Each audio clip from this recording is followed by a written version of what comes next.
Please note that this content is for adults only. Viewer discretion advised. If you haven't yet, hit the subscribe, like, and share.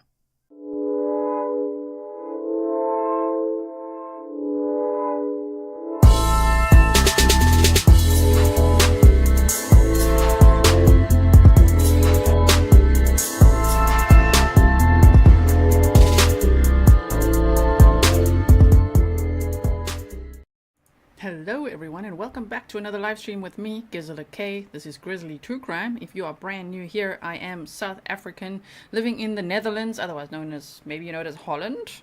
Thank you Darren for your sticker. Welcome to all my moderators, welcome to all my patrons, all the Grizzly True Crime members, all the OGs, original Grizzlies, subscribers, and everybody who's going to subscribe today as well. Welcome to you. There's been a massive development in the case.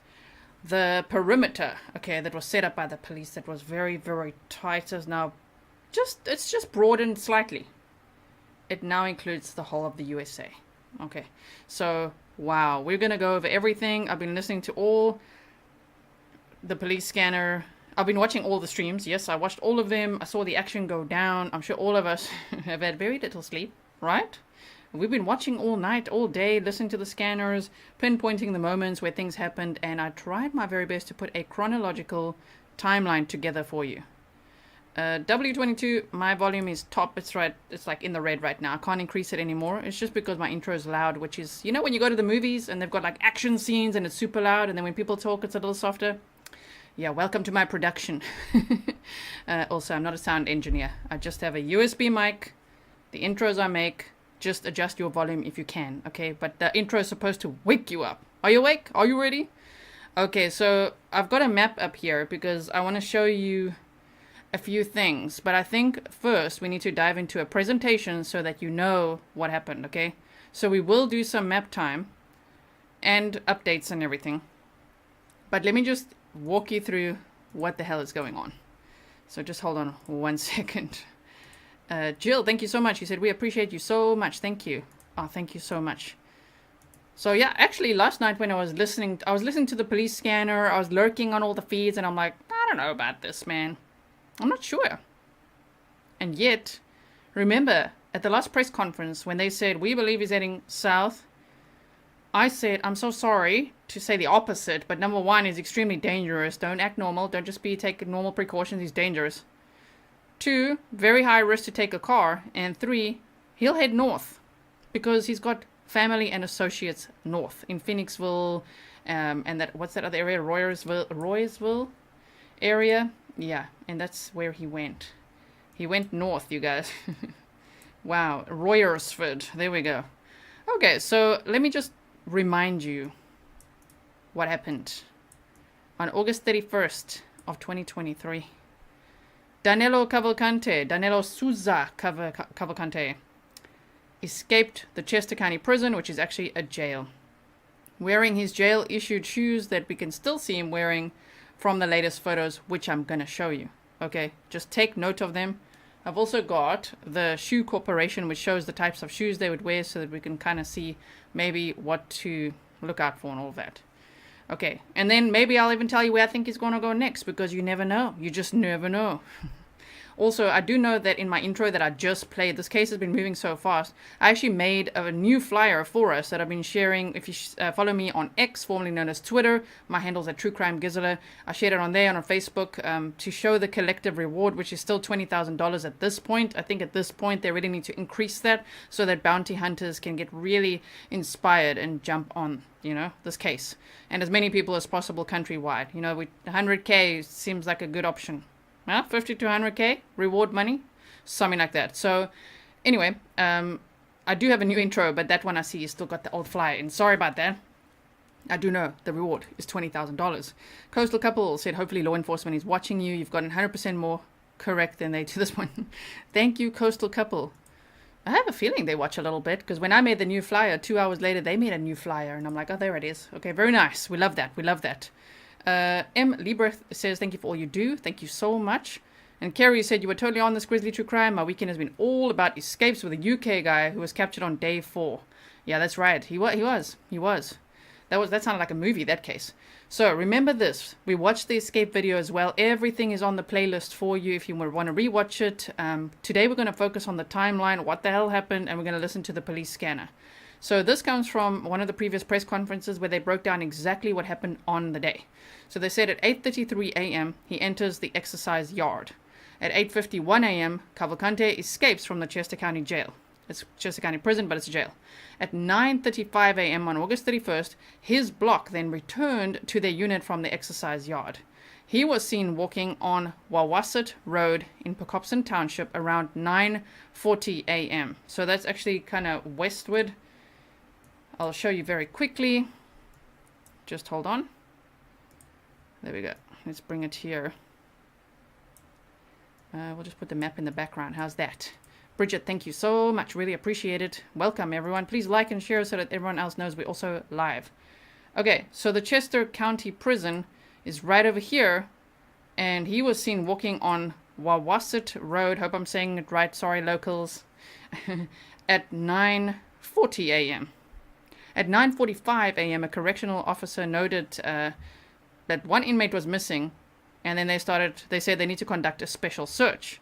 At 9:48 a.m., officers then informed Central Control that Cavalcante was not there. At 9:50, the prison locked down and a special search was conducted.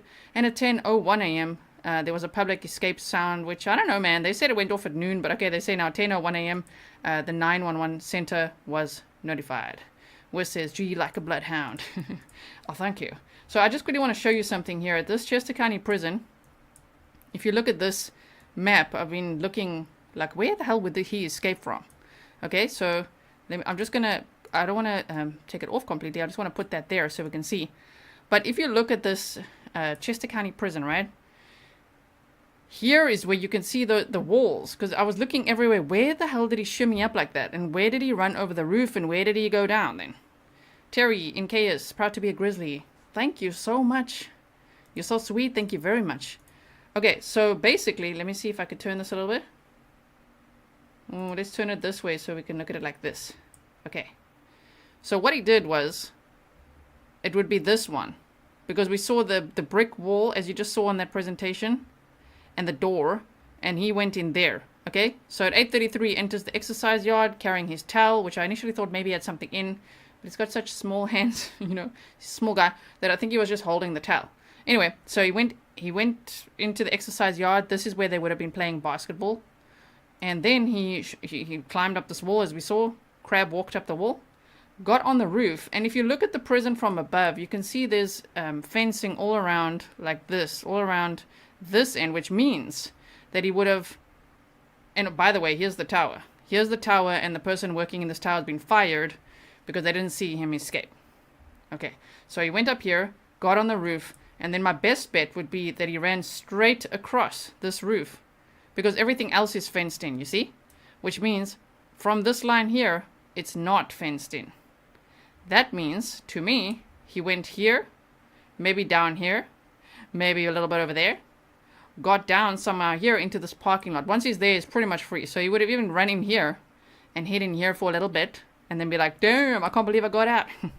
Okay, and then from here, you can just follow this whole wooded area tree line.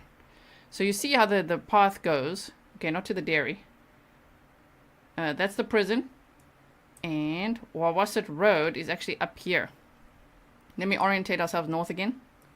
Okay, so there's the prison. And he headed west at first and then obviously southward, right? Because that's where they spotted him so many times. Thank you so much, Monica. I really appreciate it. Thank you very much. Okay, so now you can get a good view of that at least. If anyone has aerial footage of the actual Chester County Prison and things like that, please show me. I would love to see it. Okay, so then they say at 10:01 a.m., right? The public escape sound and 911 center notified. So we got that. Now on September 2nd, I'm just reminding you of these sightings of him. And we're going to see the latest photos of him as well to see, well, how does he look now? Wow, guys, like, oh my word. When I first saw one picture, I'm like, I don't know if that's him, man. I'm not sure. I just couldn't believe it. I don't think that's him. No, Then I saw the other three pictures. I'm like, that's him. That's definitely him. Anyway, so here on September 2nd of 2023, he was creeping around in someone's backyard on September 2nd at around 1:44 a.m. So I don't know if you remember that video. We've been over that before. So I don't want to go over everything again because it's all on the playlist. But yes, he was creeping, and pretty much this still image I have for you is the best view we've got of him creeping around there in someone's backyard. So remember, I mean, I was first quite snarky this morning. Thank you, Ashley. Thinking like, what the hell are the police doing? Why would they do this? But the thing is, they're a day or two behind him the whole time. Because all the trail cams, all the surveillance, right? People would call it in the next day. They're reviewing their surveillance, they find something, they call it in the next day. And not everybody is maybe spotting something like that. You'd have to really sit there like a security guard or a detective or something and really go scour through your footage and be like, there it is. Okay, it's like one random little clip when he's there for 5 seconds. So from what they have, they're always a day or two behind him. Meaning they've got, I think they said 160 trail cams set up throughout the area that he was in, okay? And the thing is, even those, I believe it's like SD cards, and they have to go in there and get the cards and then review the footage. So they're behind him all the time. That's the problem. That's the problem, right? Okay, so the thing is, on September 2nd, he was spotted on the 1800 block of Lenape Road, which we've looked at as well before, right? Now, on September 4th, if you remember that, that's when these pictures came out. And this is how I still imagined him a little bit now. He looks very different now. You'll see later. September 4th, 2023, okay? Deer cam near Longwood Gardens. Trail cam, okay, on the morning of September 5th, 2023. Security at Longwood Gardens notified law enforcement that they had received trail camera footage that was taken on their property, which showed an individual appearing to be Cavalcante. This area was just south of the original perimeter. Investigators confirmed that it was Danelo Cavalcante, and he has a backpack and a duffel sling pack and a hooded sweatshirt. So I don't know if the hooded sweatshirt that he currently has on is the same one that we've seen him in. This one looks a little darker, not that we can see the color, but then the one he's going to be currently wearing that I'll show you in a moment. Well, I think he would have changed his clothes by now, but I'll show you. WL22 says maybe he's heading to another mushroom fest. I think he's like, ooh, the mushroom fest is on. Okay, everyone's busy there. I'm just going to steal a van. And off I go. Wow. So that was on September 4th, 2023. Now, there's been at least 10 credible sightings of this guy. Unfortunately, the latest one is where I predicted he would go. Phoenixville. You guys remember that? Oh my word, like Phoenixville. Oh my word, he literally went there. It's like, but he has family and associates there. Why wouldn't he go there? They were like, he's heading south eventually. Eventually, he will head south, in my opinion. Right now, though, he went north. Oh my gosh. So we're going to go over that timeline now. Tony, thank you so much. You said, I've been watching other YouTube Prime streamers and reading the comments of their followers. I'm certain your mods are the absolute best and your expectations are clear. We put them and their followers to shame. I'm so proud to be a Grizzly. Thank you so much, Tony. You guys are so funny when you're in other chats and you're like, hello, is anyone here a Grizzly? And because I'm lurking, remember? And then someone will be like, I'm a Grizzly. And they're like, me too. And then you all start chatting to each other. You guys are so cute. Thank you so much, Tony. I'm glad you're proud to be a Grizzly. Even me, I'm proud to be a Grizzly. And very proud of this community. We're very passionate, determined. Whew, and with this manhunt, it's still... What was the worst thing? The risk. I always say I'm a self-proclaimed risk analyst. I mean, I was an airline pilot for 9 years. Maybe it's because of that. I don't know if it's because of that. But risk analysis is always like, for me, I have to calculate everything, okay? All the time. And the thing is, I was like, the number one risk with this is a hostage situation. But the other risk is him stealing a car. And he actually did it. He actually stole a van from a dairy farm. So these are pictures from September 9th of 2023. That's yesterday. If you didn't check your calendar, that was yesterday. Okay, so this was around 10:28 local time. All right, and let me quickly show you on the map where it was. Okay, so you can just see, and we'll listen to the police scanner. So he was spotted at 8 Bonnie Bray Road. Right? Lisa, Lauren, welcome to Grizzly Supporter. Welcome. Mary says, my thoughts. Need updated thumbnail for public due to change in appearance. I do have an updated thumbnail. He's got the brand new photos on. I don't know what you mean. It's all on there. Trying to get to New York City to... oh, you mean from all the other ones. Okay, to get lost and then plan from there. He has other gang members helping. He's no ordinary punk killer. High skill set. Thank you, Mary. This thumbnail is updated with all the latest things, including the van that he stole. So we keep it like that. On the playlist, it's current as per it was on the day. All right. Thank you, Lisa. Welcome. So the thing is, he literally, let's see where he started. Let's see. Let me show you something. And we're going to go over all the details. So don't you worry. Just hang in there. He stole a van from Baily's Dairy. Now, if you remember correctly, where was the search area, huh? It was here in Longwood Gardens, right here. Very concentrated search effort. Very big day yesterday, okay? So, let me quickly fetch some clips for you that I actually have. Just hold on, I've been collecting things all over the place. Clips. Yeah, there we go. Okay, let's put this one on here. Stand by. I just want to show you how much action there was. Wait, we've got to move it up. Okay. So let's look at these clips here. I don't think there's sound that I have on these clips. I just want to show you. Look, that's where they were focused over this Longwood Gardens area. And they were absolutely convinced he was in there. Why? Because they had 2 sightings of him again on those trail cams. Except it was a little delayed. So he was a little north of this. He was at Baily's Dairy at the time when they focused on this area the whole of yesterday just about. Okay, we're going to go over the timeline again. Ali B from Tennessee said, as always, best channel out there. I'm honored to be part of the Grizzly community. I love you all. Oh, thank you so much. So you see how they were focused here? I followed this flight radar until I was dizzy just about. You could see how they were really focused on that one area. You see the chopper there? Sorry for all the zooming in and out. Okay. Then, this is how it looked for 12 plus hours yesterday. They were really just focused. They were focused on this Longwood Gardens area. They had all the roads closed, and one of the troopers actually spoke to one of the content creators that was out there, and they said, we totally believe he's in here because we saw him on trail cam. And the strategy didn't work to kind of squeeze him out or pressure him. So they just surrounded the area and kind of were doing a strategy, is what the trooper said, of make him come to us. And I'm like, damn, this is so hectic because he was already out in a van. Wow. So you could just see, and yesterday was very interesting because a prison van actually arrived in the area, and I'm like, a prison van? Why? Are they coming to collect him, or what's going on here? Okay. As I say, stand by for everything today. I'm going to make sure that you understand exactly what happened here from what we know, the public, with the police scanner and everything after this. I just want to show you how much activity there was. Look at it. All of this was going on.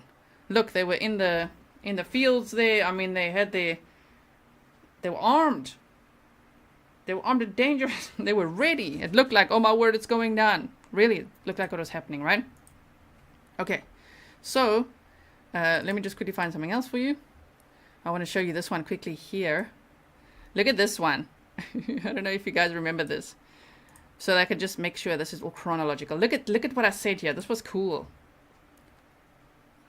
Well, now don't tell me why they think he's heading south. To me, the fact that he was going like this all around here and then south, and now he's gone eastward and he's starting to head north, he's going up north then.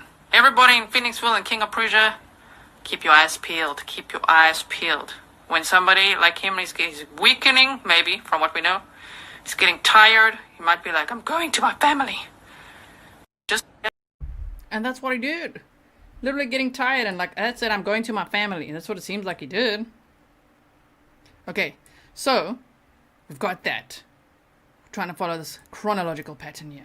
Okay, now we go back to these pictures. This was from September 9th of 2023. I'm quickly going to do the bullet points of the timeline then, so that you have that in your mind. Then we're going to listen to the scanner, okay, so that it makes sense. Aaron said, so proud to be a Grizzly and part of this community. Thank you, G, for all you do. Waiting for my bear to arrive. I've decided to call my bear Billy. Like Billy don't go. Thank you so much. Okay, so look at him. Oh, he's all clean shaven now. I think he's still got his shaggy hair. From what I could just see, if you look at the picture on the right hand side, you could see his hair there a little bit. Because I was trying to see, did he now shave his hair off or what? No, it's just his face. See, this is the first picture I saw, and I'm like, I don't know, these pants look like his pants. Those shoes look like those prison-issued shoes. But I was like, I don't know if this is him. And you know what? I wasn't alone. On the police scanner itself, they literally say, We've looked at the pictures and we do not believe it's the suspect. And they're like, copy that. Then they uploaded it to the system. Then they did facial recognition with the software. And they were like, holy crap, it's him. Okay? So what happened? Well, somebody who knows him and his sister saw him in that area. And they called it in. Which I'm very proud of them for doing that. Thank goodness. Otherwise, right now, they'd still... Where would they be focusing right now? Longwood Gardens or what? Thank goodness that person called it in and provided photos from their ring cam. Okay, so you can still see he's wearing his prison-issued pants. He's still wearing the shoes from the prison. He's wearing a greenish hoodie. I think that's beer. It's a six-pack of something that he's got there. And he was partying it up, okay? He looks happy on the right-hand side. They're like, whew, man... Good times, just like I got away. Like, oh my word, no more snap peas and apples and peaches. He's like, beers, pizza, probably, off we go. Wow. Okay, CK, thank you so much. Really appreciate it. So, yes, maybe he did want to go south, but he ended up getting weak and tired and went north, which I thought he would do. Now I think he might head south. Remember where he got arrested last time? Virginia. Okay? When he had murdered on April 18th of 2021, Deborah Brandauer. I'm trying to say it the right way. Thank you to the person who's sending me the pronunciation. I'm trying so hard. Okay, so when he murdered Deborah on April 18th of 2021, he fled. Friends helped him get out a little bit. Okay, change of clothing, everything. They said disappear. And they managed, a state trooper caught him in Virginia. Why Virginia? They believe he was going to head south and leave the country. I think he's going to go Virginia, Florida, Cuba. If I had to guess, okay? Which I also actually said about... I don't know, 5 days ago. So I was like, I think he's going to go to Cuba because from there he can then go south, right? I don't know if he's going to go to Brazil because he's got an active arrest warrant for murder there. But the prison sentences there are also a lot less, you know. I can't remember what someone sent me. It was like 6 to 15 years or something. I don't know. So anyway, these are pictures of him. Okay, wait. These are the most recent pictures, okay, from yesterday. The one on the right is just so that you can see a side-by-side of how he did look on September 4th and how he looks now. I don't know how where did he get this razor? He looks like he's smiling here, so he must be talking to someone he knows. He looks pretty comfortable, pretty happy, right? So did they just not have pants that fit him or what? Haley's comment says it's a 6-pack of Clorox bleach he's carrying. Is he? Do you get a 6-pack of bleach in America? I've never seen a 6-pack of bleach anywhere. Are you sure? Okay, so if we continue on now, let's look at a little bit of the timeline. Okay, September 9th. Law enforcement secures Longwood Gardens area in the morning. They believe Cavalcante is in there based on 2 sightings on trail cams, which we know is delayed, right? At some point in the morning, Cavalcante steals a 2020 white Ford Transit van, registration number Z Zulu Sierra Tango 8818. Okay. Oh my word, you guys! It's a box of Clorox. Are you literally serious? Okay, toilet bowl cleaner. Buy it in bulk and have the same box. Whoa, he's gonna bleach his hair. That's such a good thought, Michelle. I have to write that down, even though I can go look at my own replay. But I'm gonna write it down anyway, so that's in my brain. Clorox toilet bowl cleaner. Whoa, bleach his hair. Probably. I think I'm gonna shave off his hair and bleach his hair. Yep. Okay, thank you so much. So, this is literally a picture of the van that he stole. And I'm going to take you to Baily's Dairy to show you where he stole it from and all of that, okay? But they say, at some point in the morning, he stole this van from Baily's Dairy Farm, north of the perimeter that they'd secured. And he drives northward towards where his sister lives.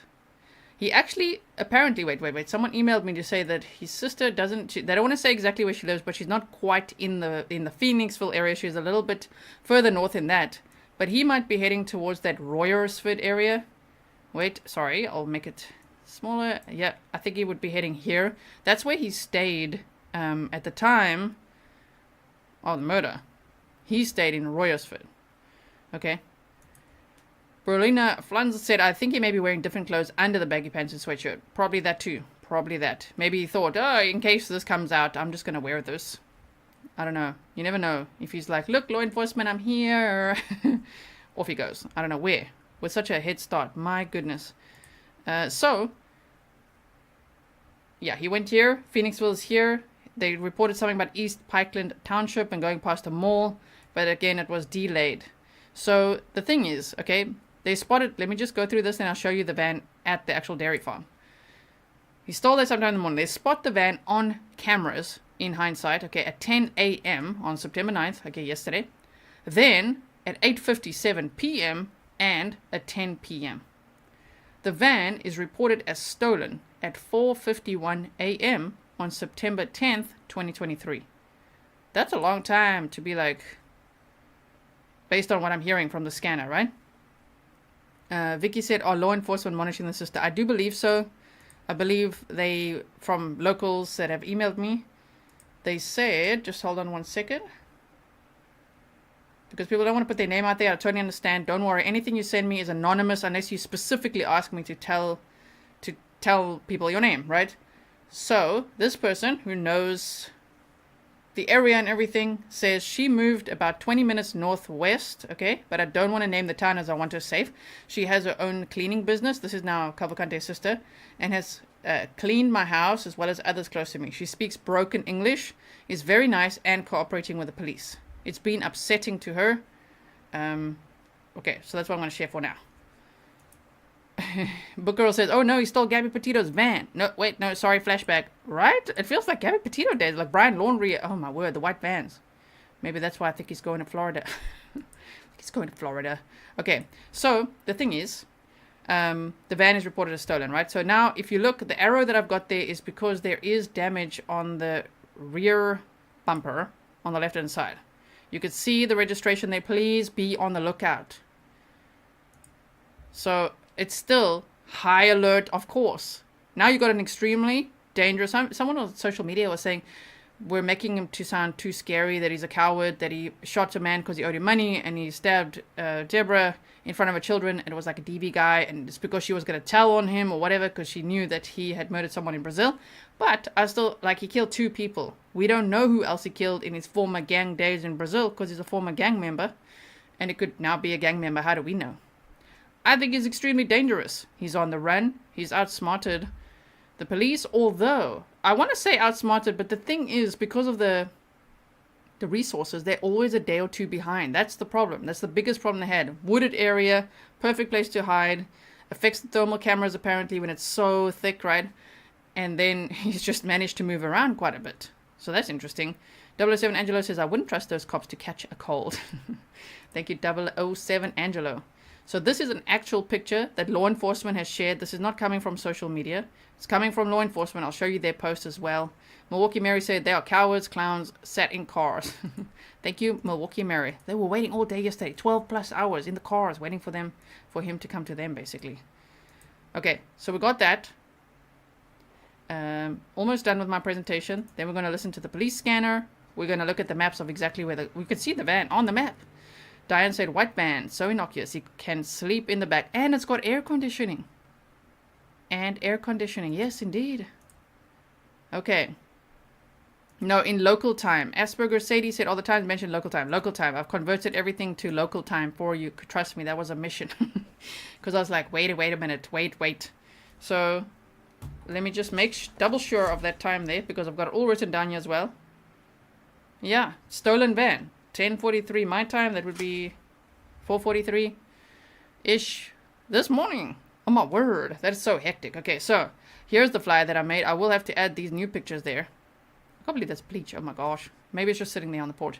But the reward is up to $20,000 coming from different agencies. $10,000 from Philadelphia Crime Stoppers. I believe you have to call them first if you want to claim it. People have been telling me there's a bit of a problem getting that payout. So you have to call them. $5,000 from Chester County. And $5,000 from the U.S. Marshals, right? 34 years old. He's 5 foot, 120 pounds. In fact, on the police scanner, they said 5'2", average build. But okay, 5 foot, 120 pounds. Fluent in Spanish and Portuguese. Extremely dangerous. Escaped Chester County Prison on August 31st of 2023. You can call 911. All these tip numbers and everything, it's in the description box for you. But this is now a nationwide manhunt. So what was once a Pocopson, Chester County, Longwood Gardens manhunt is now, it's now a countrywide manhunt. So everybody, everywhere, stay safe, okay? stay safe. He's got quite a head start. And I would think that he's going to abandon that van at some point. I mean, why would he drive all over the place with it? That would be so dumb. I don't know if after all that he would just be like, I'm just going to keep driving. Let's just fuel it up. I mean, he might have cash with him, you know, and not Countrywide might not know about this yet. You'll be surprised. Not everybody tunes into true crime all the time, right? So that's what we have. Here's pictures of him again. The fact that he looks kind of, I mean, here, look at him here. The fact that he looks sort of smiley and happy makes me think he's went to somewhere where someone could speak his language, right? Because someone had emailed to say that he speaks I think they said at a press conference too. He speaks Portuguese and Spanish and very little English. So there's that as well. Renee said, PA, State Police, just sent out a message saying they don't think he's no longer... Okay, that's a double negative. What do you mean? Do you mean they think he's no longer in the Phoenixville area? Is that what they're saying? Okay, and John said someone texted that van was found in Glenmore, I think. I don't know if true. Okay, so for now that's a rumor. We're not sure. We'll still have to check some more social media and updates and everything. So anyway, so there's pictures of him. So please do share them because people need to be on the lookout. Now he's got a cap too. This guy. You know? Now he's got a cap too. Goodness. Okay, so back to the map. Then the police scanner. Let me show you here. So basically, as we know, one more time, the prison is here. They had, remember this Lenape Road here and Waterglen Drive? They secured this area initially and then they found, oh, he's actually down here at the deer camp. Then they had secured this Longwood Gardens area, and guess where he actually was at the time? The whole of yesterday, when they had secured that area, blocked all the roads, you know where he was? Near Baily's dairy farm. Oh man, thank you so much, Donna. So if we go up, he was here. They had secured this whole area, and he was here. Somebody emailed to say that that's actually their friend's farm, and there's an abandoned grainville up there. They're near the dairy farm, where he could have actually been hiding out, maybe for quite some time. Now, if we go to Baily's Dairy here, to Baily's Dairy, oh man, I'm so sorry that your van was stolen now. That sucks. And that he was there. That must be so scary too. So here's Baily's Dairy. Okay, you drive here. See all the cute sheep and everything. Here's the vehicles. Stole one of these. It's got aircon on top, as you can see. It's literally right outside. So I don't know where exactly he would have come from. Maybe this side. Came in here in the morning and off he went. Wow. Sorry if I'm missing any of your comments now. Okay. So, yes, Natalie says, yep, 6-pack of Clorox toilet bowl cleaner with bleach. And the thing is that his sister has got a cleaning company. So I'm still going to say I think he went to his sister's place. I'll show you on the map where he went, and that yesterday, law enforcement, they were very busy with Longwood Gardens, and then suddenly on the police scanner, which we're going to listen to, they heard things, okay, about that Phoenixville area, and guess what? They were like, okay, well, there's no longer in Longwood Gardens, off they go. And everybody, there was a huge amount of activity that went out there. They secured this like Zion church that's actually right there where he was, and he wasn't there. Sarah said, I'm so proud to be part of this amazing community and proud to have you here. Thank you so much. So, yeah, you could literally see the scene from where he would have stolen this van. Mary said, is the dairy farm near where the festival was? I'm not sure exactly where. If locals are in chat, let me know. But I think the festival was in, what, Kennett Square? Something like that. Just orientate ourselves again. There we go. So here's Baily's Dairy. Where is that? I think the Kennett Square is here. Isn't this where the Mushroom Festival is, around there? It's not too far, though. So damn. He actually managed to do the worst thing that we thought could happen, is steal a car. Okay, I still say the worst thing is a hostage situation. But the second worst thing for fleeing, yeah, stealing a vehicle. He did that. And he headed north. So they talked about the route. They mentioned it. We'll listen to it. Was he passed a shopping center. So they saw him at 10 a.m. and then again at 8:57 p.m. Lips and Lid says, what will happen when he runs out of gas? Well, it depends if his associates or family or anyone gave him cash. He could have a lot of cash with him to keep refueling, but if he eventually runs out of gas, he'll run again, steal another car. This guy's a former gang member. Grand theft auto is nothing for him. Nothing, okay?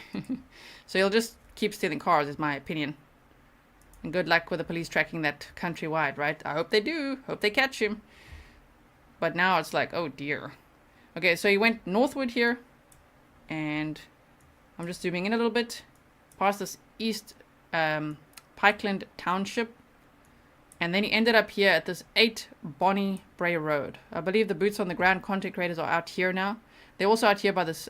This is the Zion Lutheran Preschool, and I believe the church is also around here. When I typed it in, I saw it here somewhere. This is church they secured. But he literally went to this address. That's what they say on the scanner. Okay, I'm not doxing anyone or whatever. They actually said a trailer park at 8 Bonnie Bray Road. That's what they say on the scanner. So I'm just showing it to you so you can see where. And from there, we don't know where he's gone now. Where now? I mean, where would you assume? I don't know if he's going to go north, especially if we're going to fall on winter. I don't know about that. I do think at the end of the day, you'll want to get out of the country and probably southward. So if we were to, for instance, go to Virginia, where he was last arrested, and then maybe to Florida, and somehow get to Cuba, because he did initially, remember when he fled Brazil, he went to Puerto Rico. That's how he entered the USA. So how did he get there? From Brazil, and then he got to the USA illegally. All right. So that's what we have. Okay. So what says he's now in Phoenixville? I doubt it. Highly doubt that he's still there, right? Tell me what the message said if you got a message. Let me quickly check. Montgomery County. Thank you, Precy. You said, can someone tell Grizzly that Phoenixville is in Montgomery County? G needs the Montgomery County scanner. Okay, so that would be... that'll be another one. GCM said, update just spotted in a Home Depot parking lot. Is that an update? Is that actually happening? We'll have to see. Now, I first want to play you the police scanner. So that, and I can't see anything happening on the flights today. Let me show you this. They will listen to the scanner so you can see it from law enforcement. Okay, so you're not worried that is this just social media updates. Chester County District Attorney. I expect there to be a press conference soon. I mean, they're going to have to, right? I'm sure it feels very embarrassing for them. I think... I still want to give them the benefit of the doubt, okay, and be like, damn, but they were a day or two behind with the footage because the trail cams aren't live. So there's that. So they said, update. It is confirmed that Danelo Cavalcante is operating a 2020 white Ford Transit van bearing Pennsylvania registration Zulu Sierra Tango 8818. The van has a refrigeration unit on the top. The vehicle is reported stolen by Baily's Dairy. Law enforcement agencies nationwide have been advised. Just Graham says, I know why he escaped, because they wouldn't let him play basketball. I don't know why. Yeah, they're like, they won't let me play. I'm getting out of here. Doubt that. But yes, so we've seen all these pictures as well. I'm going to refresh this one more time just to see, did they say anything else? Anything? Is there a press conference? Update from Pennsylvania State Police. Cavalcante. Oh, okay. To those residents in the area of Phoenixville, you may no longer see a large law enforcement presence in the area. Investigative leads have emerged that indicate Cavalcante is no longer in the area. So there you go. Investigative leads. Yes. So where are they now? Where? The van is 2020. Dana Bulbrook, thank you so much. Really appreciate your $4 super sticker. So that's an update from the Pennsylvania State Police. Jessica K said, agreed hostage or committing more violence to the worst scenario. This guy is so slippery, efficient, evasive. In my opinion, he's already switched cars. Probably, yes. With help or by stealing another one and he's long gone. That's what I'm worried about too. Okay, so let me find this police scanner for you quickly. So I've got that. I will let you know if there's anything else with any updates for the press conference or things like that. Let's put the map back on, shall we? So we can just see here. Okay, just so we have something to watch here. There's nothing going on with flights that I can see. Okay, if you spot a flight that you think that they're tracking a vehicle or something, let me know. Now, scanner time. Let's quickly, I've got notes for myself here. Hold on. Okay, so go. I tell myself, remember this isn't my time now, so 4:28 a.m., which is 10:28 p.m. local time. Yesterday. Okay, wait. Scrolling on up. We're going to listen to it from here. I hope you can hear it. Here we go. Yeah, 26535, copy. The Bonnie Bray Trailer Park, number 8 Bonnie Bray Road. For suspicious condition. Transfer from Moscow. Caller believes the escapee was at his home. Hispanic male, 30s, 5'2", average build. Green hoodie, gray pants. Time delay about 5 minutes. Correction, 15 minutes. Oh, 9-3-10-17. Okay. Have you had a high and gay? 28. I'm almost pulling up. Can you add? I'm going to play it one more time for you guys so you can hear it. Yeah, 26-12-35, copy. The Bonnie Bray Trailer Park, number 8 Bonnie Bray Road. For suspicious condition. So transfer from Moscow. Caller believes the escapee was at his home. Hispanic male, 30s, 5'2", average build. Green hoodie, gray pants. Time delay about 5 minutes. Correction, 15 minutes. Oh, 9-3-10-17. Okay. Have you had a high and gay? 28. I'm almost pulling up. Can you ask the reporting person if they actually know that person, the convict? So they're asking the reporting person if they actually know Cavalcante. I'm just going to fill in some words here now that we know what happened. So somebody reported to the police, they called it in and said, they called 911 and said, he's on my ring cam. I know him, I know his sister, he's in this area. Okay, so good on them for doing that. And so they say, can you just check with that person if they know him? Then they come back and say, yes, they actually do know him. Okay. Tracy said, gee, I sent you some other pics of him. Thank you. Where are these other pics from? I'll check it out. Thank you so much. Because we've seen all the ones we can, possibly, right? But I'll have a look. So, now let's continue listening. 12-3, copy. Okay. Caller's no longer on the phone. Maybe I'll call him back. 4-3. 26, 385. Transfer. Kilo Bravo Foxtrot 1921. Rescue 25. A19 is en route. We have to pass through to the west. Transfer. Grizzly. 492, 93, 1 second. 93-10-492. Yeah, you should tell me. Unit 26-12-28. Very good. Unit 26-28. The caller does know the escaped convict. The caller does know the escaped convict. Now reminder that this was at 10:30 p.m. on September 9th of 2023. Today is September 10th. September 9th, 10 p.m. That's what we're listening to.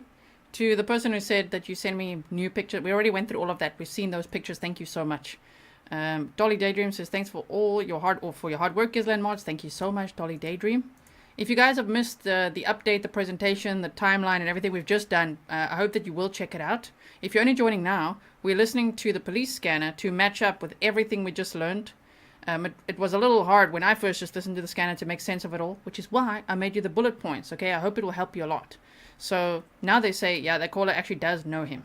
So whoever called it in knows the sister, knows Cavalcante, says he's in this area. I've got him on my ring cam. They then sent the photos in, and the police actually say, we've seen the pictures and we do not believe it's a suspect. Damn. And then they put it through software, facial recognition software, and they're like, oh my word, it actually is him. It is him. Unit 3844. 3844. When you're available, 813 Wagontown Road, 813 Wagontown Road. The noise complaint of loud. 7545 at the end of the university. Yeah, 7545, okay. Alright, copy. I'm making contact. See if we can get a video. 3844. Yeah, 26-12-28. The caller is, the homeowner is not home. He's on his way to the Limerick Sea Base. He's sold on video. He's not 100% sure, but he's pretty sure it was him. He does know the sister of the convict. Alright, I'll check in the area. Yeah, Limerick's not going to help him.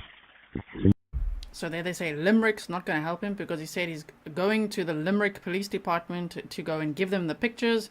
And this guy says, nope, Limerick's not going to help him. Tell him to come to our police station. And so they said he's making his way to your police department. That's what's coming up next, okay? He's turn here. Copy. 7545. Unit 7545. It's a candle. Everything's fine here. I'll be resetting shortly. 7545, okay? 344. Yeah, 3844, catch it. 226 Yeah, that's 26435, yeah. Just advise you. That's the CBD. Please be advised the complaint's going to be making his way to your police department. I advise him to call when he gets there. Appreciate it. We're in the area looking. Make contact. S&T. Copy. 55 transfer. Yeah, 5510-3, proceed. Okay, now there's lots of other things happening in between. So what I'm going to do now is skip to, this was at 4:50, which would have been 10:50 p.m. 10:50 p.m. on September 9th. Okay, so just hold on. Let's go to here. 3374. Copy. 26 Apollo 20. You can cancel my last request for the OIC from the state. Richard was able to look at other pictures. We do not believe it's the same subject. Did you hear that? They've looked at all the pictures and they do not believe it's the same subject. Oh no. Here's a picture of the van as well, just so that you can see that, you guys. I'll move it over in a moment. They actually looked at the pictures and they're like, we do not believe it's the same subject. So there was that. I want to play it one more time from here. You at 26 copy. Security 100, the radio. Security 100, proceed. Can you put me out at Schmidt for a walkthrough? Station 22 ambulance, 315 Church Alley between Chatham Road and Pennock Lane. On the Township H Run. Right. 4:50. Yep. That's what we heard. One more time. Copy. 26 Apollo 20. You can cancel my last request for the OIC from the state.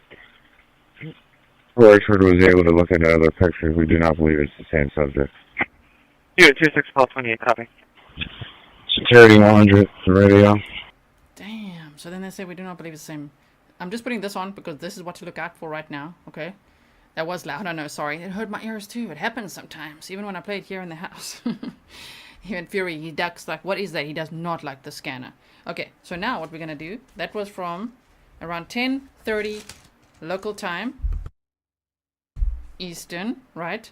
Now we're going to go to, wait, around 4:30-ish. So just hold on. I'm just going to find it for you. That would be 10:43. I'm glad I wrote all this down because it's a little bit hard to find, especially converting it to everything. Okay, wait. So 10, going forward now. 10:30. Okay. Let me show you some other pictures here. Okay, that's the license plate. Cool. And that's what they're looking for. And here's who they're looking for. Still on the run. Look at him. Right. So now we're going to find the timestamp here of 10:43 for me, which means it's 4:43 local time. I'll change the banner above now. Just hold on 1 second, please. 10:43. Let's go from here. Okay. Unit 2671. Unit 2671. I have information from state police. Supposedly there was a white van that was stolen from the area of Longwood Gardens. Can you copy a tag, attach it, and then make a broadcast to all units in the area to be able to look up for? Proceed. The vehicle is a white van. It's Pennsylvania registration. Zulu Sierra Tango 8818. Again, white van with Baily's Dairy posted on the side. It was stolen out of the Longwood Gardens area. It's now been... They updated it later on the scanner that Baily's Dairy is not written on the side. It's a completely unbranded vehicle, okay? Reported stolen yet. Copy. Do we have a time frame? Unit 2671. I believe it was stolen earlier this evening. Unknown the approximate time though.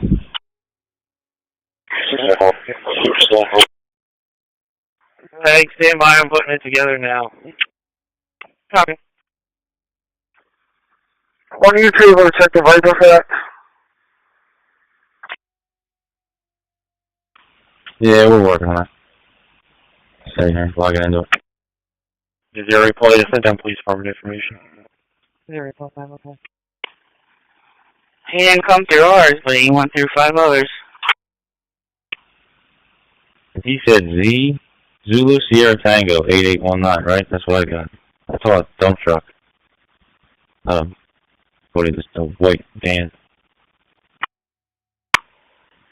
While eating a pastry.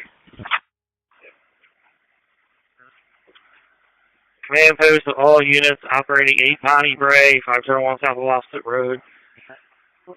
Possible vehicle description. We have a white Ford Transit van belonging to Baily's Dairy. Pennsylvania tag, Zulu Sam Tango 8818, ZST 8818. Damage to the left rear bumper seen on traffic camera in the area of 23 and 113 around 10 p.m. this evening. Once again, a white Ford Transit van, Baily's Dairy, PA tag, Zulu Sam Tango 8818. Damage to the left rear bumper. That's all I heard him say, but see what the broadcast is. Disregard. It's the list. It's not 1-8. It's not 1-9. It's 1-8. And that last hit Saturday, September 9th, 10:46 p.m. 113 and 23 going west. Engine 53 to Chester. Engine 53. There's a lot of water coming out of the rebath business. Okay, I'm just going to pause it there for a second. CJ Cap says, G, you are amazing. Your analytical and communication skills are outstanding. Your presentations are thorough, informative, and easy to follow. Thank you. Thank you, CJ Cap. Really appreciate it. I do like to break it down for all of us. Even for me, I need bullet points, okay, and maps and everything. Future said, did he say, hold on, I'm eating a pastry?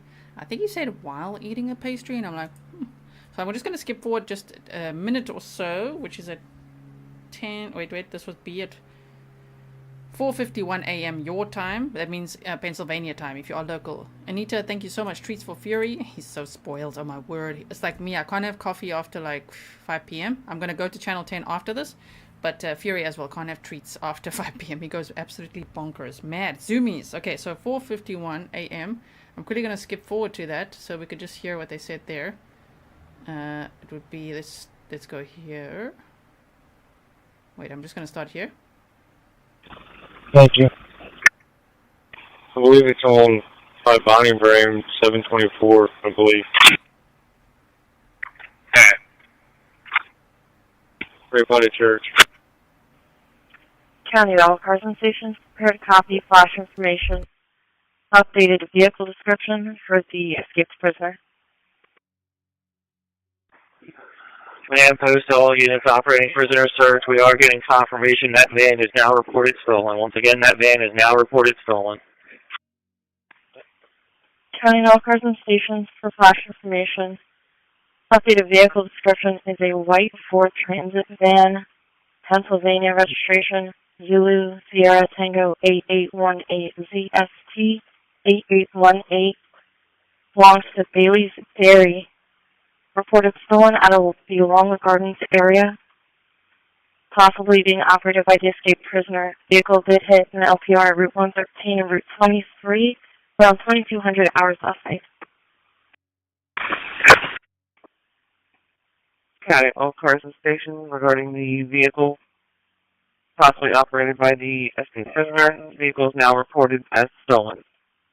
Repeating, the vehicle is now reported as stolen. And what time was that? This is literally at 10:52 my time, which is 4:52 a.m. your time, Eastern. Like that. 9191. You know what that one? Agent 53, they did attempt to make calls and weren't able to make contact with anybody. They're going to try one more time. Just to let you guys know, I added that vehicle to the PA hot list, so any reads we should get there. Clear from Bonnie Bray Road, heading to Inland Down Road. You know what I want to go? So they're talking about that road that we looked at before, where he was. Okay, Thank you so much. You said thanks for your thorough coverage. Thank you so much. Crazy cat lady. I just quickly want to go to 10:47 a.m. what it was there. Yeah, listen to 10:47. So it was at 4:47 a.m. Hold on one second. So whole calculation here. One more time where they said where the vehicle was going. Steve, just call up to the rear and give them that. I'm sure they already have it, but just in case they haven't had an opportunity. 26 AM2. Yeah, 26 AM2, go ahead for Memphis. I copied the last on the van. What's the last known direction of travel? We decided at that intersection around 10 o'clock, made multiple passes through in multiple directions. Okay. Alright. Yeah, it hit 10 o'clock this morning. And then nothing again till 8:57 tonight at Baily Pike in the shopping center. 10 o'clock at 1:13 and 23. 10 o'clock, 1:13 and 23. 10 o'clock and 1:13 and 23. Old Western. Alright, call them with that information and see if you can find it. If you hit on our Baily Pike, see if you can find it on our exact vision. Okay, so you've heard the police scanner. Right now, I can see you guys are all going crazy in the chat like there's an update. I will look in a moment. I just quickly want to refresh from here. They said this was the update we just went over a moment ago. Just hold on. Let me move it for you. Where they said update 19 minutes ago, Cavalcante, to those residents in the area of Phoenixville, you may no longer see a large law enforcement presence in the area. Investigative leads have emerged that indicate Cavalcante is no longer in that area. Thank you for your support. Okay, so we've got that. Then let's go here to Twitter, Danelo Cavalcante, to the latest and see what's happening. Okay, Pennsylvania State Police claim Danelo Cavalcante is no longer in the Phoenixville area, but they failed to say where he may be. Did they lose him altogether? Guess we'll have to wait until the next sighting. Emptiness Garden says statement on Baily's dairy page. Okay, please send me things, guys. Send me links and everything. I'll have a look. Is that on Facebook, I'm assuming, right? Okay. The new perimeter search. Earth. Oh, man. Okay, I'm not seeing what you guys are saying about Channel 10 news and all that. I'm just looking. We've got that. I generally go here under this hashtag to see what's new, right? We've looked at this update quite a bit just to make sure it's official. So we were all saying, do we think it's him? When I only saw one picture, we weren't sure. They said last night, prison escapee Danelo Cavalcante was seen in the Phoenixville area of Chester County. He was clean shaven, hooded sweatshirt, hat, green pants, and white shoes. He's possibly operating a white vehicle.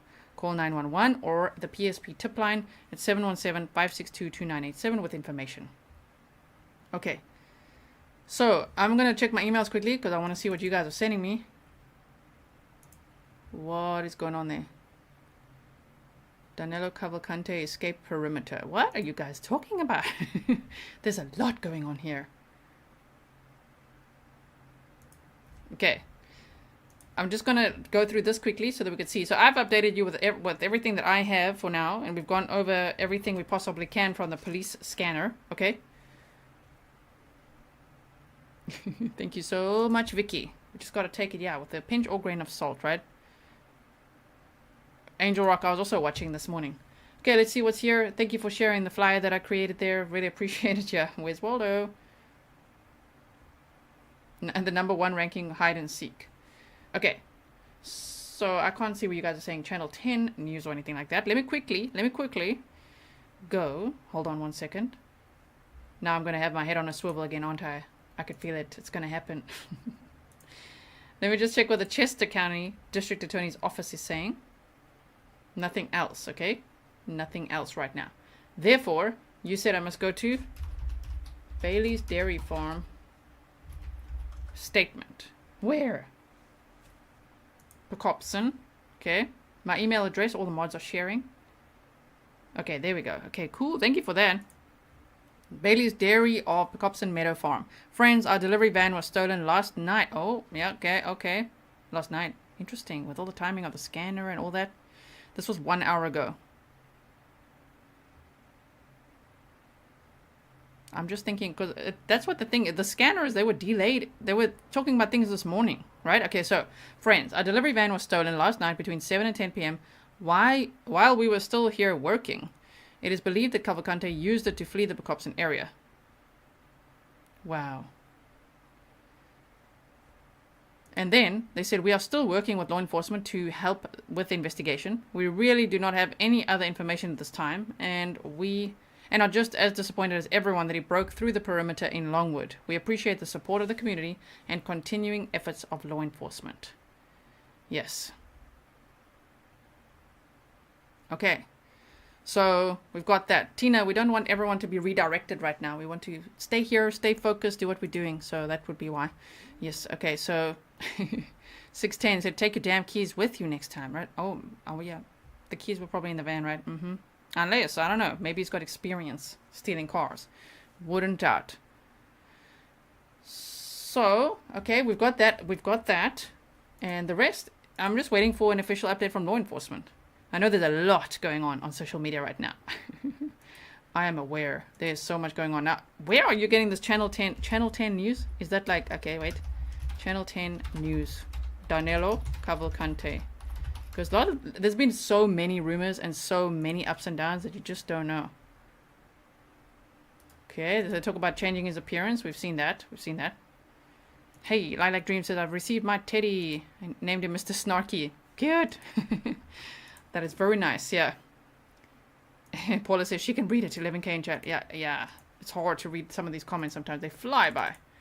Okay, so Paige said, road blocked. Northern Chester County, new perimeter off Iron Bridge Road off the 401. Why? Why are they doing that?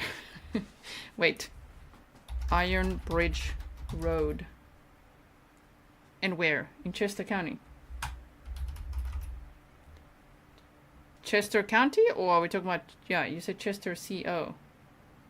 Where is it? Because is that Chester, Virginia? Because then I'm right again. Where? Ray Coral Brown Emery says, this guy must have help. Right?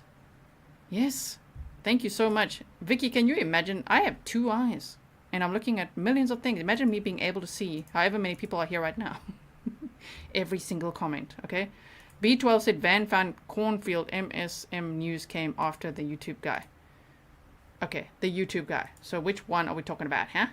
Because there's 2 of them, right? Let's have a look. There's 2 YouTube guys. There's 1 Twitter guy too. Stand by, everybody. Stand by. We're going to look. Now we're just hunting for information. I don't see them live over there. Interesting. Yeah, Mike M. Where in the world is Danelo Cavalcante? He's bleaching his hair somewhere. Okay. The Skylar, but how do we can't just be like, I told you all. There's a lot of things. Have you seen how much has been told on social media and none of it panned out? Most of it didn't pan out, right? Okay.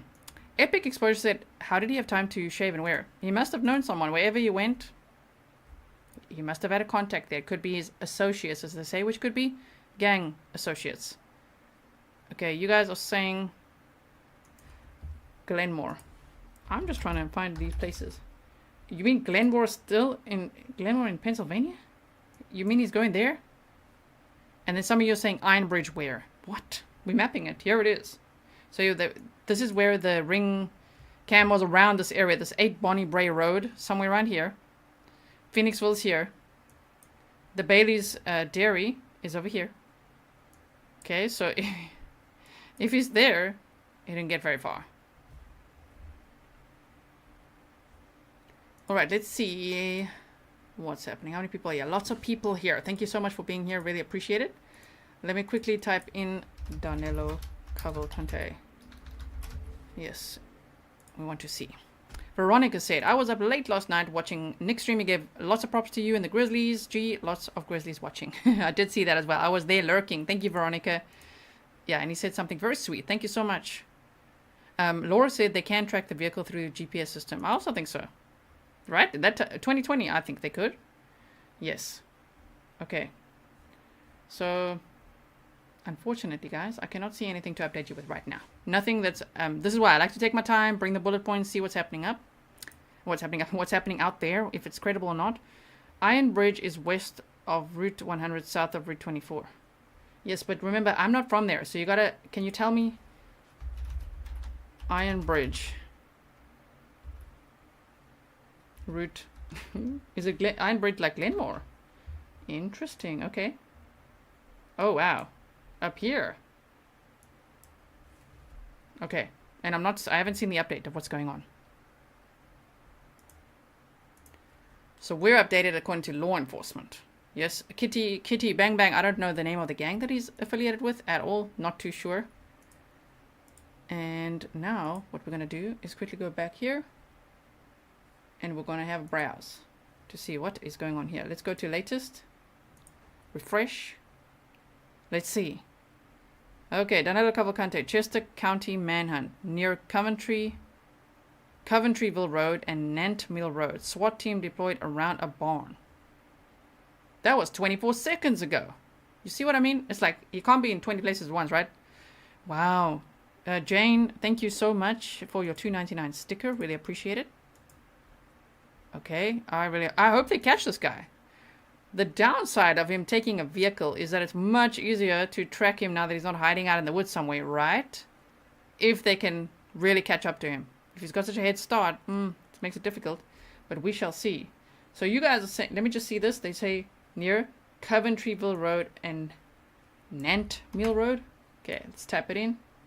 Hi, we can't type in another one. Okay, type in this one. Oh, there. Wow. Okay.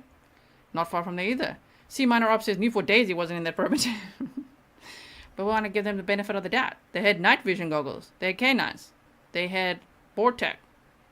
They had the FBI involved. They had US Marshals. Okay, troopers. Everybody. So it's like one would really want to trust that he's in that perimeter, right? He never is in their perimeters. This and almost killing a dog. I don't know if they almost killed the dog. You mean Lockie? I believe Lockie's eyes were hurt, right? Proves the law enforcement's incompetence. I've also been saying Cuba. Okay, C minor ops, you and me, we're thinking Cuba, huh? I think that's where he's headed next.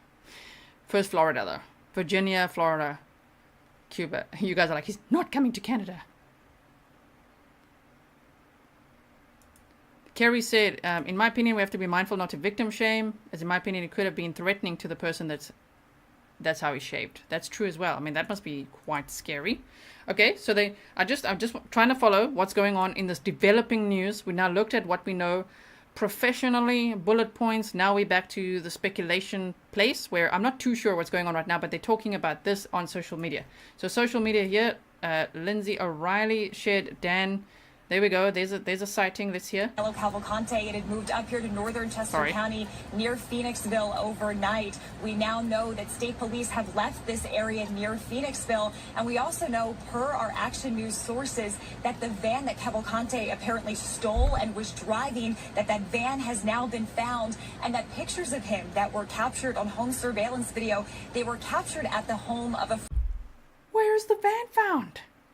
Friend of Cavalcante's. Let's give you a look at those images that were new into our newsroom early this morning. They're from ring camera video in East Pikeland Township. Police say they show Cavalcante, who had changed his appearance. He is now clean shaven, wearing a green or yellow hooded sweatshirt, black baseball cap, green prison pants, and white shoes. Now, police say Cavalcante was driving this white van. It's a 2020 white Ford Transit van. It had a Pennsylvania license plate ZST 8818. They say the van was stolen from Baily's Dairy in Pecopson Township. Again, our sources tell us at this hour that van has now been found. Where? This is huge. This is breaking news then. Oh my word. And if you guys are like, I told you, because this person, I can't just trust everything that people tell me in a chat. You know how many rumors I saw all along the way that I'm like, oh damn, I don't know about that, guys. Gapipa said, I'm telling you that he waved at law enforcement as he fled in the van. I can't believe they didn't have a roadblock. That's one thing I can't. They were all standing there, waiting around yesterday, saying they're not going to push this time. They're going to just seal off Longwood Gardens. But he was up there at Baily's Dairy, right? Fox 10 News Philadelphia. Okay, please send me links. That's going to be the easiest, you guys. Please send me links to grizzlytruecrime@gmail.com so that I can just click on it, okay? That'll be much, much easier for me as we now looking at, 12,000 people here. Chad said reported large police presence at State Game Lands 43. Now, where the hell is that? Okay, now we're going to type in something else. Wait, let's take this one out. State Game Lands. Oh, number 43. Okay, okay. Let's look at where that is. Oh, damn. Where's that? Oh, my word. Okay. This is now, according to someone who emailed me, they said there's a large police presence, so they must be in this area at State Game Lands number 43. Wow. Now, I just still want to know where the hell this was. This van found. What? Missing person in Pennsylvania found after searching Google. Interesting. Okay. We've seen that. Are they actually going to share it? Like, why is the Chester County District Attorney's Office and the police behind the whole time? Tell us that you found the van. Oh, my word. That's pretty vital information, you know what I mean? Alex G, thank you so much. Really appreciate it. Don't worry, Evelyn. I've got a hubby who's a software engineer. We've got lots of security and checks before I click links. So, yeah. I know what you mean, though. Thank you so much. Okay, Aaron said road closure. Bridges, thank you. We were looking at that. Thank you so much. Can they see they found the van? Yeah. Ellie B from Tennessee says, chat sending G on a map hunt. I know. I'm like, wait, where? What? I just can't believe that they just said that. Was dangerous convict Danelo Cavalcante recorded by Nick the Hat driving the stolen white van after confirmation? Did you guys see this, by the way? This is from the stream last night where Nick the Hat on Twitter, who's now also on YouTube, by the way, he got a YouTube channel going. He approached this church that they had surrounded at that area where they said he was, which I showed you on the map, right? And then, let's just play it here. There's a white van that leaves the area at this time as he approaches. Is it this? I think so. Gonna go forward a bit. Yeah. I think it's here. Can you believe it? Criminal Med says they have shut down Iron Bridge Road totally. Whoa. Deborah says I want to move to Holland. It's very safe here. Whoa. Pink Peony said local news said they found the van in Spring City. Everybody send me links to local news. I want to see. So this should be better. I put the AirPods in so we can look at that white van go. Hearing a little bit I don't know better if it's without the same. some distraction. I'm not sure if it's the same, and it could have been debunked. Has it been debunked? So look. This is actually, I guess. So it's been. Imagine if it is him. Oh my word! I'll be like, what? That's insane. Nurse JB said the police actually sent the FBI home as they had him cornered. I know, right? They sent the FBI home as they had him cornered. This is so bad. Thank you for everything. This press conference, whenever that happens, I mean, everyone's just saying, oh, there'll be a press conference later. I don't know. I don't see any notification of a press conference. But I hope there will be. Okay, yeah. Okay, so Danelo Cavalcante, Chester County Manhunt. Near SWAT team deployed around a barn. What is going on here? Okay, damn. Around a barn, huh? Things are happening. And yes, what's happening around? Let's go to the map quickly. So you're saying police presence. Let's orientate ourselves a little bit. Phoenixville. And we go west. Let's look at the flight radar. Oh, I'm all over the place here. Oh, wait. Guidance? Thank you. I hate it when my head's on a swivel and I'm looking. Yeah. I prefer structure. But anyway, we're looking now. We're looking. Wait. I can't do everything at once. So what I'm going to do is put the radar here. I'm going to monitor what we got there. I'm going to go to look at this quickly. We've got that. Escape killer on the loose. An unsettling encounter in a darkened house. Okay, interesting. Whoa, if he finds weapons now, that would be so scary. Huh? C Minor Op says, is he... And like that, he's gone. I have no idea what that reference is. I'm very, very sorry. In that way, I might live under a rock. Thank you so much, C Minor Ops. Okay. Continuing on to the latest here. Chester County Manhunt, we've seen that. Oh, here's the Clorox. Oh my goodness. Thank you so much, KJ. Spicy Farmer said, can law enforcement really be trusted? He has fled them so many times. We all know that criminals always go back to where they know. That's true as well. They always go back to where they know. That was kind of like Criminals 101, right? We know. We know things. If you're on Patreon, you get We Know Things merch there. Shauna, welcome to Grizzly Supporter. Okay, continuing on. I just want to still see. I can't believe they're not updating us here. I can't believe it.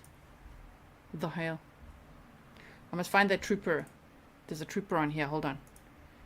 he shares a lot of nice updates that we can just see what the hell's going on. Okay, trooper.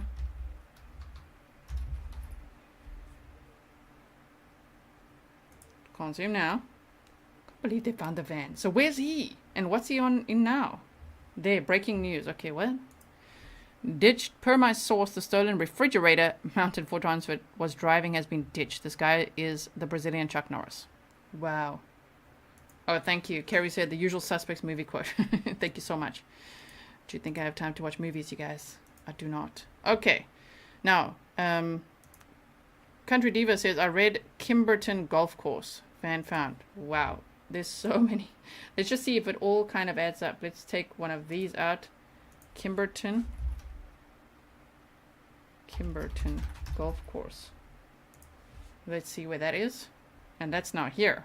So you think that's where the van was found? Interesting. Lisa said they are completely surrounding now. Okay, I'm gonna deep dive here quickly on YouTube. Let's see. Are they out on scene? I don't think Nick is out there right now, right?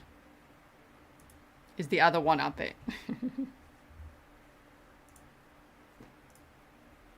Stole van, changes appearance. Oh, when news is behind you guys. Van found. Can't believe it. And what will they find in the van? Anything? Snappies? Nope. See, it's not even on the news. What? So, I mean, it's not going to be all that fun to scramble around. I'd rather go and scramble around on social media and be back later. Come bring you guys actual news. You know what I mean? I just can't believe they're not putting it here. Why don't they put it on their own thing? Yeah, Ellie B said, let's get in your plane and fly around. Right? I don't know where we're going, though. I don't know where it is right now. Time for Change said, this is turning into a bad B movie. You know, the one where the criminal gets away? Oh, no. I get it, exactly. Yes. Okay, so let's quickly go. Is Fox 29 out there? Because they haven't, I don't know, did they not work on weekends? I haven't seen them out there again live. They were like live, boots on the ground this whole time, and then what? The last time was, I think, on Friday, right? Wow. So, someone said after viewing the van leaving the church, they stated it was not a dairy van as it didn't have a refrigeration unit on top. That's what I was saying. I think it doesn't look like it has that. So thank you so much for confirming that. Really, really appreciate it. So this is the van that's apparently been ditched. So they're still looking for Cavalcante though. So let's, they found the van. What's he in now? Now imagine if he's in the woods in that whatever area that is. Oh no. This is the guy they're looking for. Yeah. Oh man, he ate the dairy snacks, says SSS. So, I wonder what was in that van, right? Okay. So, there is another YouTuber there that said, Carol said he was there less than 10 minutes ago, where they are setting up the perimeter and was moved back. Okay, so that's new. I'm amazed that all these content creators can get that close, right? That they literally... Like they're literally streaming right there in these sealed off perimeters. So now they say they've told them to move back. Interesting. Very interesting. Now let's see this Twitter that you guys are sending me. Okay. Breaking news. Okay. Ford Transit van tag pinch of salt guys social media. Zulu Sierra Tango 8818 comes standard with the Ford Pass in 2020. He was GPS tracked by the state police. We'll go to that page now. USMS Philly to a remote location in Glenmore. Oh, and he was tracked to Glenmore, Pennsylvania, Chester County, trapped on Coventryville Road, where he fled on foot. What? Oh my word, this is so hectic.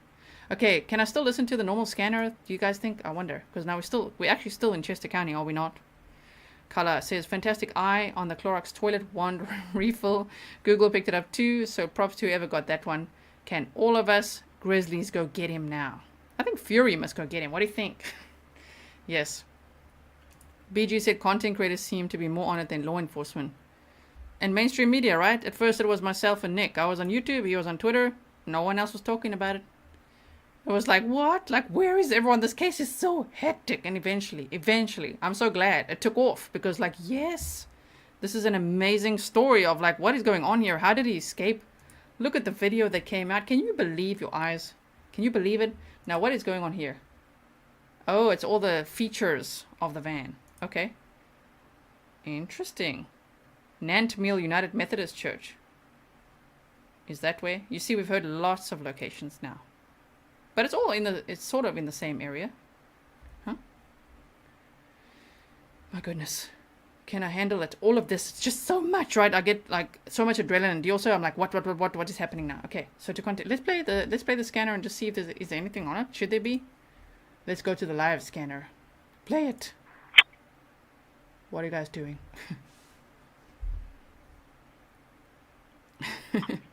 Stand for, be advised, they have South New Street closed at Stursbecker for road work. So if we have to come down here, we have to use 52. Okay, we're just listening a little bit, right? While we're scouring the friggin' internet for information. So just stand by. If you want to stay here, stay here. If you got information, send it to me, Grizzly True Crime, okay, at gmail.com. Yeah, and there was heavy downpour too, right? Thank you so much. Snazzy Trinkets posted from location of van. Thank you. I can't just show things I don't have permission to. Even if they're like, it's fine. I mean, if somebody got if somebody has a history of suing people like 2,000 times, no, I'm not. I'm just not gonna mess with it. I'm not gonna mess with it. Okay, let's unmute this. Let's see what's going on. So, while we're looking at the map. Stand for disregard. I don't know what they're doing. I'm gonna try and talk to this guy. To which guy? Okay, let's listen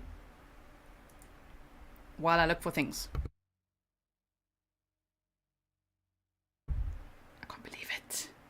Just now on scanner, cop seen suspect running through the woods. Stand for disregard. I don't know what they're doing. I'm gonna try and talk to this guy.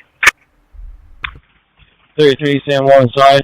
I got nothing showing now. I'm gonna stick here, but I know that property also backs up to Timber and Glen there off Frozen Street, where that cul-de-sac is. Copy that. You said you're on Meadow right now?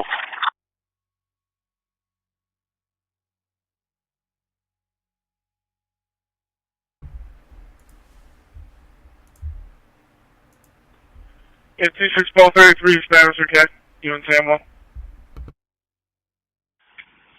33, my status is fine.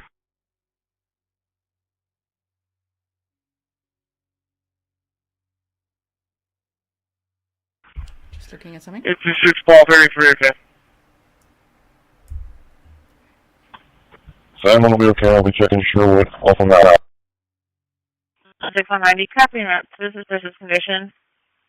It's not going to be in front of 413 Spring Alley, 413 Spring Alley.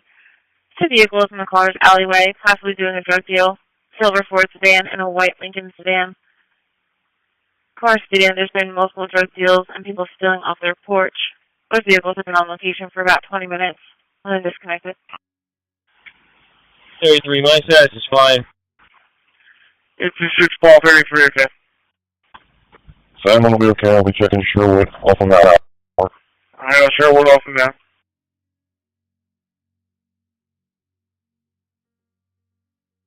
I don't see any aircraft out there. Why is my scanner not saying it? Okay, stand by. Let's quickly look. Whoa. Catherine in chat says, barn on Coventry Road and Nantmeal, 4 minutes from me. Barn is surrounded. Whoa, okay. Let's go back to the map. Right here. Coventry, Villa Road and Nantmeal Road. Barn is surrounded. Wow, okay. Sure. I imagine if they catch him now while we're here. What are we gonna see? Okay, thank you. So Yeah, 4375. Berks County. Berks County scanner. Copy of the traffic complaint in the area of mile marker.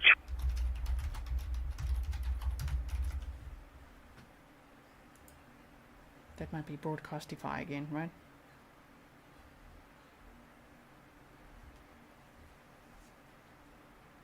EMS. Can you send me the link? Is it because there's so many to choose from now in Berks County? I don't know if it's that, because this is this not still Chester County? Am I wrong? Which county? Yeah, 4375 is the second color rising into the middle lane. 4375, that's it. Oh, and I was looking if there's any aircraft flying there. Not really. Here's the state game lands number 234. What did that other... That was 43. Okay, 43. I'm so excited. Alright, Sam 4, they are going to have South New Street closed from Pomona to Stursbecker for approximately an hour, so you might get phone calls asking for directions. 757, 4, okay. 2691, your status? 2671, okay. Just checking the area.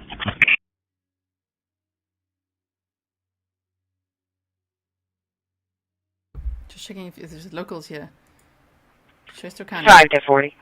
Thank you. So it should be on this Chester County Emergency Services. Here's the scanner I'm listening to. I'll show you. Wait, it's very bright, sorry. Yeah. This is what I'm listening to.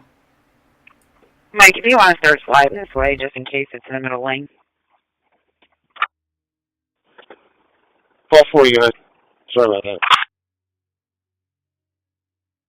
90, I'm heading that way as well. Is this the day? I wonder too. I hope so. Is this the moment? Is this the day? We probably ran out of fuel, right? Okay, I copy.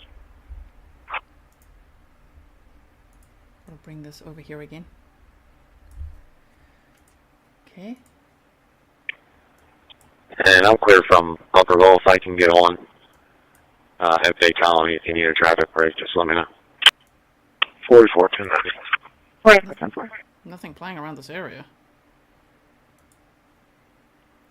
Alex said, FYI, for non-Pennsylvanians, we're giant 67 countries. Right? 34, 219. Counties, giant 67 counties. Wow. Booker said, I have a scanner for Chester CTY. What I'm listening to is the Chester County PA Emergency Services. And it's got all of them on, which is what I've been listening to since Nick shared this openmhc.com, because it captures all It's on the curve. Right? Just past Chesterbrook. So I'm definitely going to need to get it slowed down beforehand. Somebody doesn't hit it first. What are they talking about? You got 15, Sam 10. Does 26 have any more details on this person? I need the Silver Ford, Pennsylvania registration, Lima, Foxtrot, X-ray 8642, LFX 8642, for the White Lincoln, Mary Golf Bravo 1005. I'm going to pause it for a second. So, Luke on X. Nadia, copy. I'm from the station now. Why does it Do you want me to get northbound and make this? Stop it. We want to pause it. Copy. I'll let you know when I'm up on it. Bay Colony. Just going to put it there for a second. Okay. So, the van was stolen at Baily's Dairy, which is just 1 mile from where the burglary report came in at Northbrook Road last night, which had 0 police response. Damn. That is quite something, huh? Yesterday, there was someone that said that they can hear someone rattling on their door, they're trying to get in, all of that. Did you hear that at all? That was there as well, yes. James said Central Dispatch Channel. They are looking for him now. Okay, Central Dispatch Channel. Let's go there. Let's play it again. Copy. I'll let you know when I'm up on it. Bay Colony. 2671. Got a 140 with me as well. 40 to Sam 5. I'm obviously past it. You told me to head that way? Yeah, 2671, okay. It's not a bad idea. If you can all three sort of slow it down and block it off together, all 3 lanes, that'd be great. It's right in front of the station, like the township garage is right on that curve. Holly? Copy. I'll be out with them in front of my station. Meeting for part of the day? 1240, copy.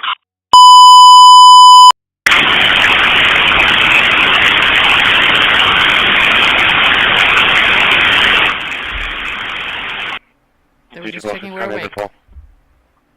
Hey, Steph, I have a break. The last car should be the van going by.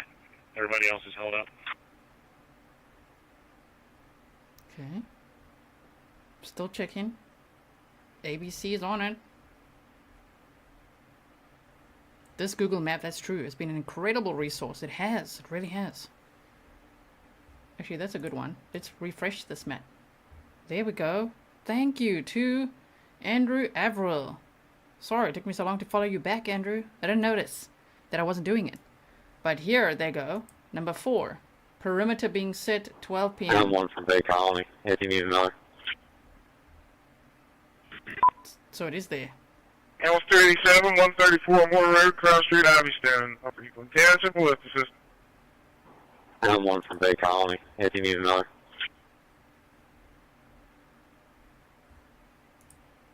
We're clear. Got it. 7-1 and 10, your response. Got it. Why are they not updating it on the official sites? Here's the prison shoes, by the way. You'd be wearing shoes like this. Start on here. These ones. 44, heavy engine number.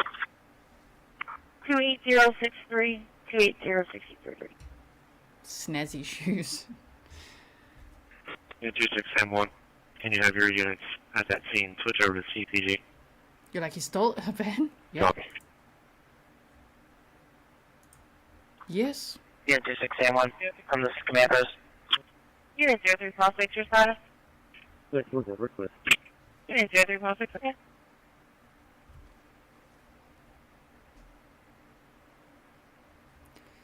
Okay. Unit 2671 to CPG. I don't want to miss it. 14 unit will be behind the caller's residence.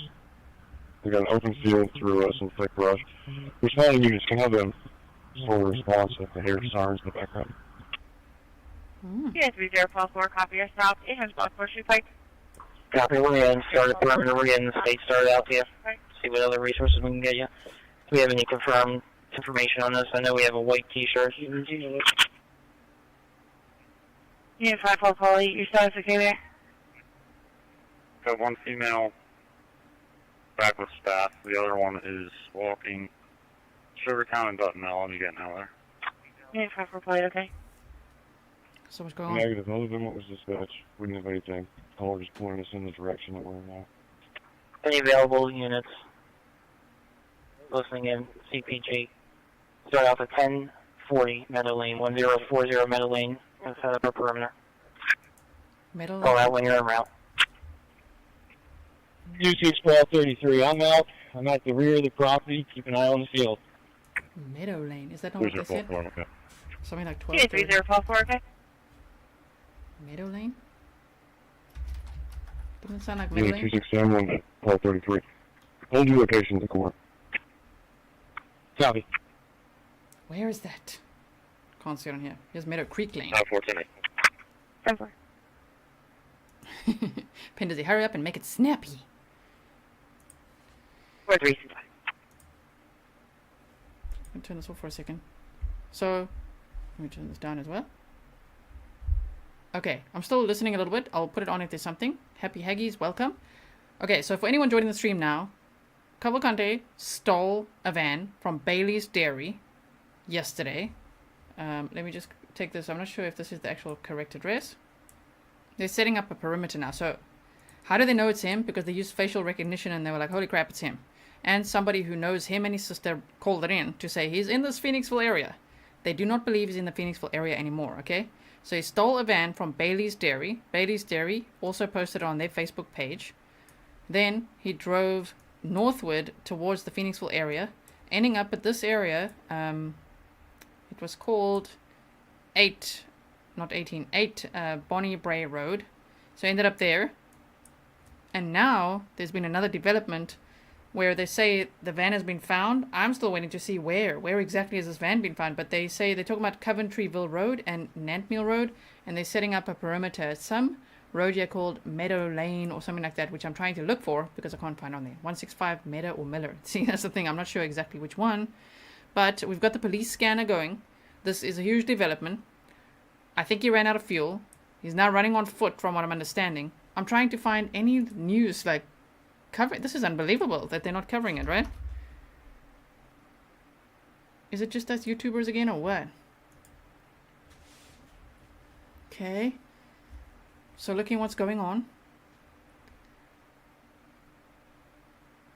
Peter says, I like the I told you so. I've tried to tell you for days he's not in the perimeter anymore. He was actually in the area. Only yesterday did he escape to Phoenixville. Bobby Swain says, why do they think he's there? Because the van was abandoned here. And they saw him run on foot, according to what people are saying in the chat, and the police scanner, which I missed that part. June, thank you so much. Really appreciate it. If you guys missed the pictures of him, here we go. This is what he looks like now. He's actually now clean shaven. Okay. He's still got the same pants on. The shoes I just showed you, you could see. Those are the types of shoes he's got from the prison. They're prison issued, jail issued, Velcro strap shoes. Alright. So he's got those shoes on, but he's shaved off his beard. He's clearly had, I don't know, a shower or something. Maybe he just shaved off his beard. I don't know. So there's that. Okay. He's looking quite happy, comfortable there for a moment, I guess. There he is with bleach. I thought this was going to be beer or something, but you guys all recognize this locally, saying that this is bleach. So I don't know if he's gonna, if it's just there. I'm not sure which property this is. We know that his sister's got a cleaning business, and this is a 6-pack of bleach. I'm not sure. Everybody, did you guys say you buy bleach in 6-packs? I don't know. I've never seen that. But anyway, there it is. Okay, there he is. This picture, I didn't recognize him. He looks so different. His nose looks so like structured and pointy here, and I'm like, what? But this is him. This is him. I thought this wasn't him. When I saw this picture today on social media, I'm like, I don't know, man. I'm not sure this is him. But despite the pants, you can see the pants look like they look like they've been through some stuff. Look there. I wonder if that's from the razor wire. Okay, so we've got that. I'm still waiting to see. Where's the press conference? Something happening or what? Lori Lowe says, you deserve so much more than this. Thank you for your professionalism and dedication, staying away from all the drama. You rock it, girl. Oh, thank you so much. Yeah, we don't do drama or crama here. We do not do that. Thank you so much. Really appreciate it. See, here they still just say, Cavalcante, to those, update to those residents in the area of Phoenixville. You may no longer see a large law enforcement presence in the area. Investigative leads have emerged that indicate Cavalcante is no longer in that area. Thank you for your support. Unbelievable. I know they're focused right now on what they're doing. But guys, anything else that you got going on? Let me go back to here so that we could see what's the latest. What in the hell is the latest? We've seen the pictures. Both sides of Bridge Road shut down. Perimeter set up around Ludwig's Corner. Next tweet will show the terrain they need to search through. Oh no, like he's run off into the woods again? Here we go again, guys. 2.0. Manhunt now moved a little further north and west. Cheryl, welcome. Sarah, welcome. Can't believe it. So this is both sides of Iron Bridge Road shut. Perimeter set up around Ludwig's Corner. Let's see where that is. Back to the maps we go. Go here. Add it to Ludwig's Corner. Yeah? Where are you? Oh, down there. Okay. So I'm going to take this one out. Oh. So down here. Now, if you guys are just joining now, let me just show you, or you need a refresher. Also, somebody was saying this Wawasset Road is a little too far north. It actually goes further south, and from the prison he would have gone more towards the south here. I'm just going to take this out here. We've got the prison that he escaped from. This is where he stole the van. Then last night he drove up north. From my understanding, he actually stole the van in the morning sometime. But then again, Baily's Farm put out a post here to say between 7 and 10 p.m. So that's more definitive. 7 and 10 p.m. last night. Wow. Okay. And then he headed towards this Phoenixville area. Here. And he was seen on this... let me just make sure this is correct. Not that one. Chester County Prison. Bonnieville. Bonnie Bray Road. He was seen at number 8 Bonnie Bray Road. And now, the van has been found somewhere here, and apparently fled on foot. Okay, so we're all on the same page?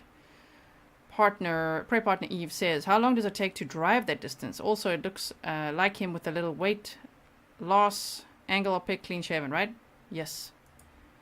Yeah, different angles, you look different. Okay, so what we're going to do, you're asking how far. So I'm gonna take these out. Let's do it from here. Okay.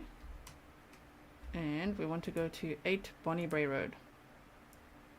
8 Bonnie Bray Road. There we go. That's where he went. So if he was last seen there, let's take this out as well. How many? 14.9 miles? 14 miles tops? Even if we take out Iron Bridge Road. 13 miles? That's how far he got? Wow. Okay. So let's just see what's going on here. There we go. Christina said 104 Meadow Lane. Okay, let's try that. 104 Meadow Lane. Downingtown. Oh. Thank you. And they just said on the scanner the perimeters around this Ludwig's Corner area. Interesting, interesting. I'll put the scanner back on now so that we can hear it together while we scour the internet for things. For the tree line, make sure we didn't miss anything. Like I said, check that structure if it's there. I only saw it from the rear. Target 3, Sam 1. Oh, I can do that one. You got this other one now. Yeah, that's right. I got it. You're 9-3, Sam 1. You guys working off CPG or WPG? Whatever location you're at, the radio's not making it. 42414. Can you clear me from that white van, please? Are you guys working off of CPG or WPG? Station 69, Animal 89, 51 Savage Road, Cross Street Ridge, Warwick Township. Nature unknown with possible force entry. It's going to be patched. You can pick whatever channel it's going to. Okay, let's play this one.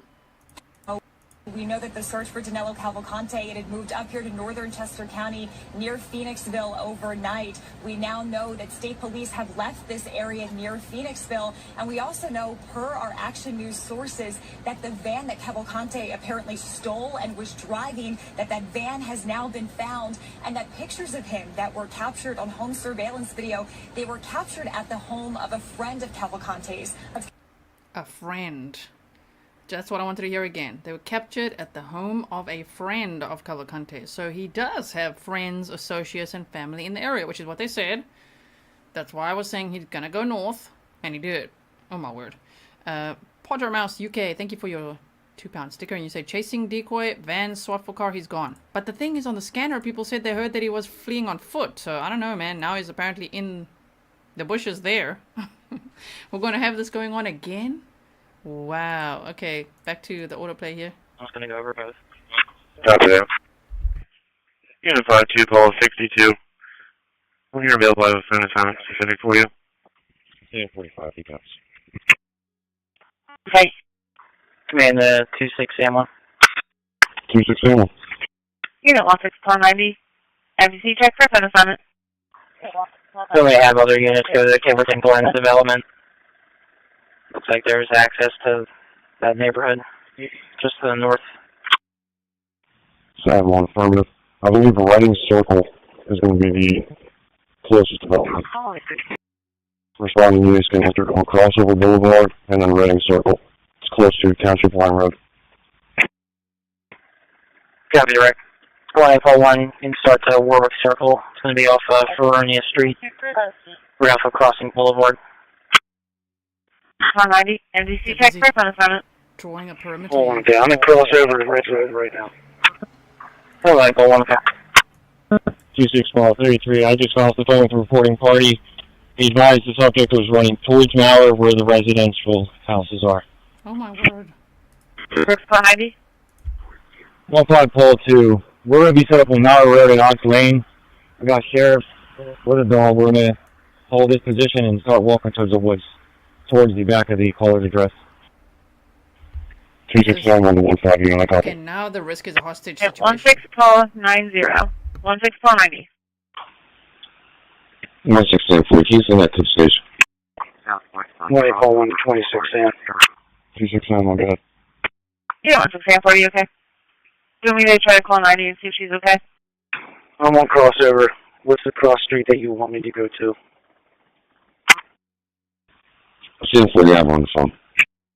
Okay, from crossover, you're going to go to Reading Circle, R-E-A-D-I-N-G.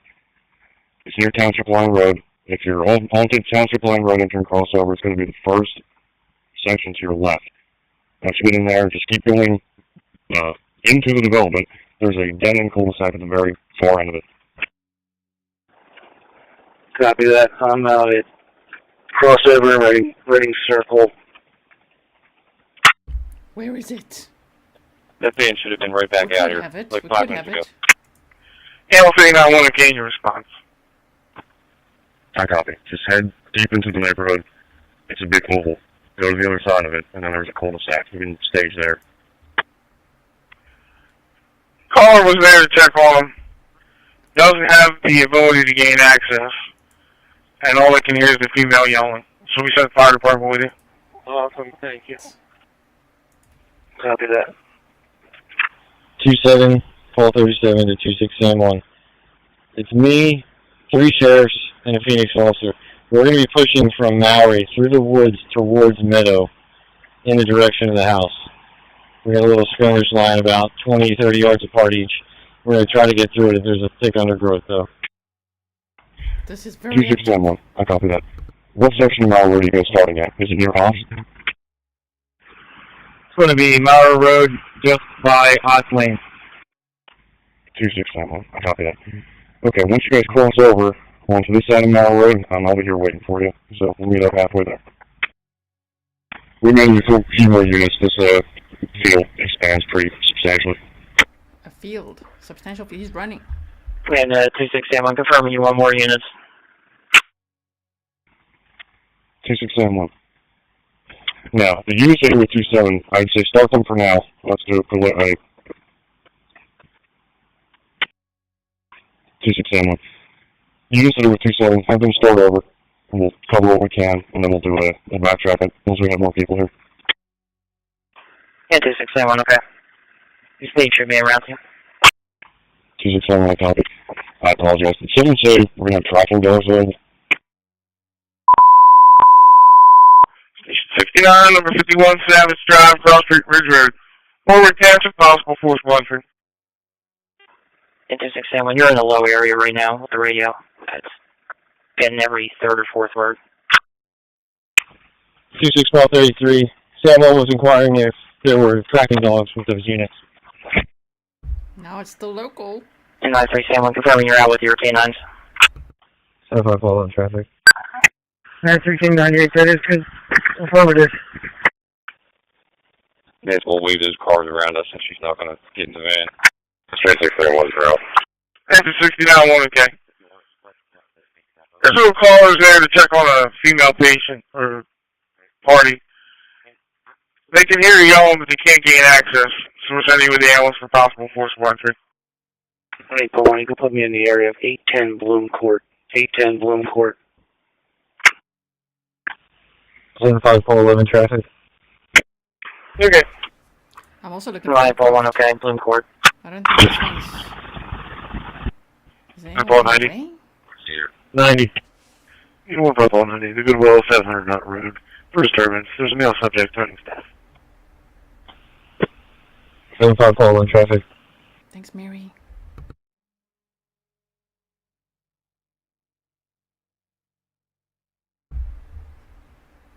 Okay, so I don't see I just wanted to see in the general area what's happening here. There's nothing. Unit 75-11, copy. 75-13, I'm out with it. Unit 75-13, copy, thank you. We have 146, Simpson Meadows, 125 Pleasant Drive. First floor, room 106. East County Township. Here's a person from a fall. Almost 1230, copying route to the fall. Simpson Meadows, 125 Plaza Drive. First floor, room 108. We do have Coventryville Road and Nant Mill Road. We got that up here. They said they set up a perimeter. They also on the scanner said Ludwig's Corner, and they talked about this Meadow Lane. That's why I've got these on the map here. So I'm not sure exactly where they are right now, but the guy's on foot. Oh my word. Let me put an image of him up, an updated one. Okay, hold on. So he is running. Wow. 1-5 units. The subject walked out. The 40-year-old white male, tan or white or gray baseball hat, and navy Billy shirt, maybe blue sweatpants, sneakers, carrying a red bag. Male subject threatened to beat up an RP and her staff. Under weapons, unknown talks. The RP advised he will be at. I'm assuming he'll be there at 18:30 hours to beat them up. Is what he said. 4-4, copy. 2942. If you can send that parking complaint down to the station. Unit 2942, okay? Unit 67113, copy stop, 1482 East Street Road. Hey, one right past the Elmo and Meadow Lane.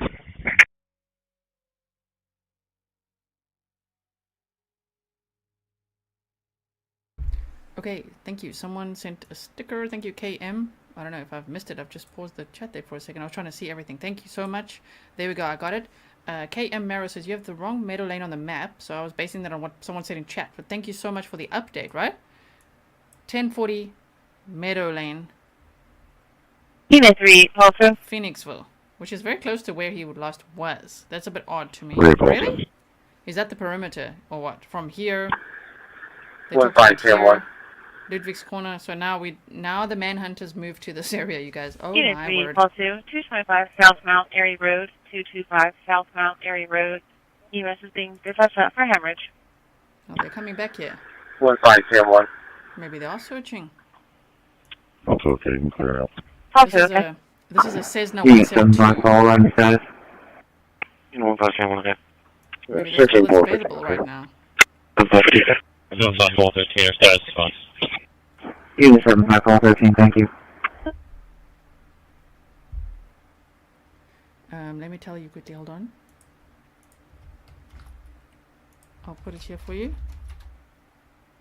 This is the Chester County, it's in the description box actually, but the Chester County PA Emergency Services one, it captures the all of them.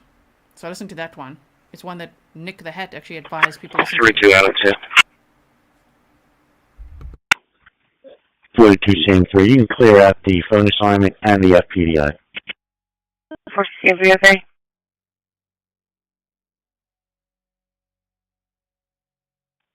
Unit 32M2.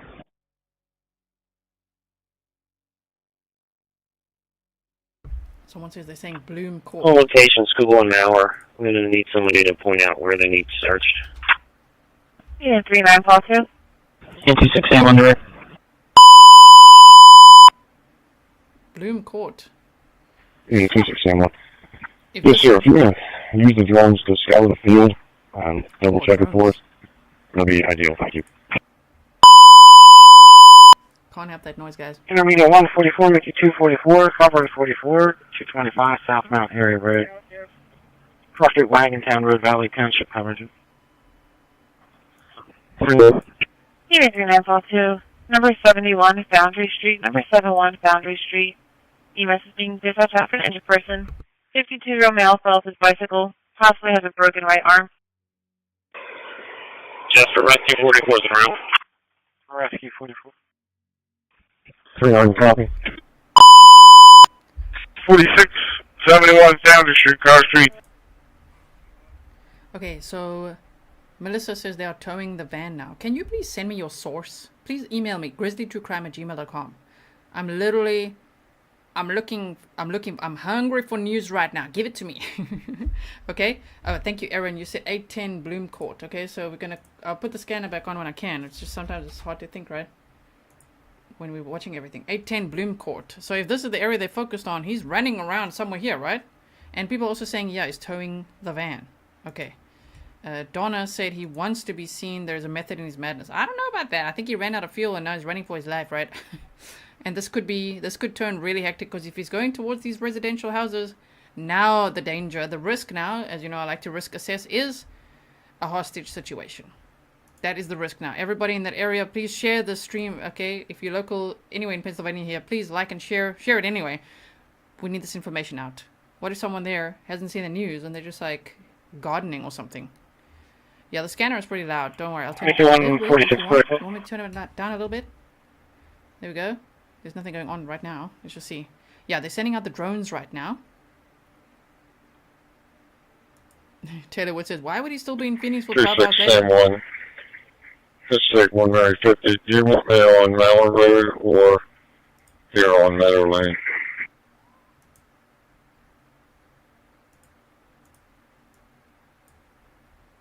Okay, back to the radar. 26281.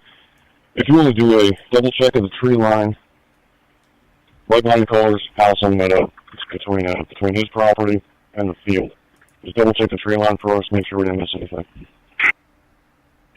Take 150, copy. You know, 15420 your status. 15420, my status is fine. Subject no longer on location. Oh. 15420. Subject's no longer on location. Way to go. Thank you, G. Sorry, Deborah. Hey, G, you're the best. What would we do without you? We appreciate everything you do for us. I love being a Grizzly. Thank you so much, Deborah. Thank you, June. Wow. Okay, the scanner volume I've lowered for you guys. Let's turn that off there. Got it. Okay. I've lowered it a bit. Hope that helps. I had it boosted for a second there. But I think we need to boost it. So they're talking about this meadow lane here. From what we can hear from the scanner. So I don't know if he's not running in this area. That is quite something. I mean, why is he here? Let's just see. Let's zoom out again. I mean... Unified to Paul 47. Trying to figure out why he would be here if they say the van is somewhere here. I don't get it. But we shall wait and see. Okay? Maybe we're going to hear him be caught here. Thank you, mods. Really appreciate you being here. This was actually not meant to be a long one. I just wanted to bring all the updates and bullet points, but now it's turned into, again, a live possible capture event. Mother of Dragons. Thank you so much. Couldn't help saying it like that. Mother of Dragon. Thank you very much. Okay. I think Nick is sleeping. Suite 500 Willowbrook Lane. Well-being check. Dorothy is a nurse for a female subject. Subject can be in Olivia Hill Christensen. 1-1 screaming she needed help, and then the call disconnected. RP attempts to call back the hotel, but they could not get a room number. So Staff did not get a hold of the female subject either. Angela, you say, I think you're talking about this Nant Mill Road, right? Van found. How is it that there's a perimeter being set up here? They said on the scanner at some point they saw him running on foot. So how is it that he's here? Because that's quite a distance, huh? I mean, this is 26 miles apart total. This is a long distance to run. I don't know. We're gonna get updates. Don't worry, we're listening.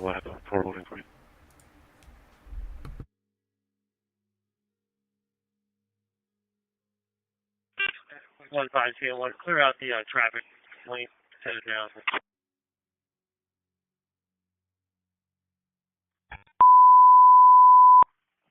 Station 27, Octorara High School, 226 Highland Road, in the gym, West Southfield Township. Electrical fire inside box 2763.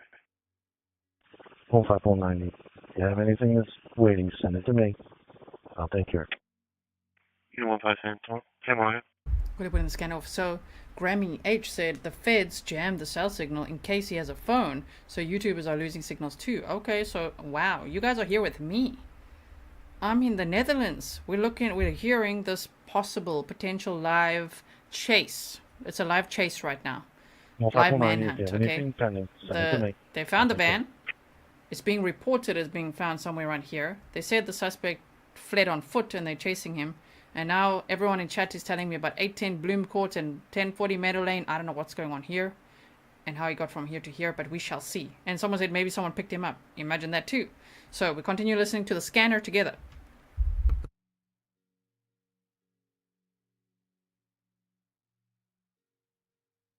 Well, 549, if you have anything pending, send it to me.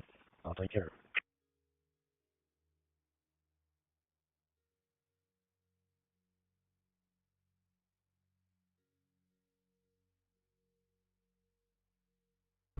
This is always a useful map. Big Frank, you on?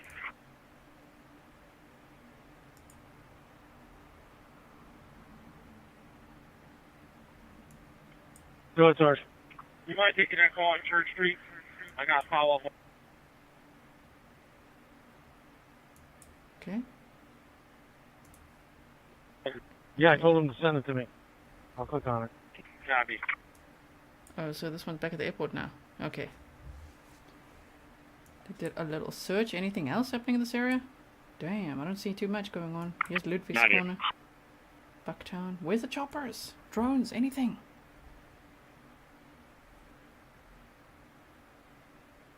Big Copper's Top, 1467 West Hispanic.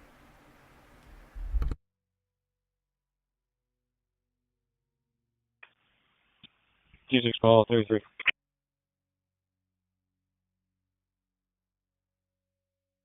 Okay, someone's sending me a screenshot of a map, so let's just check. Yeah, Meadow Lane and Bloom Court, very close. Let me just see what you got going on here. Just to check. T6 call 33. 81 and 14 are going to be checking the tree line along the rear of the properties on Meadow Lane. Tree line on Meadow Lane. They're checking the tree line on Meadow Lane. Oh, he's hiding somewhere. Oh my gosh. Imagine if they catch him. And we are live, listening to a chase going on. Van? The van has been abandoned. It's been towed. And Cavalcante is back on foot, running around in this area apparently. Between Meadow Lane and Bloom Court. I hope I got the right location. Locals are sending me that to tell me that. Where's that one? Oh, there, okay. So you're saying here, Meadow Lane, Bloom Court, between these two. Sure. Get him!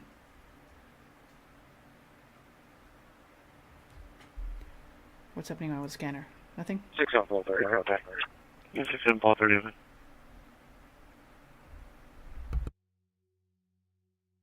Just gonna post something on Twitter quick. Go and make a screenshot real quick. If you see the screen go dark, that's why. Okay.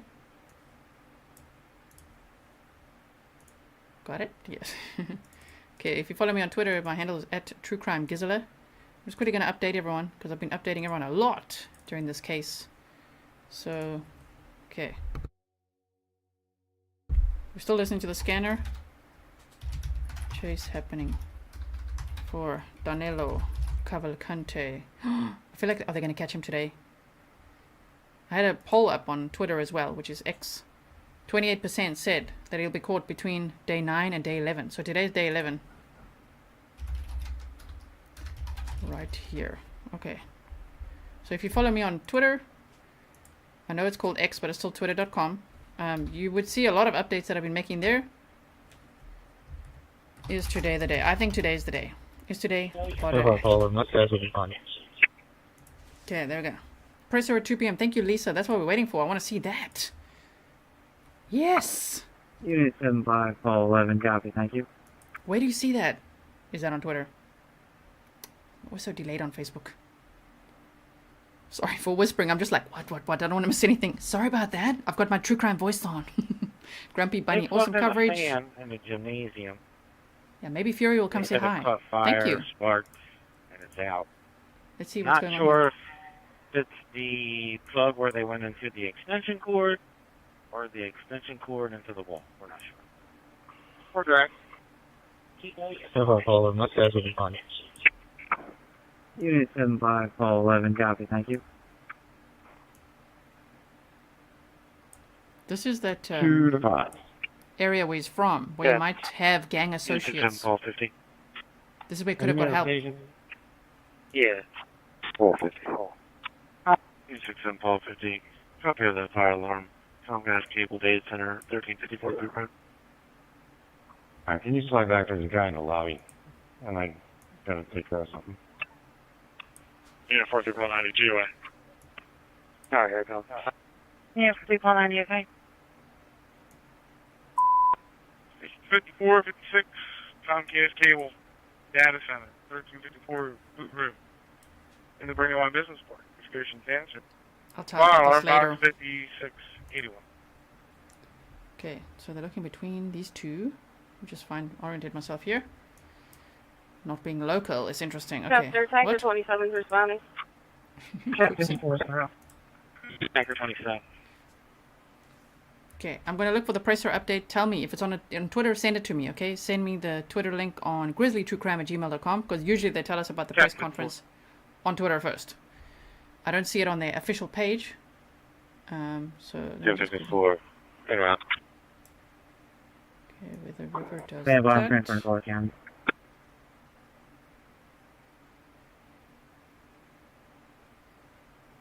Yes.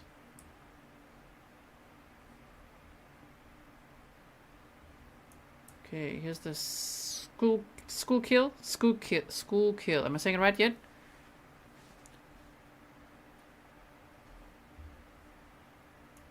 Or Polly. Go here. Utility 27, they're out. Utility 27. Okay. So they're over Viper there. Polly. Yeah, Viper Polly. West Industrial Boulevard and Industrial Boulevard. West Industrial and Industrial for a traffic complaint. No There's a aircraft. tree down blocking the circle. No wires involved.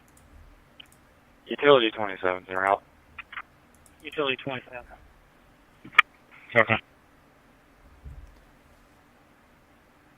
Press conference at 2 p.m. Okay. So we got that. Press conference. I mean, they're chasing him, but there's a press conference. You know what I mean? Like, okay. Now, the time right now is that it's 1:07 p.m.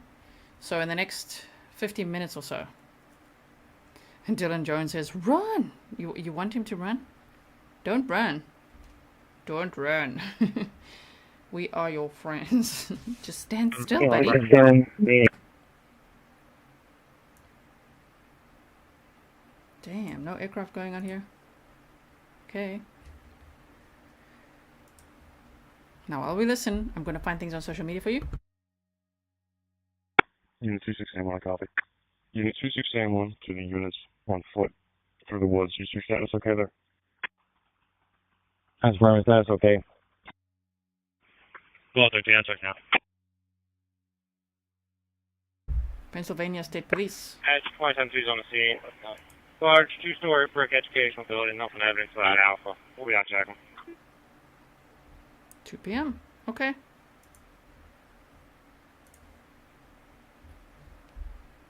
Thank you. Asperger Sadie. Got it. Grammy H says they closed Iron Ridge Road and are searching the field next to the road. When you're done with Young's, let me know. That's what I want to know. People talking about Iron Ridge Road and they're talking about this area. I can hear them say on the scan in Meadow Lane. 75 Thank you, copy. Connie. LEB. I bet the presser will report on all the info we already know. Unless they catch him now. I mean, but are we gonna hear something here? You know, if they're like, okay, you see, this is the dream now. At 1300 hours. Thank you, Mercedes. Westchester Youth South Campus Apartments, 848 South Campus Drive, Unit G is in George. East Milford Township, Sipper. 1447, the woods behind Mauer are all clear. Yeah, Okay, so to Becky, that you keep on saying that there's a press conference on CNN. It's a fake CNN channel that actually loops. Now getting reported. It just loops old press conferences, so just be very careful with that. Make sure of the date of the press conference and things like that. It's not happening yet. It's happening at 2 p.m. local time today. Pre-C, welcome to Grizzly Supporter.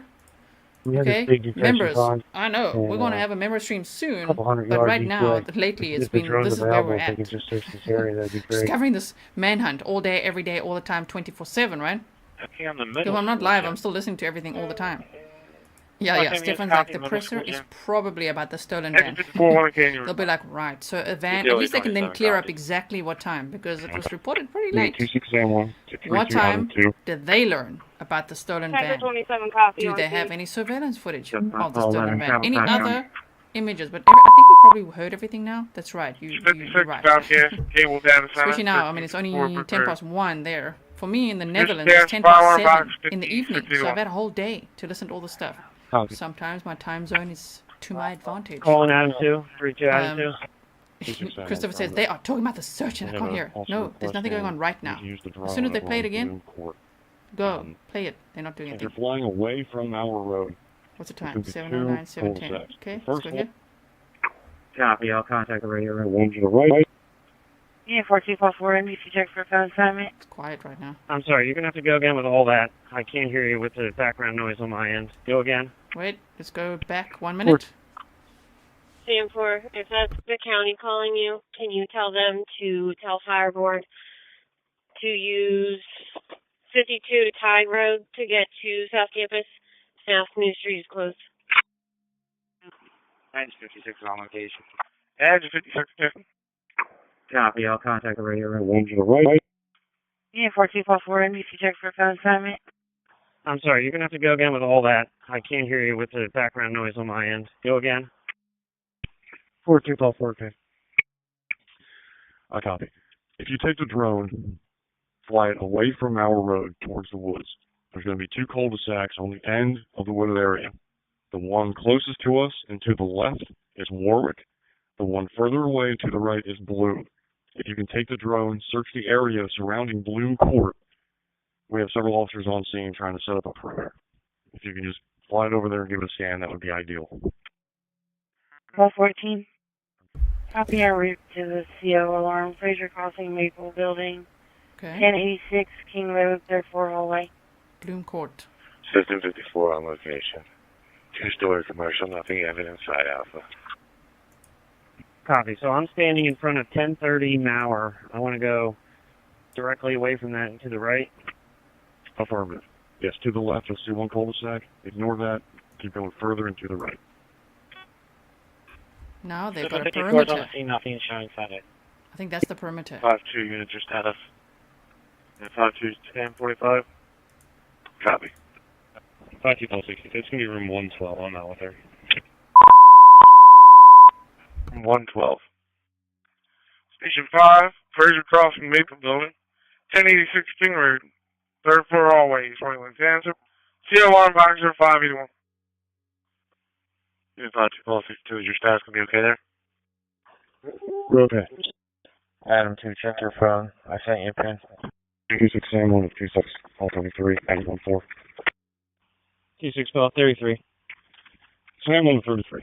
If you guys can push forward and just check the field on foot, just to, again, verify that he's not in the area. Our rescue 5 almost 53, can you respond? 956 Chester. Answer 56. Unit 1590 NBC check for phone assignment. 15490, copy. Very interesting, Kerry. Copy. Myself, 14 and 81 will be checking the field. Answer 56, go ahead. Small appliance fire in the kitchen. Under control. You can make it available. Alright, System 54, you got me that? One, you can get available.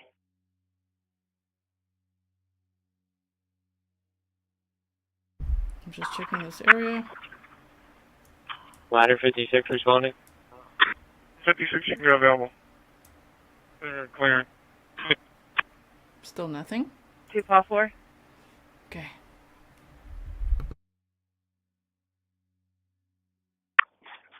All 4, I copy.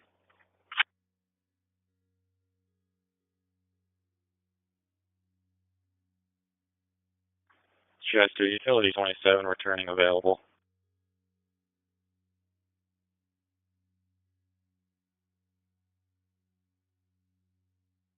Yes, 254. Copy of your suspicious condition in front of 112 Whitney Drive. For an unoccupied white older Ford Ranger, Pennsylvania registration, Zulu Michael Yankee 4775, ZMY 4775. Caller is no longer on location. Be unfamiliar to the area. Chester, utility 27 returning available. Utility 27, okay. For registration comes back to Jesus Zavala out of Oxford. 4, copy. I'm looking at all the things you guys are sending me on Twitter. There's a lot of notifications. So look on top. Van found. Cavalcante on foot. Perimeter setup, No press connection. conference 2 p.m. No Eastern. smoke. We'll be here for it. Roof and building. You can place all 27 units available. Oh no. Sam 1 to 18.1. Did the drone make it to your location? I just 27 ticket. Negative, sir. It's. Is this vigilante or is it official law enforcement? Call 34. Official law enforcement. 34 be transferring 142P, 50 CP. 5270. You guys near the area of Bloom Court?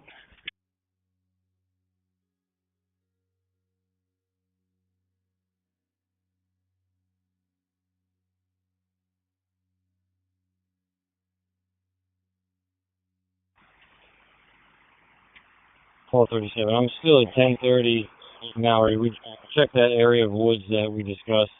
There's nothing in there. I'll respond somewhere else if you need me. Sam 1, copy. I appreciate it. Yeah, I think at this point we're good to start clearing out. I don't believe he's in the area. 7-5, call 13 status. Where is he? Copy that. 18 to 26, Sam. If you could have another car come back up here, and the Avondale Corporal just rolled. Can use another vehicle. 5, call 13. I'm pulling up now. Copy. Going to be 848. G is in golf. Patient's name is Taylor. Unit 26 Sam 1, copy. Unit 26 Sam 1 to CPG. Can you see if one of the units stationed on Mauer can head up, take a left on Township Line, and meet the 1-8 unit on Bloom Court? Call 13, okay. 42 is responding. Sunrise Senior Living, 324 Lancaster Avenue. Walstown Township, respiratory difficulty. Yeah, 6244. After he called back, neighbor called him advising it's one of his guests. Everything's okay. Requesting a cancel. 754 Chester. Good. Still, call 2, are you available for that assignment? Yeah, 5546. We're going to be clear of Comcast on Blue Road. Companies are available. Available. 4 copy. You can clear it out. Yeah, 6244, okay? Call 5, call 2. I'm making a left on Township Line now. I'm area with him. Unit 26 Sam 1, copy. Thank you. 27, call 37. I'm still available if you need me to go somewhere else. Call 6. Unit 5546, Cherry House Apartments, number 15, Leopard Road. 3rd floor, apartment 3, and as in November, EMS going out for a sick person. Call 6, okay. 2 Hamilton Cherry House Apartments, 15 Leopard Road, 3rd floor, apartment 3, and East Down Township, sick person. 26, call 33. Meadow from tree line to tree line is clear. Sam 1 33. Wonderful, thank you. Way to go. Thank you, Unit Sharon. 54 Sam 2. Unit 54 Sam 2, Sunrise Senior Living, 324 Lancaster Avenue. 2nd floor, room 227, EMS is going out for respiratory difficulty. Call 1, drones on location. I'm going to put that over for a second. So Sam, someone was copy. asking where will the press conference be After the held. area It's is going to be checked, at just 2 give p.m. me and they say verification at that the that's clear. Thank Poe Marlin Fire Company, Okay, located at 36 Firehouse Drive, Kennett Square. Lieutenant Colonel Bivens will be speaking. Command post 26 Sam 1. Westchester's inquiring if you need any more drones. Unit 26 Sam 1. Tell them I appreciate it, but they will not be needed at this time. Yeah, 26 Sam 1, okay. This will also be the third 10-minute mark. We're about an hour in the incident. Unit 26 Sam 1. Once the units off of Bloom Court verify that that area is clear, I'm comfortable closing this down. Everybody can return to their posts. 7-5, call 13. Yeah, 26 Sam 1, okay. Call 13, go ahead. Can you advise Fire Board? The patient took medicine after having an abortion yesterday, and she is currently bleeding from her private areas. Hold on there for a second. Patty Shoemaker says thank you for your coverage. If anyone's missed the banner on top, there's a press conference at 2 p.m. Eastern. Open areas adjacent to let's those see what they two say ponds. there. The van has been found. appears clear. They've set up a perimeter. I mean, it's quite sizable, in my opinion. I'm not sure exactly where it is, but they keep talking about this Bloom Court. They keep talking about Meadow Lane and Bloom Court, but I believe that here at Iron Bridge, they've shut down the roads, closed it off, and from what we initially heard, Yeah, I think over. the van was found around here. You're calling, Chris? So Yeah, very interesting. I'm in the basement. There's two electric dryers. Jessica, They're not so gas the drone is fed. showing However, up one of on them has the exhaust vent attached. exchange. It doesn't have a call No sign. readings on the Oh, meter. okay, interesting. Animal 2-3 Stealthy back to drone. work. Yeah, I have not seen anything Sorry, the line was down. I'll be down in a minute. showing up here. Okay.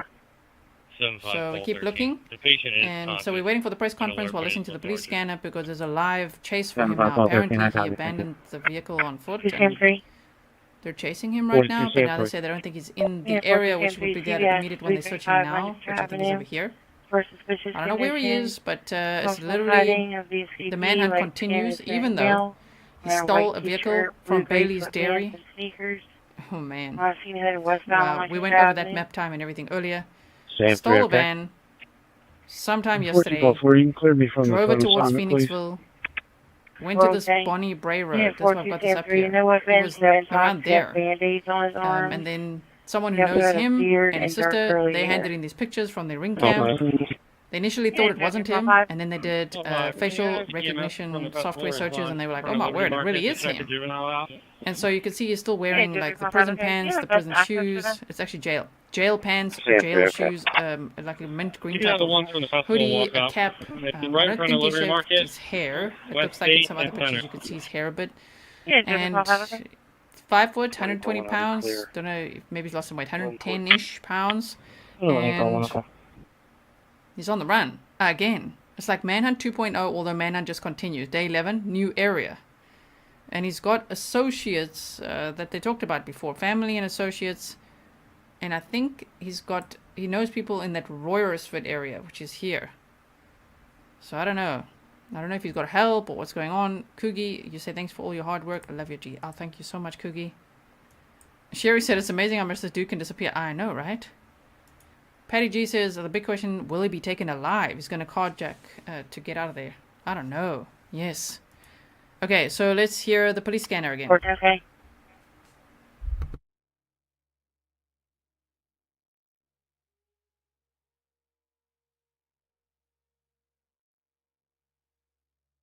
I've turned the scanner down.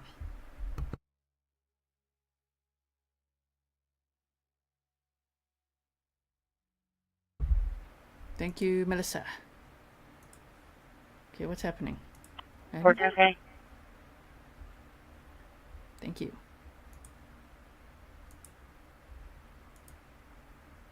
Yeah, you guys are saying associates would be stupid to help him. Okay, the scanner is actually in the description box, but I'll put it here in the chat for you. I had the scanner muted there for a second. Not? Maybe it was just for myself. Maybe it was just in here and you guys could still hear it. Sorry about that. Sorry about that. Timmy, we got him surrounded. I hope they've got him surrounded. My goodness, stop it. Sippy, sippy, what? Thank you so much. You say thanks, GK and mods and contributors. Thank you so much. Gene Davis says, do we know if he has a weapon? See, that we don't know now. What if he did get a weapon from his associates? Remember, he's from this King of Prussia area and also this Royersford area, so he might have associates there. And they say that this seems to be the perimeter based on all the points given in chat. Thank you again, Sippy Sippy. So we shall see.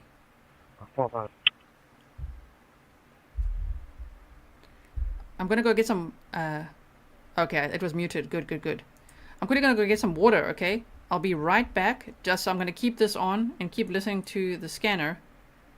I know it might be, I'll leave my chair here. Okay, no, I'll be right back, okay? Yeah, 3045 in front of the Fox Fresh Marketplace, 1257 Horseshoe Pike, 1257 Horseshoe Pike. EMS is being dispatched out for an accident. 3 vehicles, unknown injuries, and call taker just updated. Caller is now stating no one needs an ambulance. Okay.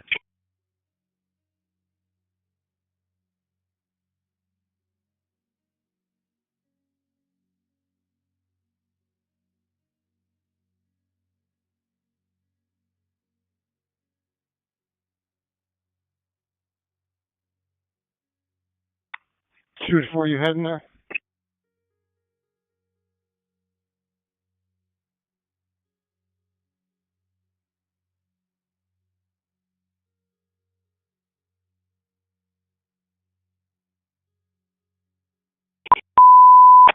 Station 49, MQ46 is on the Cross Fresh Market, 1257, full shoot by East Brandon White Township, Auto Axe.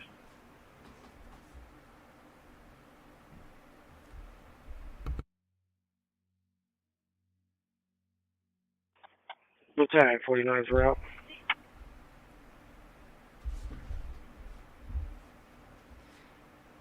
Okay, I'm turning the scanner down slightly. Tell me if it's okay. Yes, Tiff, I need a cardboard. I just need Fury to get in here and sit here. I can't believe this is happening. Let's scour the internet for some more news, right? Damn, Mom of 6. Mom of 6, thank you so much for your super sticker. Yeah, 1690, MDC check for phone assignment.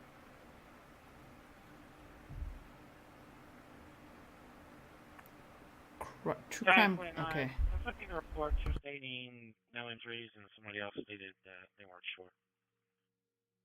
Yeah, 1690, MDC check for phone assignment. Copy. Keep everything going for now. Don't hurt it. 29, MQ46 ticket.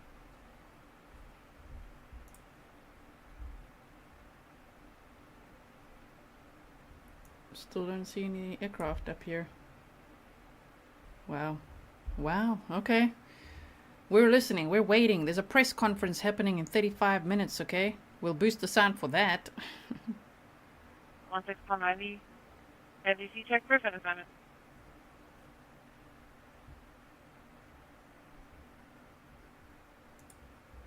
Okay, to the members, remember that slow mode doesn't apply to you.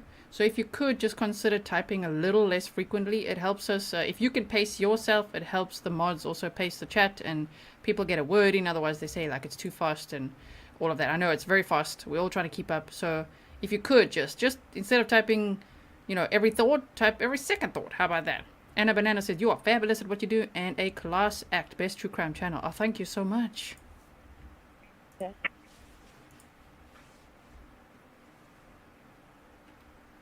Chester 4950, responding. 4950. Stacy, I don't know. Apparently that was on the scanner. I didn't hear that he's on foot. He is, Harley. You can see it in the picture above there. He's wearing his... Oh, so you're saying if they were there and saw him? I don't know if they saw him, but he's wearing... What we know is this is the clothing up there, top right, that he was last seen wearing, which is still his prison jail green pants and his shoes. So if you didn't see the shoes that I was showing, so it's these types of shoes, which are on this shoecorp.com. The 2800 white low leather Velcro athletic shoe. Snazzy shoe. That's what he's running in right now, if he's on foot.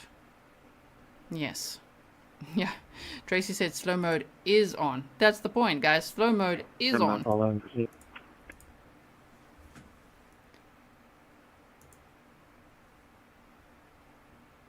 I'm amazed. They're not really flying on here. Vehicle was towed.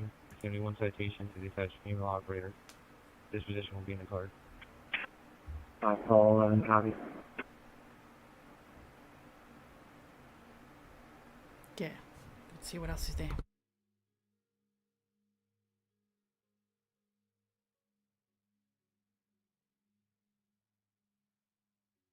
We are on slow mode, but remember that Chester 450 is on location. Remember that slow mode does not apply to members.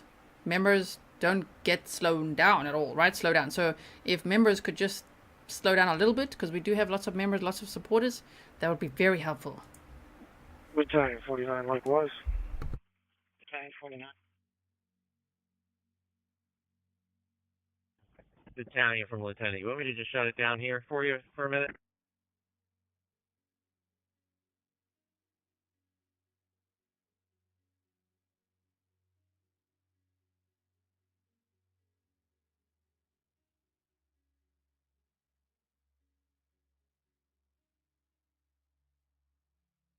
So there's a content creator, JLR. It's out there, and I believe he keeps losing signal because you guys are saying that it's likely the FBI like jammed the network in this area in case Cavalcante has a cell phone, which makes sense. So yeah, their stream keeps crashing, so I can't see the exact location of where this van may have been found.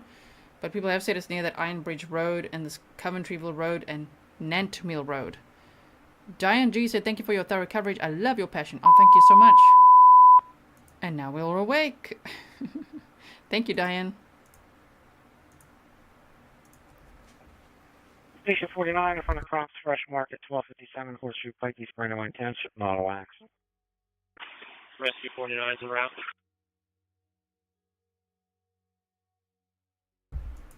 That's right, Patty. People, you're here for the ride. Stop complaining.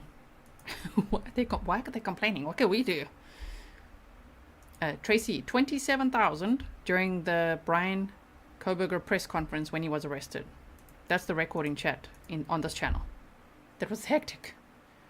It was Van Lachim's first day as a mod on that day. Yes. That's right, Book Girl. If you tap the video of G and the little red dot isn't to the far right, you are way behind us. That too, yes. Yes, I do wonder, what shoe size is he? Okay. AMLC 105. Yes, sir. You know? So you see Hey, we're headed over to Foundry Way. Do you need anything? 562. No, sir. Do you want me to come over there or no?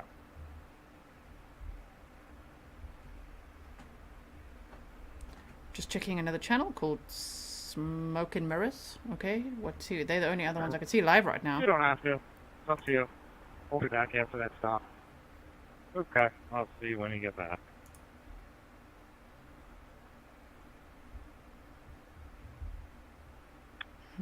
Says you can recall the ambulance coming here. Starting mileage 10322.4. Rescue 49 is arriving. Rescue 46-2 copy. Gotcha, Delta. Rescue 49 again.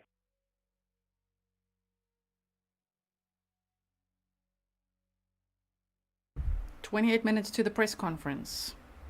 Waiting to hear what they say on the scanner. The van has been abandoned. Apparently the suspect's on foot. We don't know that though. And they've set up a perimeter, which I've just put all the points that they were saying on the scanner and that locals were saying in the chat. Buttercup, were you? When there were only 25 people. Do you remember those days? Long ago. July 2021. Yes. Okay.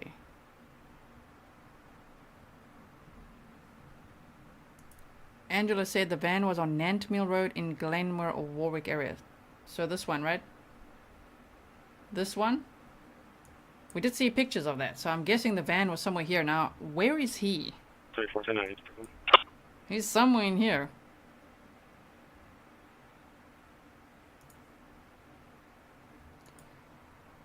Just wondering why we are here. I think they can, in case he's got a cell phone. I know that then you say no one can call. I get it. I get that logic. I just see that there's people are really struggling with signal out there, you know. So yeah, the press conference.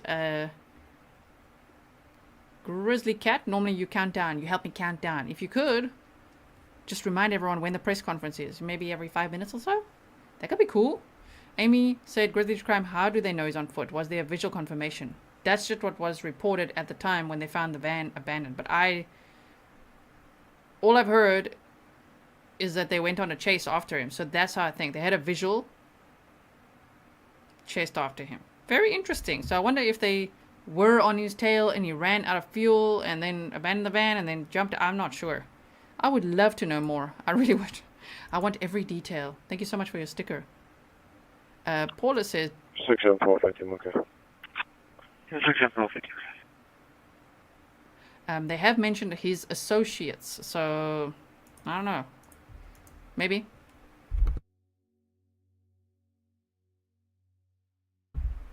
Web Weaver, thank you so much. See, Christine says that's why we've got all these points on the map. The van was recovered at Ludwig's Corner. Okay, wait. There we go. Here's Ludwig's Corner. Here's that Nantmeal Road.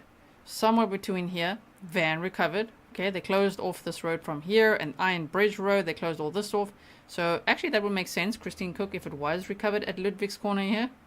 If they closed all of this off so people couldn't go southward, close it off here. They talked about this Meadow Lane area as well, and the tree line and all of that, so that's interesting. somewhere going towards the residential property. So I don't know if it was this one. And then they also talked about Bloom Court, and there's another one here called Meadow. Wait, here's Bloom Court, and there's another Meadow Lane here. So that's a little confusing. Where is he at? Moss Mummy says he doesn't look dangerous, but he is. Ah, B. Cooper, I'm so sorry. Patreon is $1 a month and you get all your notifications. It's very reliable because it goes straight to your email inbox if you're interested. West said, if people think he's heading for some family home, you can be sure the FBI is there waiting for him. Okay, we've got 25 minutes or so to the press conference. And I don't know. What are they going to say? Anne said, great work, G. Mod Squad, this is hectic. It is, right? Kitty Cat says, please zoom in to show the homes in the area. The thing is that I want to know if it's... I know they talked about Bloom Court a lot. I mean, if it's the homes in the area... Are we talking about these over here? Let me just make this guy smaller here. Taking up a whole map, dude. Go stand in the corner. Naughty corner for you. Okay. They talked about Bloom Court. And here's this Meadow Lane. And they asked for drone footage over here. So there's all of these homes here. And then I'm wondering how he got there. If the van really was abandoned somewhere here. And there's another Meadow Lane here. Any locals? If you're there, please. Do you know? I'm going to check my email again. Ooh, Andrea. It's going to be so tense. 13, go ahead.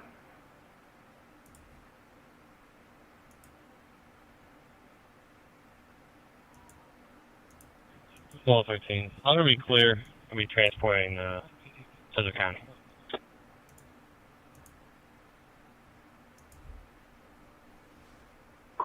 Copy, 1 female shift, yeah.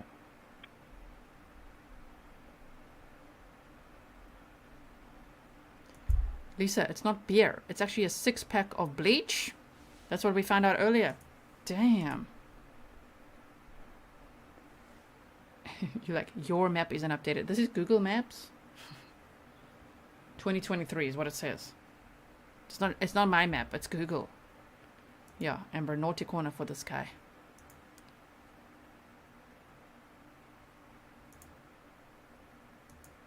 The press conference is going to play my video, my word. Okay. So, if you're only joining the stream now, we went over a lot of information, okay? We are listening 47, and did you check for phone assignment? to the police scanner. So, hold on. 47, got it. Here's the scanner. I'm putting it in chat, okay? Police scanner is going in chat so that I could talk a bit. If you guys want to monitor that and tell me what's happening, that could be good as well. Let's do it together as a community, okay? So I put that in. Okay, Tony Schmidt said, I'm local. What's the question? Tony, I want to know, was the van abandoned here at Ludwig's Corner? Because that's what people are saying. And is this the area at 810 Bloom Court Road? Is this the Meadow Lane they're talking about where they think he is? Do you know if he's on foot or not? There's a Meadow Lane here, and they keep talking about 810 Bloom Court, okay? They've got that. Or are they talking about this other Meadow Lane that people keep sending me, which is down here? Either way, how did he get there? Whether it's from there to there, or if it's from there all the way across, how did he get there if they think he's there on foot? Very interesting. Those are my questions, okay? So for anyone who's only joining now, thank you so much for being here. Let me just quickly show you this. If you already saw it, don't worry, guys. It's going to be a refresher. You're going to have pop quiz. No, I'm just kidding. You're going to have a pop quiz. Let me just take this image off for a second. Empty Nest Garden said 2 search locations, 1 for him. Oh my word, 1 for him and 1 for the associate? That is interesting. But still, how did they get there? Is the associate running now? Rooftop Deviled Egg Jesus said they got the van on tow truck picks out now. Okay, I'm going to have a look. I'm guessing Rooftop Deviled Egg Jesus that would be on Twitter. If you could download those pictures and send it to grizzlytruecrime@gmail.com, that would be very, very helpful. Aaron H said law enforcement officers definitely was set up on Mauer Road in Phoenixville and 15 minutes ago. I'm local. Pictures on local Facebook pages. Okay, Aaron, can you send me the link to the local Facebook pages? That will also help me a lot. I don't always know which ones are the local ones, right? Dub CPS said local. No, Nantmill Road, not at Ludwig's Corner. All right, so there's a local saying no, not at Ludwig's Corner. So around this Nant Mill Road is where the van was found abandoned. I don't know if they spotted him there running or what the hell happened. But maybe what would make more sense, okay, if they're looking for an associate, let's try to use logic here. If this is where the van ran out of fuel or some crap like that, and then he had a phone and called an associate or something, they didn't get very far then. If they then came to help him and pick him up or something, that'll make some sense. If they're here, I don't know what's going on. We shall see. Okay, so on August 31st, as we know, that this guy, Danelo Cavalcante, 34 years old, 5 foot, 120 pounds, maybe 110 now, he escaped the Chester County prison, which is a jail, right? And we saw the video of him shimmying up the wall.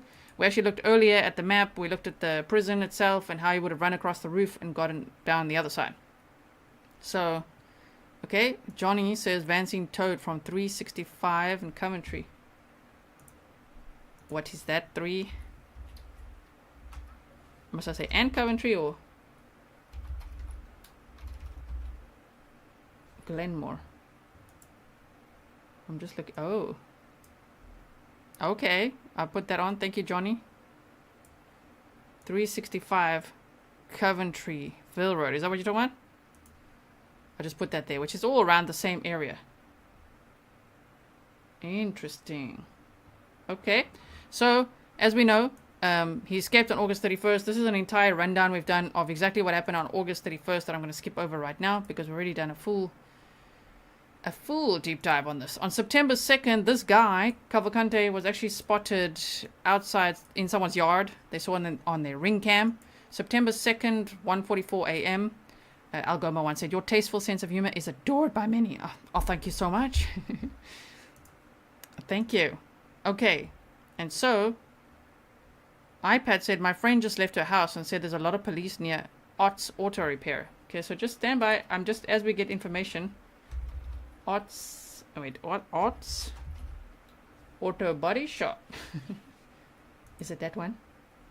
Where are you, Ott's Auto? Oh, damn. Oh, okay, wait, as we go along. If you want something like really structured, clean, going through the presentation, you got to go back to the beginning afterwards. Don't go now because you might miss, okay? Hope you guys are monitoring the scanner. You better monitor for me because I'm busy talking to you now. Okay, so here at this Ott's Auto Body Shop is apparently a lot of police activity, which makes sense then because they keep talking about 810 Bloom Court Road. There's a meadow lane here, and here's this Ott's Auto Body Shop. So, where was Cavalcante spotted? September 2nd in someone's backyard. You know, he's always a day ahead of everybody. So, because they see the footage delayed, right? Just a Mom said, "Please take one moment, hit the like button. This will help get out to more, please." That's right. Thank you so much, Just a Mom. Okay, so this was on the 1800 block of Lenape Road. If you don't know where Lenape Road is, have you even been here at all? If not, don't worry. There's a playlist for you. On September 4th, he was actually seen on deer cam near Longwood Gardens. I'm sure you heard all about Longwood Gardens because they focus on that area heavily. Okay, he was actually going northward and then turned around and went south again. So he was obviously going towards where they had that whole perimeter set up, night vision goggles, tactical teams, everything. Saw the lights and turned around and went south again. That was at the Longwood Gardens area, right? Now, the latest photos, September 9th, yesterday, 2023. Look at this guy. Looking like Burgos. Please let Burgos not escape. If you were there for the Burgos Aviles trial, you know what I'm talking about. Anyway, so here's Cavalcante, September 9th, 2023. When I first saw this picture, I wasn't convinced it's him despite the pants and the jail shoes. I was like, I don't know, man, that face, I'm not sure. However, when more pictures came out, I'm like, damn. Okay, you could recognize him just by his whole facial structure, like all the features, his lips, and he's shaving his beard now and everything as well. So there's that as well. So fresh. I don't know, fresh delicious. I don't know who helped him with that, but they obviously don't have pants his size. So yeah.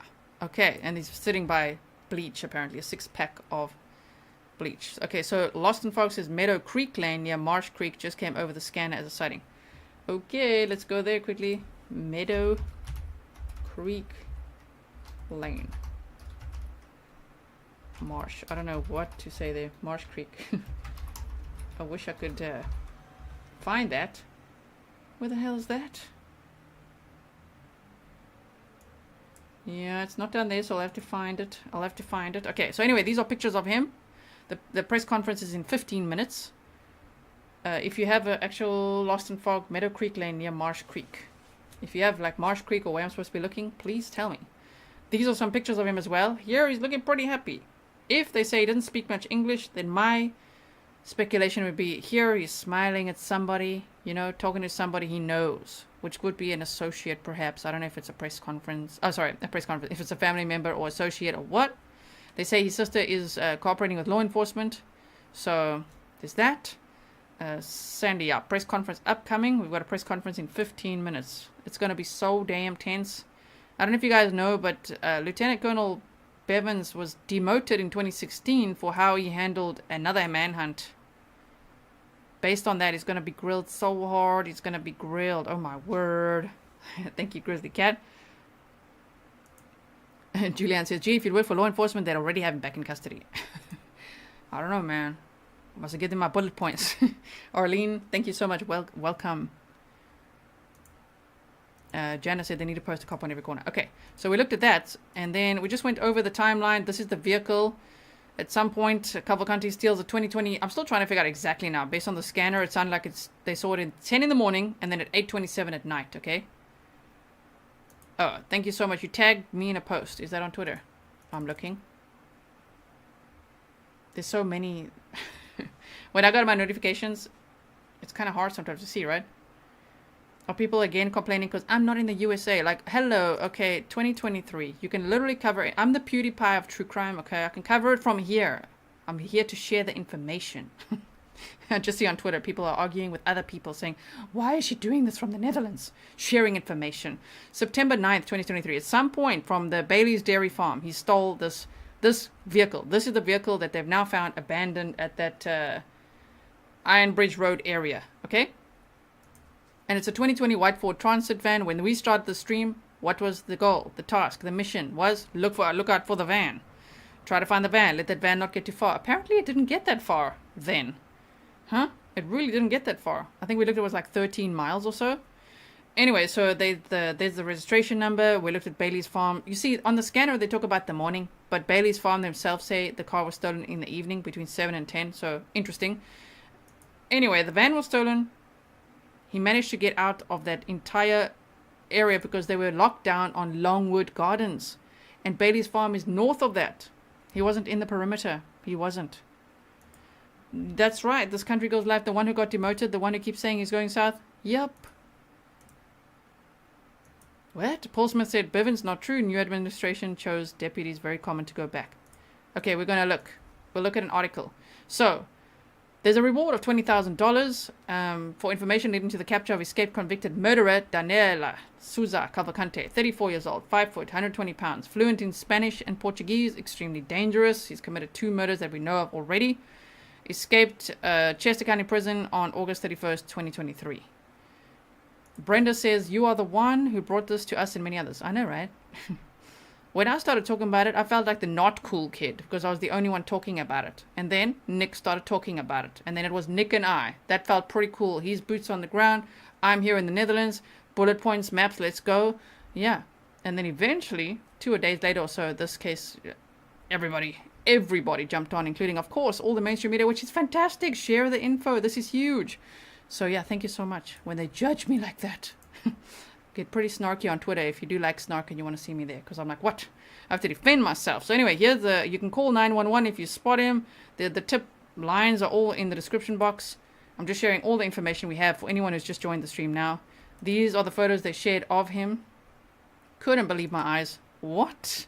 Vicky Kennedy, thank you so much. Really appreciate it. Sure. Elgamo 1. Lol, the Netherlands cannot contain G. I know, right? All the way from across the ocean. Okay. So, we got that. Anyway, so that's the presentation we did. And now, let's go back to that police scanner, shall we? Let's refresh. Where are we at? We got 10 minutes or so. Let's put it back on. Anything happening? I don't hear anything happening. Did I miss anything? That's not the sound we like. Thank you, 24449 QRS, number 12, Sweet Briar Road, Cross Street, Ashbury. What's Brandon Light Township? Hamilton. Unit 3945, MDT check for assignment. 12-5, copy. Clearance 49, Mickey 244-1, okay, and your response? In 2681, do you have the bag with you? Here's Marsh Creek State Park. I don't know. Marsh Creek Reservoir. 4744. 4730. Yeah, 4744. Okay, let's quickly check Twitter.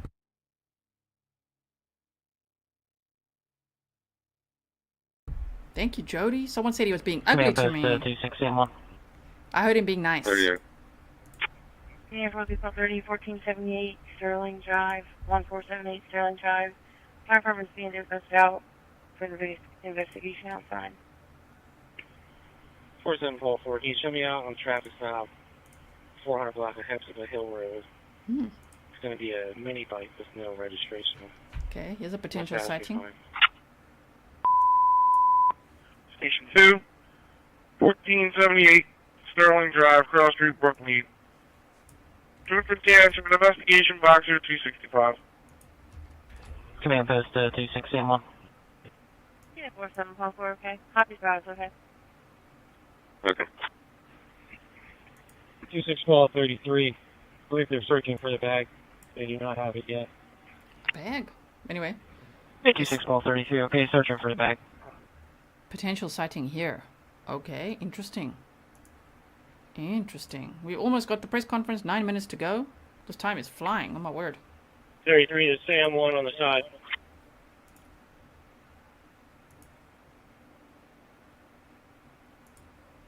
Pretty good.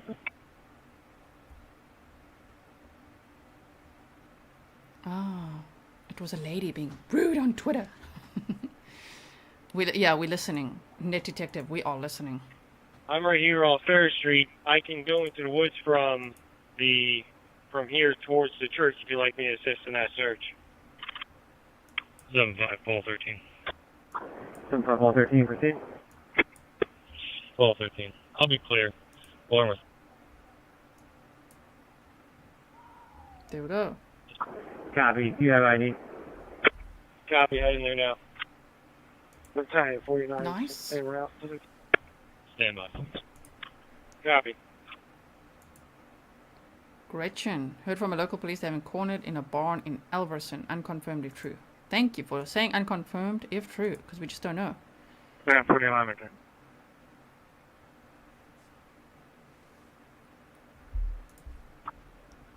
Jazz Battalion to responding.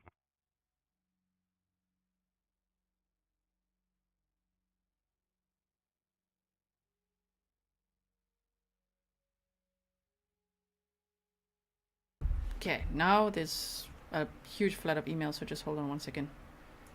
Van towed, okay. 34, clear the prison. Oh, damn, okay. There's the van being towed.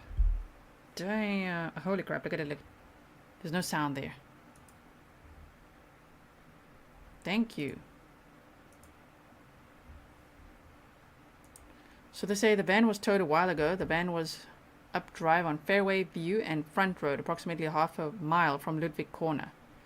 Drones and dogs active on Fairview, down to Marsh Creek, where it's a state park. Oh man, this guy knows his way around a little bit, huh?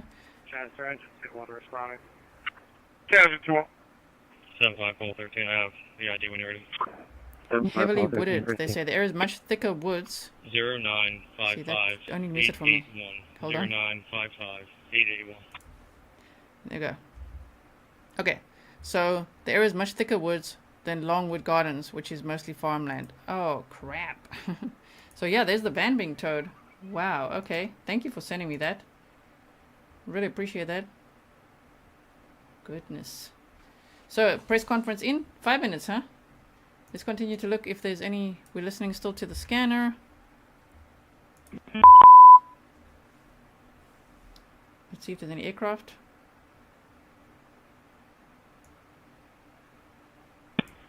Two 6-33 hour sheriff.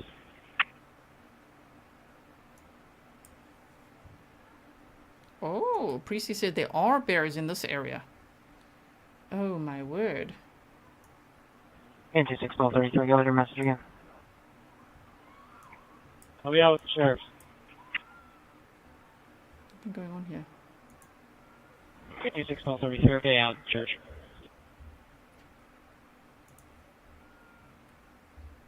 Okay, quickly putting this off. Hold on. Let me just quickly read this to you. Someone was saying it's not true, but this is from the Inquirer, where they say the state police commander who helped lead the manhunt and capture of accused cop killer Eric Frayne has been demoted and stripped of his rank. That was in 2016, okay? Lieutenant Colonel George Bivens, the public face of law enforcement during the grueling weeks-long hunt for Frayne in the Poconos in 2014, will revert to the rank of major and be reassigned to head the agency's Bureau of Gaming Enforcement, according to an email sent Friday morning to agency employees. State police spokeswoman Maria Finn confirmed that Bivens had been reassigned, but could not say why. Okay, so that's why. Someone's saying it could be speculation. Interesting, right? So maybe it was just a normal move. I don't know.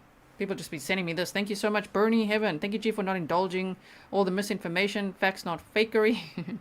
At least we say fakery, huh? Not the other way. Let's keep it all Grizzly. Yes, let's do that. All right, so I'm now going to put the map back on. Let's just quickly see. Did they say it?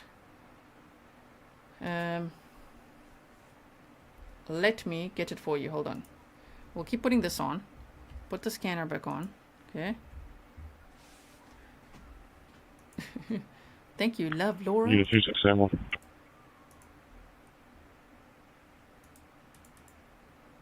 Mold by a bear, imagine. Now I can't update the sticker. Sorry, it's just stuck on the screen now. Okay, let me quickly get the press conference. Chester 93, Mickey's responding. Add 200, okay.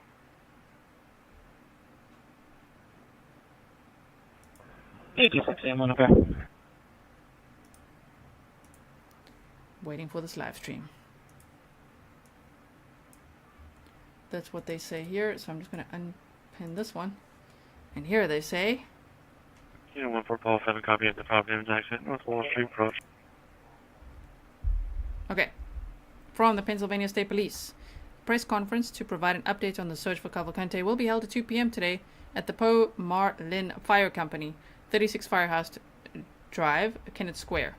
Lieutenant Colonel Bivens will be speaking. The press conference will be live streamed at Chester County District Attorney, which is this page right here. So again, we go here to live and we have to refresh. It's happening in 3 minutes. They always catch us off guard. And if we need a boost, we're going to boost, okay? We will boost the sound. Import said I had nails a couple of hours ago. Sorry about that. Liz Ann said no boots on the ground at the moment. I know, right? One is sleeping, one has lost signal. Yes. Lisa Lee said, where did we learn it's a 6-pack of bleach? Apparently, people zoomed into the picture and they recognize it. The Clorox bleach. And we learned a lot about it then on Twitter, which is X, right? Okay. So, now because we've only got 2 minutes, I'm just going to keep refreshing this page because we don't want to miss the start. Okay? Sure. So, continuing on while we wait for 2 minutes here. Someone sent me 810 Bloom Road heavy police presence near auto shop reported on TRF channel. Thanks. It was reported here too. We've been looking at it. Thank you so much. Ott's Auto Body Shop. We got it on the map here. There's a large police presence over here. So I don't know if he's there right now. What is going on? Okay, let's not miss this. Don't miss it. Don't get distracted. Focus. Sound on. Waiting for that live stream. Master Engine 2-1. Yes, Moira, we've got that on the map as well. Thank you so much. Some rando said it's Twitter. I refuse to call it X. Like, X is such a dumb name for it. Like, X. How are we supposed to say that? Twitter. And the URL is still twitter.com. Oh, my word. Richard said, let me just see your email here. The van was abandoned as a decoy, and it worked just We like... did have a porch roof fall down Imagine onto the Whoa. wire from the pole. Thank you for to everyone house sharing if you the can have vehicle being Pico's fire towed. out. We saw that. Thank you to Daisy for screenshotting how many people we got here. Right The now. record is actually 27,000. That was quite hectic. That was a hectic day. Thank you all for being here with me as we wait for this press conference. This is going to be so 93, same one. intense. What are they going to say? 2171 and DC check for Tammy, comment. thank you for your $20 super sticker. Really Yeah, appreciate 93, it. same one. Old Same Grizz one, said sir. bleach can be used to interfere with tracking dogs. And to change his hair color, right? It's going to be looking different if he bleaches his gonna hair. be If it's, unfounded. maybe it's You just sitting pretty much outside. know Maybe the from bleach is paying just 14 there. off. Listen here. We'll just back Where is on the it? other You guys tell details. me if you see it, okay? Hang I'm on a waiting. More. Yeah, 937 on the back. Five. Go. They said it's on this page. Okay. Van towed. Everyone's sending me that. Van towed. A lot of emails. About 100 of the van towed. Thank you. 40. It's starting. Okay, let's go. Go. Refresh. There it is. Good job. Hello. Can't hear a thing. There you go. Great quality. Yeah, 434 40. I copy you, Mark. Scanner off. Yeah, it's almost like I know what I'm doing. Good afternoon. My name is Lieutenant Colonel George Bivens, Deputy Commissioner of Operations with the Pennsylvania State Police. Joining me today is District Attorney Deb Ryan, Chief County Detective David Sasa, Rob Clark from the U.S. Marshals Office, ASAC Jamie Milligan, FBI Philadelphia, Commander Andrew Regan, U.S. Border Patrol, and Director Bill Messerschmidt, Chester County Emergency Management. There have been a significant number of developments in this investigation over the past 24 hours. Earlier this morning, at approximately 12:30 a.m., PSP was made aware of a sighting of Cavalcante in the East Pikeland area of Chester County. Our investigation yielded the following occurrences. Sometime during the evening of September 9th, Cavalcante stole a 2020 Ford Transit van from an area approximately 3/4 of a mile from the perimeter we were maintaining near the Longwood Gardens property. The keys had been left in the van, and the theft was not noticed until PSP canvassed the area looking for a possible stolen vehicle after a report of a sighting of Cavalcante in the East Pikeland area. It was determined Cavalcante used the van and traveled to that area. At 9:52 p.m., he attempted to contact an individual he had known and worked with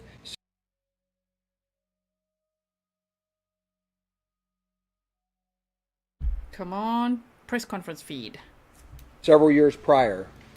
Cavalcante spoke with the individual via a video doorbell at that residence and inquired about meeting with that individual. The individual was at dinner with his family and did not respond to meet Cavalcante. Cavalcante left that residence. The homeowner eventually returned home, reviewed his doorbell recording, and called local police. PSP received at 12:30 in the morning on September 10th, 2023. This was our first indication that Cavalcante had been able to travel from the area of Longwood Gardens. Photos of Cavalcante were downloaded from a video doorbell and have already been provided to the media. And some of those photos are here adjacent to the podium. You will note that Cavalcante is now clean-shaven and wearing a bright green hooded sweatshirt. Investigators were also made aware of another sighting in the Phoenixville area in which Cavalcante appeared at a residence of another old work associate at 10:07 p.m. That associate was not home, but a female resident observed Cavalcante and called her friend. That friend responded to the residence and eventually placed a call to local police. Police investigated and then notified PSP. During that investigation, there was an indication of a white vehicle possibly being used by Cavalcante. An updated photo of Cavalcante was provided to state and local law enforcement at 2:30 a.m. Using the description provided, at 5:20 a.m., investigators identified a vehicle from the Longwood Gardens area which fit the description of the vehicle operated by Cavalcante. Upon contacting the vehicle owner, the owner realized their vehicle had been stolen. Further investigation revealed the keys had been left in the vehicle. Law enforcement nationwide was immediately notified of the theft, and an alert was provided to state and local law enforcement at 5:37 a.m. After an extensive search, the vehicle was discovered abandoned in a field behind a barn in East Nantmeal Township at 10:40 a.m. Investigators have been searching the area around that location since that time. We are obviously very concerned that Cavalcante has or will attempt to steal another vehicle to facilitate his escape. As a reminder, we ask for the public's help by familiarizing themselves with the updated photographs and description of Cavalcante. to check security cameras they have, and to call us immediately if they believe they may have seen him. Again, we ask residents to please secure homes, outbuildings, and vehicles. This most recent incident is a reminder that he will take advantage of any opportunity to obtain items he needs. It is also imperative that anyone with information about Cavalcante contact us immediately so we can act on it in a timely manner. I have told you from the start of this manhunt that we were conducting a multifaceted investigation which includes strong investigative and technological components. Those aspects become even more important now. We will aggressively continue this investigation with our federal, state, county, and local partners until we successfully bring Cavalcante back into custody. Cavalcante is considered extremely dangerous, and there is a reward of up to $20,000 offered for information leading to his capture. Anyone with information is asked to call our tip line at 717-562-2987.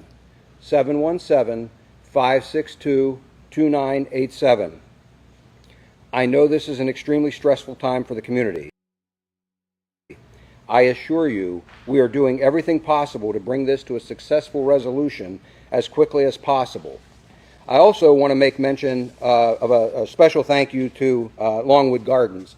I will tell you that for some time, the past several days, we have had to essentially take over that property, and they have been very, very accommodating, and I appreciate that. Not everyone and not every business or organization would be as accommodating, and so I thank them. And with that, I will be happy, and as will the others here, to take any questions that you may have. How did you allow this to happen? I mean, you had 400 officers within this perimeter. You had it closed down to 4 square miles, I understand it. Yet he somehow slips through this perimeter and then is spotted in Phoenixville. How do you explain that? Well, what I would tell you is that, as I've said from the very beginning, there are a number of challenges in any investigation. No perimeter is 100% secure, ever. We did a very good job, and I will tell you, I applaud the men and women who were out there standing in some very difficult conditions and trying to secure that perimeter. Oh dear. I'm not going to make an excuse to you. I wish it had not happened. Unfortunately, there are a lot of circumstances, there are a lot of issues associated with that property. Tunnels, very large drainage ditches, things that could not be secured. You couple that with weather, aviation being down for a night. There are a number of reasons. Again, no excuses. We took on the responsibility. We gave it a very good effort. We gave it an exceptionally good effort, and I applaud the men and women who've done the job. Is there a reason to believe there were underground tunnels? There are underground tunnels there. You provided blueprints of Longwood Gardens? Did the management there facilitate you with that aspect? They did help us with blueprints, and as a matter of fact, there's additional construction that also has other tunnels and drainage areas that are under construction. Those cannot be secured. It's really that simple. So you do the best you can with any given circumstance. It's no different when it's a wooded search. It's no different when there are challenges with every one of them. And so we do the very best that we can. Our people did a great job, and I applaud them.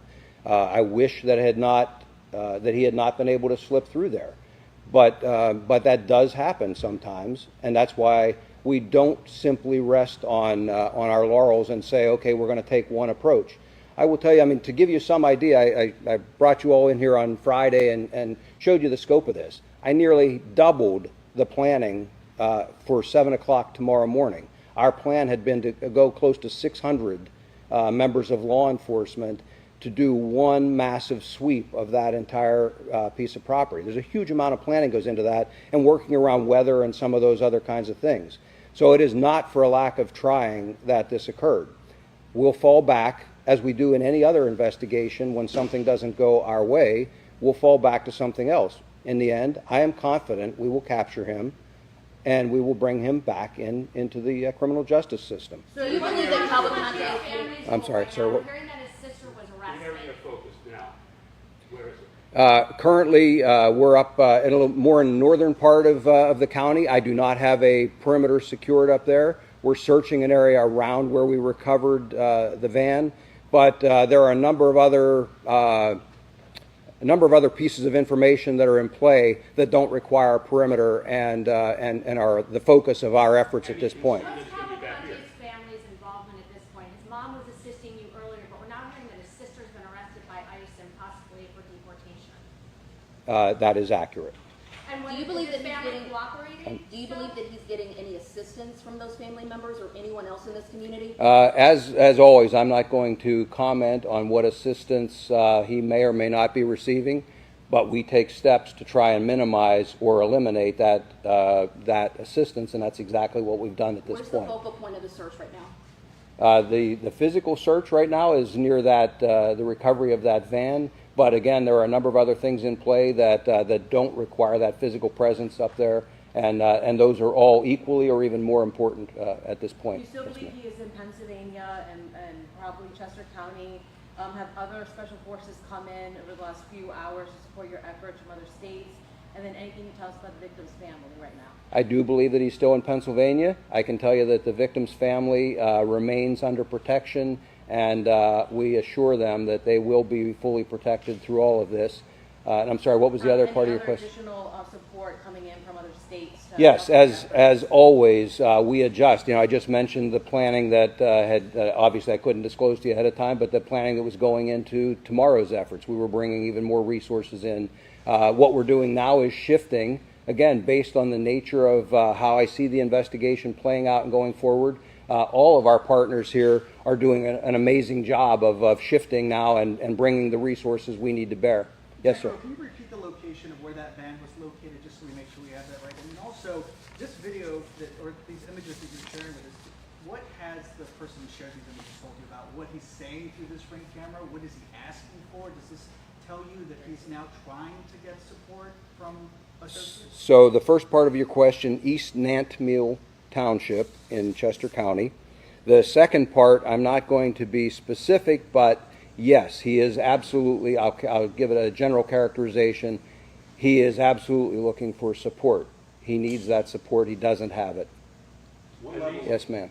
How did he get from Longwood Gardens over to Baily's farm and nobody saw him? If there's police cars all along Falling Hill, Northbrook the last 2 days, like how come nobody saw him? How did he get there?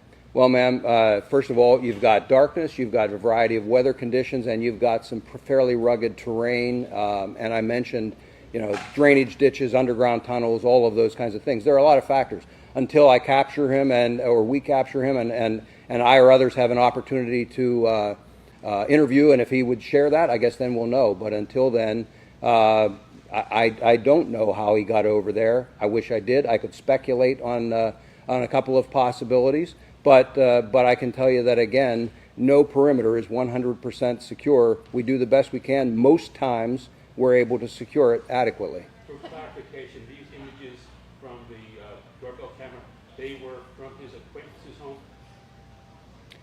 These were from, yes, it was, when I say an acquaintance, it was someone he had worked with several years ago.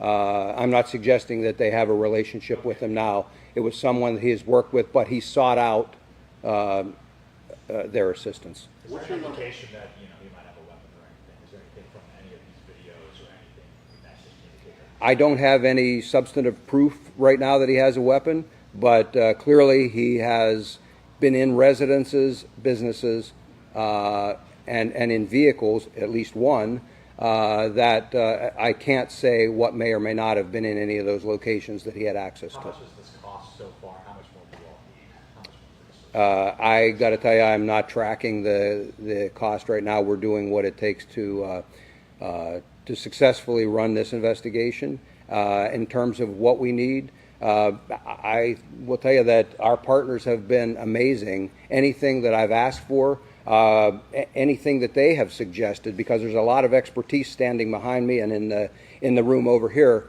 Anything that has been reasonably suggested by any of us, each of us steps up and accommodates with those resources.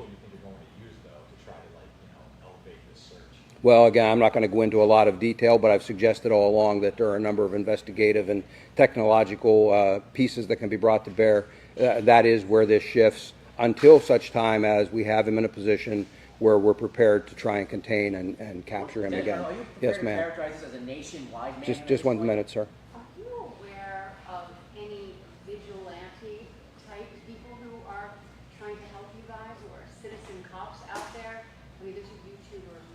Yes, I have heard that that's the case. How do you reconcile what the professionals are doing with what the amateurs are doing? Are they helping you in any way or not at all? They're not helping us at all, and in fact, they become a hindrance. Again, some of the technology, some of our resources have to be diverted at times when they insert themselves into a scene. It's not helpful. I wish they wouldn't do it. I've asked that they not, but you know, I can't stop them in some cases from doing it. Again, are you prepared to characterize this? Sorry, are you prepared to characterize this as a nationwide manhunt now that he's broken the perimeter, had access to a vehicle, could potentially leave the state? We have always looked at the potential that it could be a nationwide manhunt. The resources that are standing here with me already make it a nationwide manhunt. The information is being shared as appropriate across the country. This morning, before we even had a full picture, the information we had was being shared with appropriate law enforcement all across the country. And so we keep our law enforcement partners apprised of the progress or the setbacks for that matter. And you know, and we work with them as necessary. So certainly, going forward, any information that we think is appropriate or could even potentially be utilized by partners will be shared, and the agencies represented here are in a position to do that. Do you think that the officials you were getting intel about Cavalcante, those who knew him best, prison guards, prosecutors, do you think that they underestimated how resourceful he is, how resilient he is? I mean, pretty impressive so far how he's been able to get around. Do you think that was a No, I don't think anyone underestimated him. I think you know, everyone knows that you know, he is somebody that comes from a background where he has endured some hardship, and there's no doubt he is willing to endure some hardship now. His choice is to go to prison for the rest of his life. He chooses not to do that. Unfortunately, that is not what's going to prevail in the long run. And so he is very determined.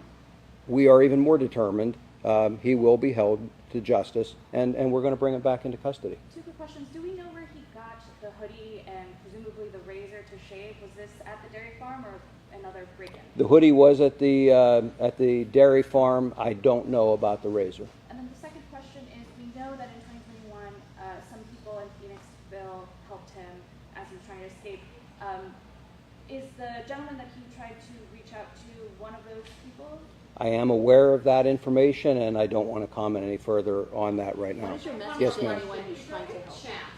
So August 22nd, on or about, is when he was convicted, and he might have had come in contact with people. Is there any chance, upon that conviction and the people he was talking with, that he hatched this plan to escape on a certain day? I mean, it looked like he had a little help in the prison getting out. He had that watchdog guy there.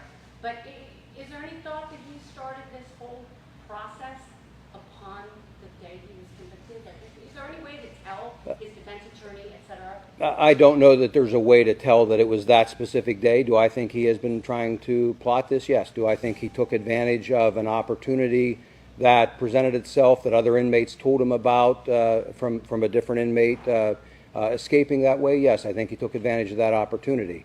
But he has any number of opportunities from the time he is convicted or even prior to have contact with his attorney, with family members, and so forth. And so at any point along the way, the plot could be hatched or the plot could be continued as it goes on. At this point, I am not in a position to say that on a specific day that's where it was hatched. Yes, ma'am. What's your message to those in the community who may be trying to assist him in this? And what kind of charges could they face? They will be prosecuted vigorously if we can prove that they assisted him. And the types of charges depends on the type of assistance. But we have the district attorney here, and I don't want to speak for her, but I'm certain that she is well prepared to prosecute anyone who assists in any way. Yes, sir. Do we know anything about where he worked in Chester County prior to the murder in 2021? He seems to know the area pretty well. And also, President Biden's sister lives in Kennet Township, where Secret Service called in at all. First, yes, we do have a lot of information on his background, and all of that factors into the overall investigation. Secret Service would be one of many federal partners that has access to information, and certainly anything that might pertain not only to anybody that lives here but visits or so forth they would have full access to anything And that he they knows, needed. was it mushroom farms or equestrian farms where he worked? I'm not going to go into all of his background, but we have looked into that. Yes, What's sir. your level of confidence that you have an idea of where he is right now? If I knew where he was right now, we would go catch him and bring him back in. What I'm telling you is that I'm confident we will identify where he is. He slipped that perimeter. He got out. We found the vehicle. We found where he abandoned it fairly quickly.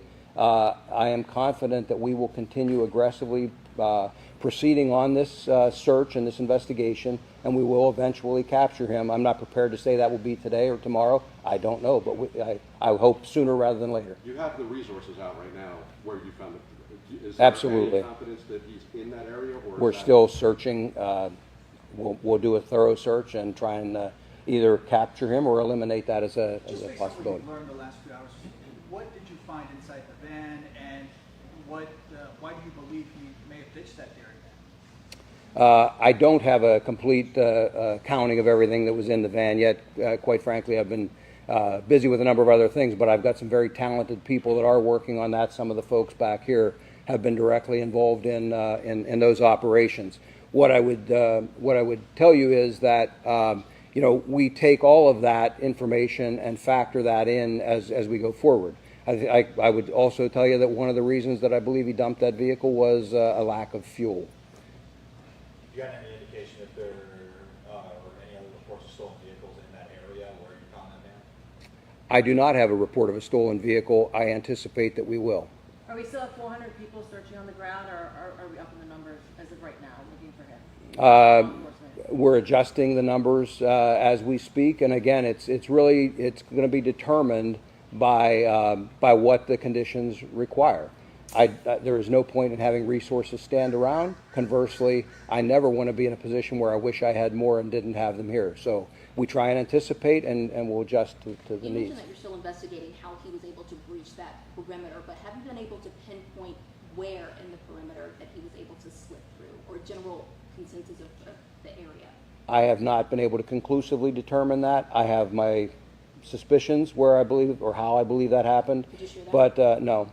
But no, because I don't know conclusively. But again, I knew where the weaknesses were, and I think perhaps one of those weaknesses came into play here. Lieutenant Colonel, at what point does another agency take over if he is in fact spotted across state lines? At that point, we certainly have all the federal partners here right now. The U.S. Marshals really takes the lead any time you start crossing state lines, and they're here. They're a huge partner in all of this. We work hand in hand, not only when we're doing these kinds of investigations. We have people assigned to their offices that are deputized right along with their deputy marshals, and that work with them every day of the year. So this will be seamless if it ever. There's no indication that that's the case, but if it does, it won't change the investigation much at all. It simply. We would also then simply transition in another state police agency or whoever the lead investigative entity is in that state. Senator, what's your message though to the community? I mean, they've been watching you guys chase this guy now since day 11. A lot of scrutiny coming towards your agency that you let him slip through this perimeter. What do you say to the people that are losing faith in not only the? Oh, I don't know that people are losing faith. I will tell you that I think people realize we have given this a 100% effort, and as I said earlier, I'm proud of the effort that our people have put forth. I'll take responsibility for it. I lead this effort with them, and I'm proud to do it. I appreciate the support we've gotten from the community. I think the community recognizes that in any kind of a major operation like this, there are simply times things don't go the way you plan. That happens in investigations, it happens in manhunts, it happens in all kinds of things. I've had a long career in law enforcement. Rarely do things happen exactly as I plan. That's why if you're smart, you're planning contingencies and you're ready to adapt to whatever happens. This is a minor setback. We'll get him. It's a matter of time. Yes, sir. Can you comment on why the sister was arrested? As was alluded to earlier, there are some immigration issues. Beyond that, I don't have any other comment. Sorry if you already answered this, but have you interviewed or gotten in touch with the people that helped him in 2021? As I said earlier, I am aware of that information, but I'm not prepared to discuss what actions we've taken with regard to it. Two things. You've been getting some tips about a sighting at a church. Can you confirm that? I don't have. Going out of a church parking lot. No, I don't have any information about that. Any chance he's still in Phoenixville and someone drove that van up there? Wait, just one second. In prison. When he is caught, what happens to that sentence? Is there any addition tacked onto it? He can be charged, and there can be an addition put on. I can tell you that there's already a commitment that he will go directly to a state correctional facility when he is captured, and we'll work through the rest of what occurs at that point, depending on the circumstances. I'm sorry, man. I need to come back to you. Did anybody see him driving the white van? Or could it have been someone else? And he's in Phoenixville, somebody ditched that van up there. Is that a realm possibility? No, I'm confident it was him in the van. Are you even able to establish a perimeter now that he seems to have gone farther? As I said earlier, a large perimeter isn't the answer in every single investigation or every time or at every point in an investigation. And so we established a small temporary perimeter. We're still holding that in that area while we finish that search. If it's not successful, there's no reason to hold that perimeter. I mentioned to you that there were a number of delays in the reporting of this to us. So we would look to other opportunities to further the investigation. Perhaps later today, perhaps tomorrow, perhaps the day after, if it still goes on that long, there may be a need for another significant perimeter like we had here. And if so, we will absolutely do that, and we will absolutely do our best to capture him at that time. So do you know whether he has any communication, cell phone, or anything? I don't want to offer any opinion on that right now. How many confirmed sightings were there again? I've said before, there are varying degrees of confidence. I think it's fair to say 8 or 9 easily. Sir, so many people were at the Mushroom Festival yesterday and today, and so many people have expressed how grateful they are to law enforcement coming in, county, state, federal, to keep the community safe, which you have this weekend here in the Kennett Square region.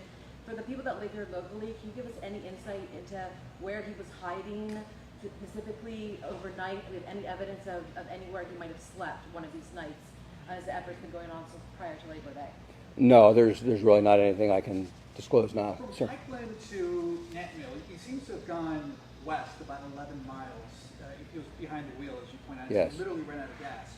So as you try to kind of make up for any ground lost, where do you think he was going if he was going west? Well, again, I think he's looking for assistance, and I think he had a reason to do that. Where would be his next stop? Have you not? Well, I'm not going to go any further than that, but I think that that's a strong motivator for someone if they're looking for assistance. Quick question about yes. the church that was at Bonnie Bray Road. There were people who said they saw a white van and another car pull out. Have you been able to investigate that? We have investigated Bonnie Bray. It just wasn't. I didn't realize that's the church. If you're talking about that, there was an incident at Bonnie Bray, So but is that a confirmed or yes, credible sighting? yes. Just it didn't involve. At least the aspect that I saw did not involve the church. Was there another car involved with that?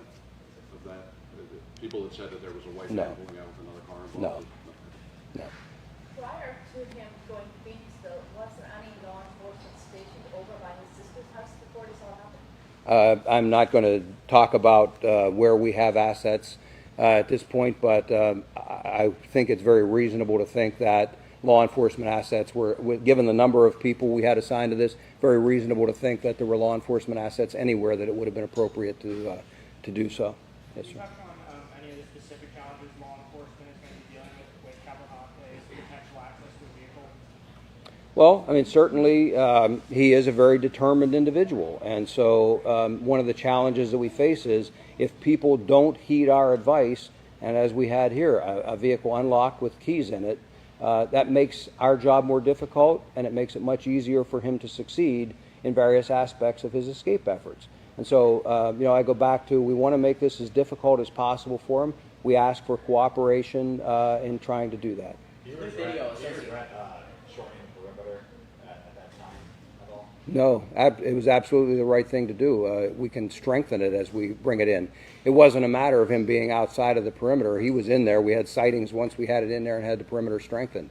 It was simply a matter of you can't guarantee 100% of the time that you can contain somebody with a perimeter of that size even. So there's video of him and audio of this interaction here that we're looking at, the stills of. Yes. But you're not releasing it? Not at this time, no. Does he have any I don't know. That'll be to be determined as we go forward. What we wanted to do was let the public know. Really the important thing here was to let the public know what his appearance is right now, and so we took some of the best stills out of that video. The rest of it is not necessarily so important. This is what matters in terms. But I asked you at the command center the other day, why not just be fully transparent about everything that goes Oh, on I think we've been exceptionally transparent through this investigation, and at some point, perhaps I will release the video. This has been a fluid investigation. Most of the people in here probably haven't slept an hour in the last 24 hours, and so my focus isn't on how can I maximize the content that I can push out. It's how do I maximize the content that is necessary to effectively move this investigation forward, and that's what we're trying to do with these. We'll make decisions on the video. There's nothing to hide with the video. It's just it takes more effort and things away from the other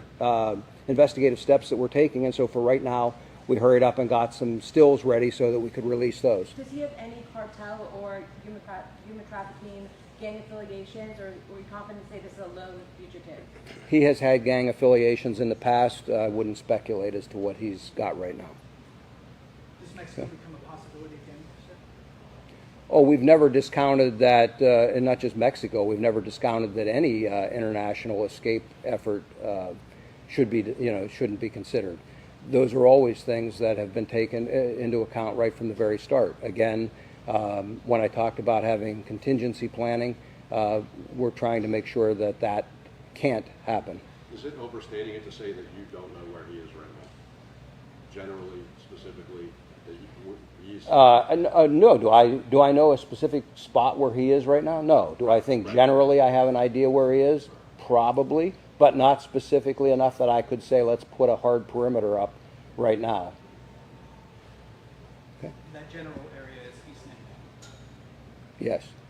So when he was sentenced to prison, why was he not deported back to his own country? Why was a legal immigrant put into jail here? We're going to pay for him to be there for the rest of his life? Well, ma'am, that's not a decision that I have any input or anything else about. I can just tell you that those decisions are made by judges and others in the judicial system. Do you still have the same order, forgive me for not phrasing it correctly, but the order to shoot on site for your troopers? I have still left that order stand that that deadly force is authorized if he is not actively surrendering. And yes. for those agencies that are under the Department of Justice umbrella? They have their own use of force rules. And what are they in this situation? I would let them speak for themselves about that. Comment on where exactly you believe he shaved in an effort to change his appearance to avoid capture? No, I really can't offer an opinion on where he shaved. Yes. We're kind of close to an area with some Amish communities. Have authorities been in touch with them? We have relied on our partners in local government, at county government levels, through the emergency management folks. We're trying to do our very best, as appropriate, to get information out to each of those communities. Certainly, if we thought there was a specific threat in the Amish community, we would directly focus our efforts there, but we're trying to keep everyone as informed as is reasonable. Yes, sir. And how are you doing? How's morale with that? You know, morale is good. There are people have heard me say this in the command post since the very beginning. I've done this many times. Not always to this size and extent, but we've done these so many times. It's a roller coaster. There are ups and downs. There always are, and all of a sudden, it'll be resolved, and there he is. The important thing is, hopefully we don't get anyone in the community hurt, and we don't get any of our people hurt, and we bring this to a successful conclusion. It'll happen. Just wanted one more point of clarification about the dairy farm. Yes. You were saying police were still in the van, the family was inside working, but they didn't notice their van had... No, the family wasn't inside working. They were sleeping. It was overnight. Okay. And then so they didn't notice that their van was missing until law enforcement notified them? Correct. In the early morning hours this morning. Okay. All right. Again, I thank you all. We'll let you know as more developments occur, and we'll schedule press briefings as necessary and regularly in the interest of transparency. So, okay. Thank you. Damn, they just end that press conference so quick. Well, that was a lie at the end there. You know why? Because they They said it themselves, right?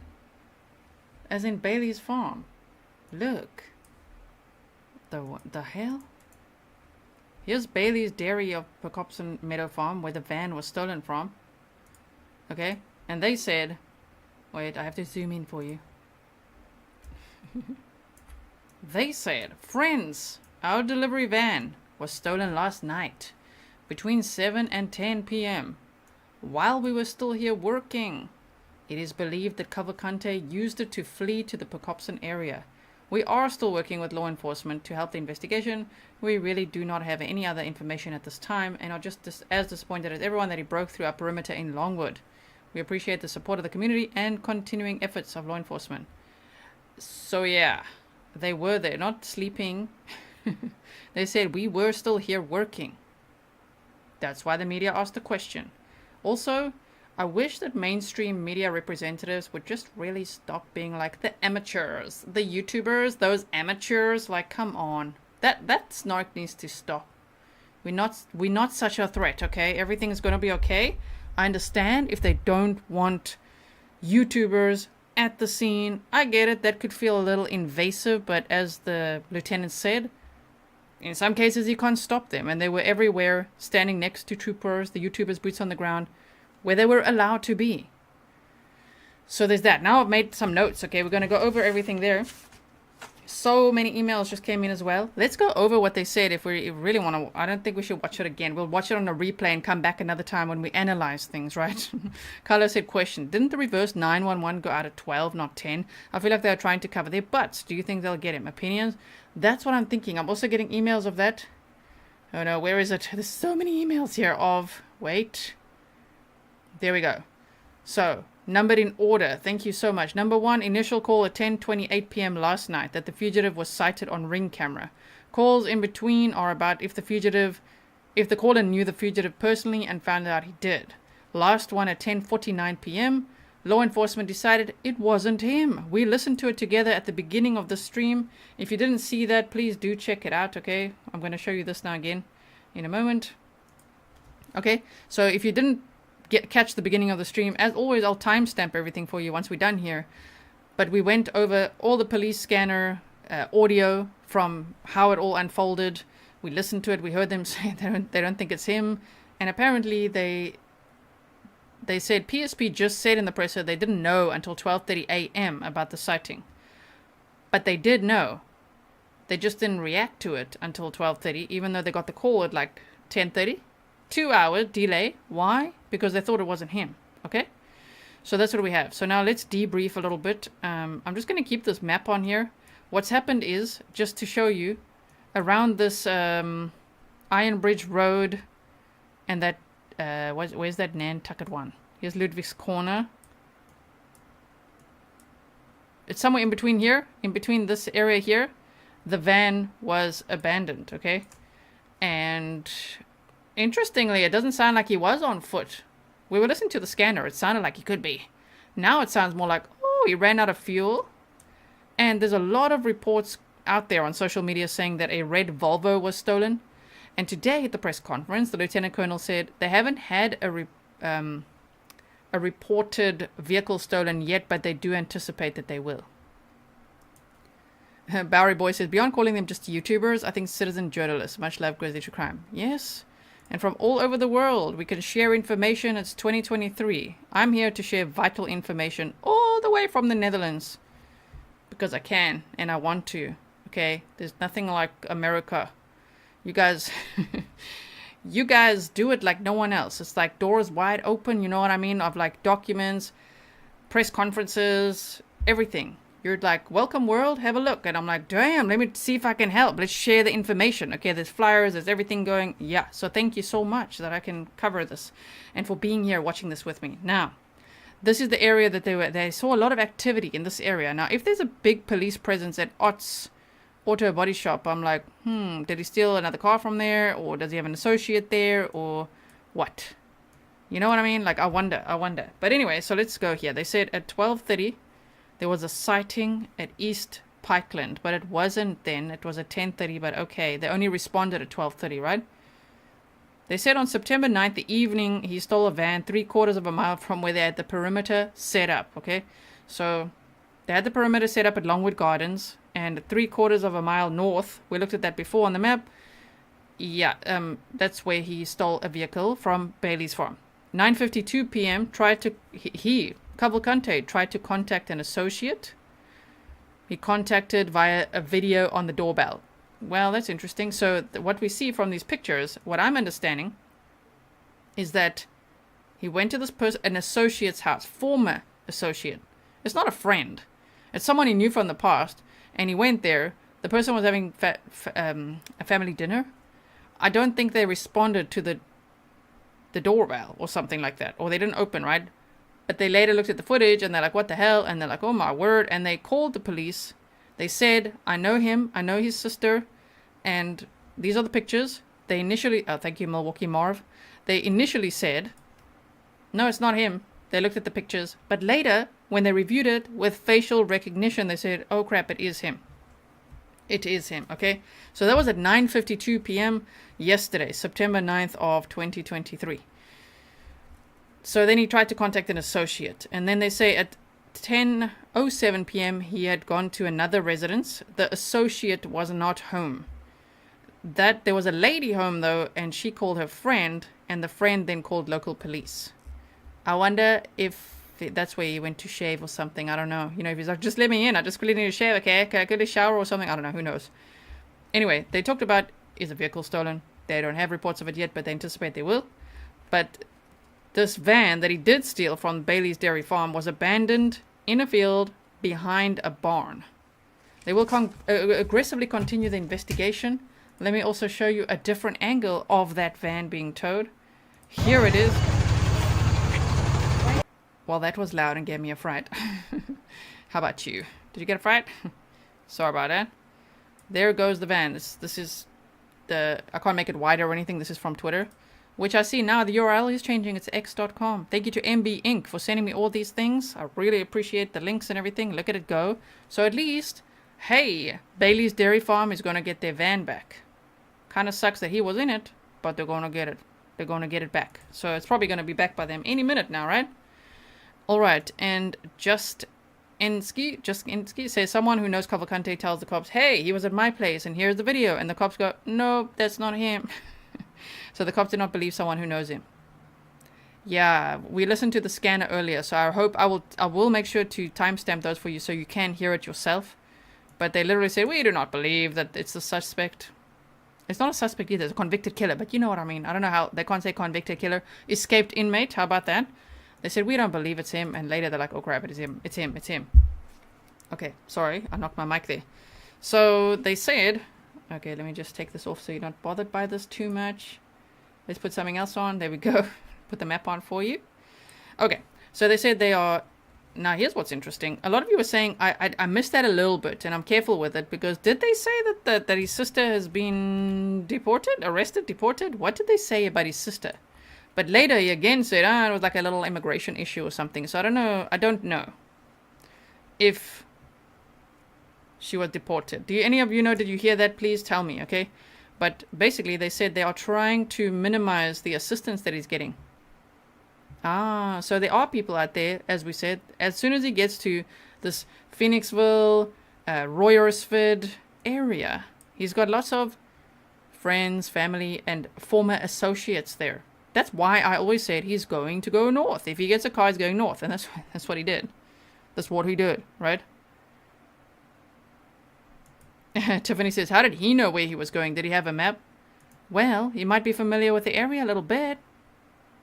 I mean, did he have a map? Maybe he knows the roads from, maybe he worked, as they say, at those mushroom farms, huh? There was a mushroom festival this weekend. The lieutenant did not want to answer that. But he could have worked at a farm.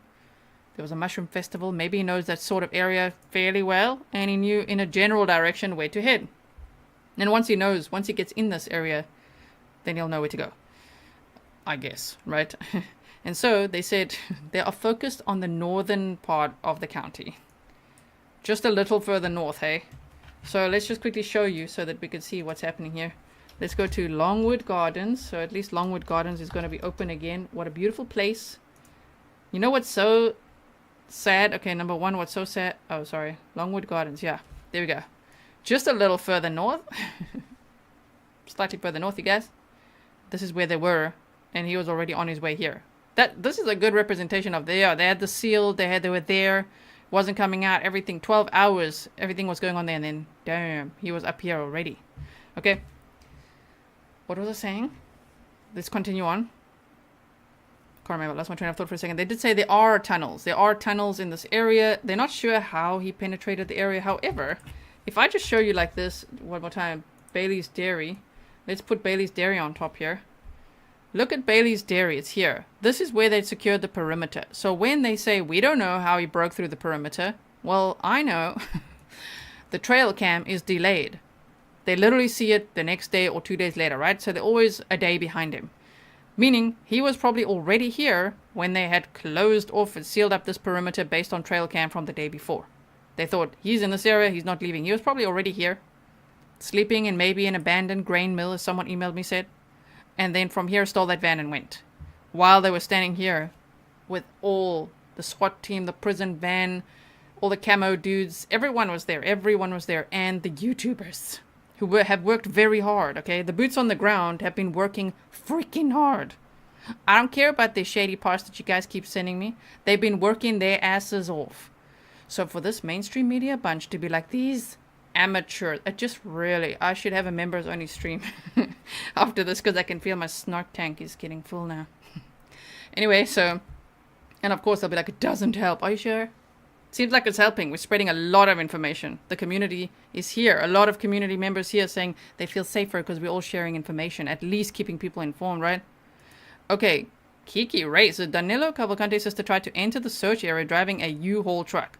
She was stopped at a checkpoint and turned away. Officials then began surveillance on her movements. Where do you get that from? Are you serious? What is going on there? Where did you get? What's your source? Joy says, how did he make it from Brazil to America? It's some kind of skill. He went to Puerto Rico. I think he changed his ID because it was Danilo Cavalcante, ILO. And then his name changed to Danelo. And he's also not Hispanic. He's actually Portuguese from Brazil, right?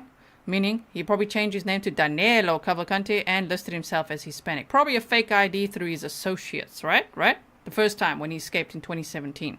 By the way, when he killed someone in Brazil in 2017, he did apparently hang out there, hiding in the woods, in the Amazon jungle, actually. He's got experience in the woods, in the jungle, for a while. I don't know for how long, but he eventually made it out. So he's done it before. Dub CPS says, thank you for the awesome coverage of my beautiful home county. Great job managing the info.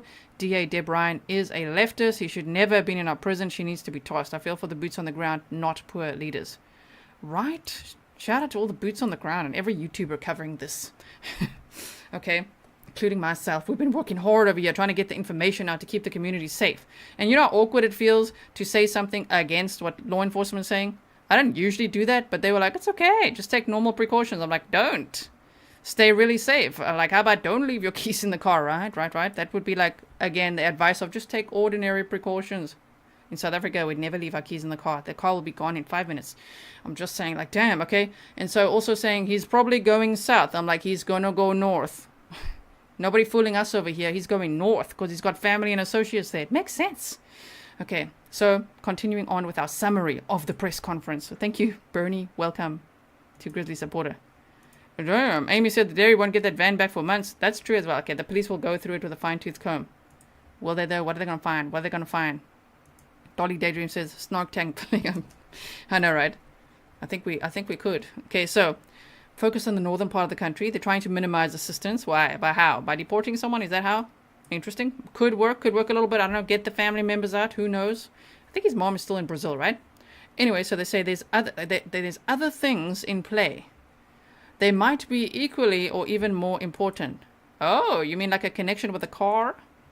You mean like a whole network that's helping him, perhaps? Huh? Because he got associates. And remember, where did he go last time? Virginia. I'm going to vote he's going south again now. Now he's going to go south. Florida is coming for you. Speculatively. And then you're going to hop over to Cuba. Let's see if that ever pans out. I hope they catch him before then. The Celtic girl says, I X'd the sister's arrest. Oh, thank you so much. If you can email me that X, it really helps, you know. Sometimes I really struggle. I get so many notifications on Twitter. I struggle to find them. On X, sorry. That's right. Niv says YouTube is giving them the facts and not past information. Okay, don't get me started again. One more comment about this. Hello. It was YouTubers and Xers covering it before mainstream media ever even thought to cover it. In the beginning, everyone actually said, why aren't they doing it? What is wrong with them? Don't you snark at us. Okay, moving on. So they said there's other things in play equally or more important. The victim's family, Deborah's family, the lady that he murdered on April 18th of 2021, Deborah Brandau. I hope I'm saying it right now. She was 33 years old, mother of 2. He stabbed her 38 times in front of her children. I believe more information has come out where she was unpacking her groceries and he stabbed her in the back first. In front of her children, okay? Deborah's family is still remaining protected. Because she's still, I mean, shame. The 2 kids must be so scared and they're staying with her sister. So they say the family's being protected. Megan said, I love fellow Grizzlies and Amaze mods who keep chat on point and kind. The live chats yesterday or last night were rough. Just don't have the mods like here. I guess that's why you guys ask on other chats, are there any Grizzlies here? I see you are lurking. Okay, so they said, I said red Volvo stolen, question mark, because lots of emails are coming through about that. Lots of people are saying a red Volvo could have been stolen. We shall hear. Now, they asked, why did he slip through the cracks here, basically? And they said, darkness, okay, terrain, underground tunnels. And I'm like, or just say you were a day behind all the time. You were a day behind him all the time because your trail cameras, SD cards, you had to collect them and review them. And that's it. That's straight. So I said, is sister arrested? I don't know. Do you guys know? Let me just check quickly. Is sister arrested? Jennifer said, G, sent you his sister's arrest info. Boom, thank you so much. I'll check my email now. Berliner Flan says, yes, she was arrested by ICE and is in the process of being deported. Holy crap. Damn, okay. I just want to make sure. I don't want to say it in case I heard wrong. You know what I mean? We can't get that wrong at all. We can't get anything. We don't want to get anything wrong, okay? Yeah. Cynthia says, Sheriff Grady Judd will be waiting for him in Florida. That'll be so cool. Yes, go to Florida. Okay, so, sorry, Florida. I just mean Sheriff Grady Judd. Yeah. Okay, so the cost, they didn't want to answer it. They said they're not focused on the cost. Okay. They're just focused on catching him. But damn, the cost must be huge. Oh, and I was saying, you know what's sad? Is that they made everybody harvest their crops yesterday. Early.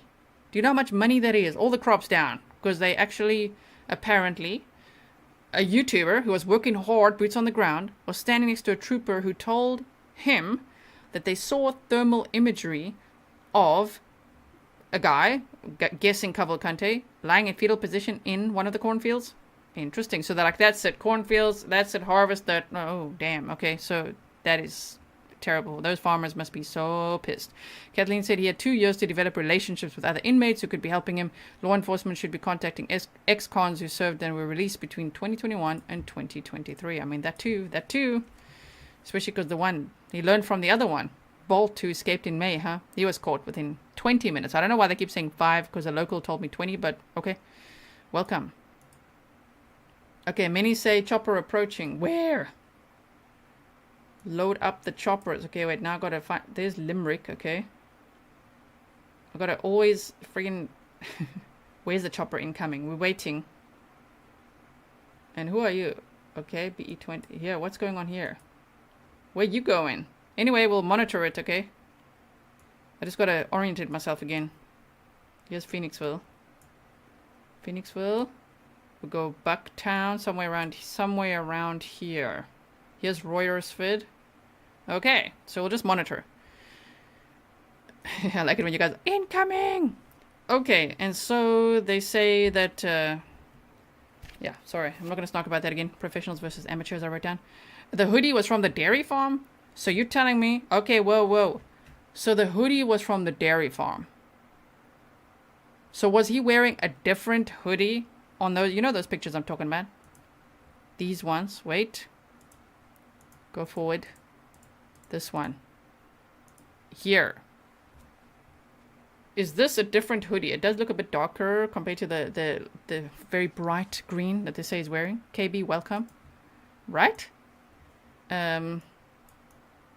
I wonder, because they said, they actually confirmed, yes, the hoodie was from the dairy farm. MVP said justice for Deborah, protect her babies. Yes, shame, they must be terrified. The trauma is beyond. He stabbed Deborah in front of a 7-year-old girl and 4-year-old boy. They were asking him to stop. Eventually, the little 7-year-old girl ran to a neighbor to beg for help, to say, please call 911. The neighbor tried life-saving measures, but Deborah was taken to the hospital, but she was pronounced dead there. Absolutely horrendous. Richard, welcome. So, they said the Bonnie... Wait, where's that? Okay, wait, I'm looking. Here, there we go. Incoming, we see it coming in. I just quickly want to see here from Bonnie. What? I keep getting that name wrong. Hold on, Bonnie. Bonnie Bray Road. Bonnie Bray at 10:30. Law enforcement didn't show up till 2 a.m. apparently. And they did say, yes, an incident did happen there. But they weren't really acknowledging whether the van seen on Nick the Hat's live stream was actually the van or not. There was a white van that drove off as he got there. So that's interesting as well. Okay, back to the radar. Okay, they're coming in. Going here. Boeing... Oh, not Boeing, sorry. Bell 407GX. Going in. Okay. Now, they said if anyone helps him, they will be prosecuted vigorously. Alright? They don't want to make any comments on those 2021 friends. Remember them? Do you? Remember the friends that helped initially? Do I have it on this? Wait, I think it's not on this one. I will have another presentation. Stand by. It's going to be here somewhere. Let me find it for you. Do you remember those friends? Is it this one? Yeah. There we go. Where's those friends? They don't want to comment on these friends. Shame. There's Deborah. We're sharing lots of her pictures. All the Grizzlies on X, which was formerly known as Twitter. Okay? Just so that everyone can remember her. Here we go. Let's see what's going on here. So after the stabbing, Cavalcante's lawyer said he called his mother and sister to confess to the killing before reportedly gathering 2 of his friends, Francisco Lima and Michael Scarhill. Now listen, boys. Are you helping him? Don't. Don't do that. Somebody else will get hurt. Okay, look, they're making nice little loops around here. So when they're like, I don't know, we don't really have a perimeter right now. Well, that looks like you do. It looks like you do. We're listening to the scanner, right? Anyway, so those are the friends' names that they don't want to comment on that actually helped him. The 2 men testified against him at his trial in exchange for immunity from prosecution. Well, if you help him again, you're sure not going to get immunity again. Fool me once, right? Shame on you. Fool me twice, shame on me. That type of thing. Maria, welcome. So they said Cavalcante drove to a business where the 3 parked rented construction trailers where they admitted to helping the killer wash Brando's blood off his hands. Scarhill testified they gave him a change of clothes and told him to disappear. Neither he nor Lima called the police, claiming they thought the couple had an argument, but they didn't find out about her death until later that day. Sure, you helped him wash her blood off his hands, but you didn't know that she died, right? Sure, they just had a fight. Interesting. He remained on the run for several hours before he was arrested in Virginia by a state trooper. That's what I'm saying. Is he going to go to Virginia again? Time will tell. Now, they said this was just a minor setback. I think that was a little bit of an understatement. A minor setback? This has been a massive, very costly experience and setback. Shame. I mean... Ooh, that's interesting too. But maybe unless they're helping... You say, ooh, he may come after anyone who testified against him. Unless he comes after them and says, you either help me or, I don't know, I'm going to hurt you or something, right? Interesting. So, a minor setback. There was the Mushroom Festival yesterday, okay? They're still looking for assistance in finding him. Next stop, they don't know. They don't want to say. When asked, do you know where he is right now? They're like, probably? That they didn't sound very confident. Shame. They're like, if we knew where he was right now, we'd just get him. But they're like, okay, but do you have like an area? They're like, we don't have a perimeter right now. It looks like you have a search going on in a very tight little circle here, though. I don't know. I think it could be. Stefan, they reiterated that they did an excellent job. Yes, indeed. They're very proud. Very proud. Okay, so... Charmaine said today is the Philadelphia Eagles game. Easy to hide. Oh my word. Thank you so much for your sticker. Okay, they're doing orbits here wider and wider, so I don't know if they're just going to surveil the whole area and see what's happening next. Number 1 worldwide. Is this media? Maybe it's media, right? Okay, so then, we're almost done. They're not releasing the video at this time. Why? Eric Jasper says, G, do you think at this point does he even want to leave, or is he simply staying around till they find him? He had plenty of time to be gone. I think he wants to leave. He just wants to never be caught again. So he's being incredibly strategic because he was already caught the last time in Virginia. He fled Brazil successfully after hiding out in the Amazon jungle for who knows how long. Okay? Rebecca said, please play back the guy hanging his head behind the speaker minus headback. We can all rewatch that, right? I'll timestamp it. So he had some experience. I think they said it was about a month hiding in the Amazon jungle. Then somehow got to Puerto Rico. Then got into America, possibly with a fake ID. Because how the hell did he get in there? He must have flown there, right? So I don't know. I think this time he learned from all of that. He's got lots of experience, and we don't know his previous life in Brazil. How much has he learned? What else has he done? You know what I mean? Lalu, welcome. And so we're almost done wrapping this up. So they said they're not releasing the video at this time. I don't know why. Why not? Why can't we see him, hear him? We see the pictures, but what's to hide? There's really nothing to hide, right? Unless it's going to show more of the house.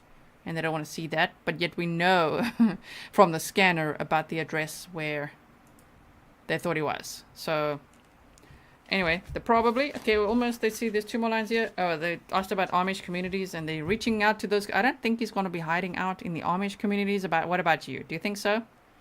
I don't know if he's going to blend in there, you guys. I don't think so. So they said morale is good. They're like, how is morale? They're like, it's good. Now the good thing is, the silver lining I will see is that to have a lieutenant colonel that says the morale is good, he's proud of his team and everything. You see, he knows how to lead his team, because he can't be like, yeah, guys, this is just so embarrassing. Like, I don't know. It will like deflate everyone, right? So keep them all motivated, energized. He's proud of them, and let them do this task, right? With full determination. Oh, damn. Cobalt Blue said, I remember reading he came to the USA on a ship from Puerto Rico. And see, that's why I'm saying he's going to go on a ship to Cuba. Speculatively. I'm speculating. Okay, hold on 1 second. Oh, we've got okay, thank you. See, Nordog, we got it. We got this en route. We're watching where they're going. Now, the thing is, we could, of course, sit here for hours upon hours, right? Just listening to the scanner and doing this. That's not generally my style. I don't find it so productive, because there's literally yesterday, there was 12 hours of boots on the ground. I was there. We were listening. We're all listening. We're all there, right? We're listening, lurking to the scanner. We're looking at the flight radar. We're looking at all the other YouTubers, right? All the citizen journalists, all the boots on the ground, everywhere. We're looking everywhere. It's like many screens, right? Are you also using like maybe 2 devices? Looking at things, maybe. I'm sure many of us are not sleeping all that much, because this is hectic. I can't really, it's hard right now to even look at other cases. This has got me completely gripped. How about you? So A.N. said, I'm in Spring City near Bonnie Bray. Chopper circling right now. Okay. Yeah, so I'm guessing it's these. Or what? Where else are they? Yeah, it must be near Bonnie Bray. Yeah, so around here. This is where they are at. Nantmeal United Methodist Church. Okay. Interesting if churches are like his stop for cars. Like, what car's in now? So, Mama CEO said, I feel that YouTubers give me more honest information. Alright? We're just human beings, just trying to share the info. And I feel like we really, all of us, no matter who we are, what walk of life we're from, which country we're from, the goal in covering a case is to get the information out, especially to the locals, okay? Why? It's like in Rachel Morin's case. Why are we sharing that footage? Why? Share. So that somebody who knows the guy can see him and call it in. The more we share, the better. There's great power in social media. And I always feel like, man, in 2023, if law enforcement is like throwing shade, if they were, okay, on social media or mainstream media, come on, man. We can all work together really well. We make a great team. Lorraine said, you are following this in the best way. Oh, thank you so much. So quickly, let's just look at, there's someone that sent me this clip here. Let's just look what they said. Thank you, Jark Hype, for sharing this. Let's see what they said here. From a dairy farm last night between 7 and 10 p.m. was towed away. So it just went down this road here, but I want to show you exactly where authorities towed it from. You can see a Pennsylvania state trooper is blocking off access to this road. We're in East Nantmeal Township in Pennsylvania. It's about 10 miles from the Phoenixville area, what the sound is. I don't know. where Cavalcante was seen on a Ring camera, and he has changed his appearance from what we have seen in the trail cameras at Longwood Gardens. Boy, how everything has changed just in the past 12 hours in this search. So again, last night he stole that van, he came here, and right now we have no indication that he has been captured, although we do know that authorities now have possession of the van that he stole. So around this neighborhood, which is very, very rural, we have state, federal, local authorities, Border Patrol, FBI with canines canvassing this area, trying to see if he's still here. It's unclear if he stole another car or if he's still in this area, but there is still a significant police presence here. Take a look at the van that police say he stole. It's a 2020 Ford Transit van. Again, didn't have it for very long. We just learned of it this morning, and authorities have already towed it away. Odd little sound every now and then on that clip. Right. Okay, let's go back to this radar just to see. Okay, so they're going around and around surveilling this whole area. Cool. Good to know. Good to know. So you know what I'm going to be doing this case? The never-ending manhunt. Yes. And I'm actually going on a little trip with Mr. Grizzly this weekend coming. We're still on Sunday, okay? But I'm taking you guys with me. I'll still be following. I already told them. I'll still be following. Look, if this is still happening, I won't be following, and we need to do updates, okay? Just to see what's happening, okay? Thank you, Recovery Addict. Hello. Hello to you. You say great coverage at Grizzly to Crime. Thanks for spreading correct information, and thank you to you as well. A lot of Grizzlies hanging out there too. At Recovery Addict. Thank you so much. Okay, so as I say, I don't know, Recovery Addict, are you going live? Are you live? That's a good place to watch, you guys. If I'm not live, that's a good place to watch, you know? That's where I watch too. I lurk there too, because he's got everything in one place. Like we do here. We layer things. We watch this, listen to the scanner, look at the maps, look at social media posts. I'm sure there's so much that I'm going to have to read now in my inbox. And you know, I'm going to have to do timestamps now. Okay? So if you don't know what that is, in the description, firstly, in the pinned comments, you will see timestamps on every live stream that's a little bit long that you don't want to sit through, right? So you're going to see timestamps in the pinned comments or the description box, or you can hover over the video and you'll see it chaptered out for you. Why do I do this? So that if you're like, oh man, I just want to see the press conference and what was said in the chat, click on it, and it'll take you straight there, okay? That's why I do that. So I save you time, because I'm all about saving time. Pistol Amy, I'm about being efficient. Let's get the information out. Let's do that, right? So press conference recap, we're fine. It's fine. Everything's fine. Thank you, Pistol Amy. So, thank you so much, everyone, for being here with me. I'll be monitoring this, the police scanner, social media posts, while I do timestamps. And yeah, good luck to me getting some sleep. Members, make sure you look out for a stream. We might do one soon. I've got a lot to catch up on quickly now, but if I have some energy, because it's 9:10 my time, maybe we can have a little members-only stream today. That might be a good idea. We shall see, okay? So make sure that your notifications are on as well. You should get it. Community tab, as soon as I go live, it will tell you there's a members-only live. So that will be in the next 45 minutes or so. Half an hour, 45 minutes is what my plan would then be, okay? Damn, down the trail, said Grizzly True Crime. Media reporting 2 vehicles stolen. Look for a third soon. Yeah, you're going to be changing vehicles and clothes like nobody's business, right? Okay, so I will see you again very soon with updates. If there's anything that I need to correct or that I missed or whatever, put it in the comments below. Okay, I read as many comments as I can. Can't respond to all of them, of course. Try to heart as many as I can. But there's a lot, and I really appreciate it. So thank you so much to all the mods. Thank you for everything that you do. I really, really appreciate it. I know this manhunt has been very hectic. And also, thank you to all my patrons. I wouldn't be able to do this full time without everyone on Patreon. So if you haven't made it over to Patreon, please do. I really appreciate your support over there, and I make sure I give you lots of cool things, okay, as a thank you. Yesterday, I took you grocery shopping with me. You saw a lot of Dutch things, okay? And thank you to all my Grizzly True Crime members as well. All the subscribers, let's turn slow mode off as I play the outro, if we can, mod managers. That'll be cool. So everyone can chat as fast as they want. Make sure you subscribe during the outro. If you haven't yet, hit the bell so you don't miss the next live stream. Who knows? Maybe we'll be back later and they have caught him. Wouldn't that be amazing? Okay, so I'll see you in the next one. Thank you so much. Bye.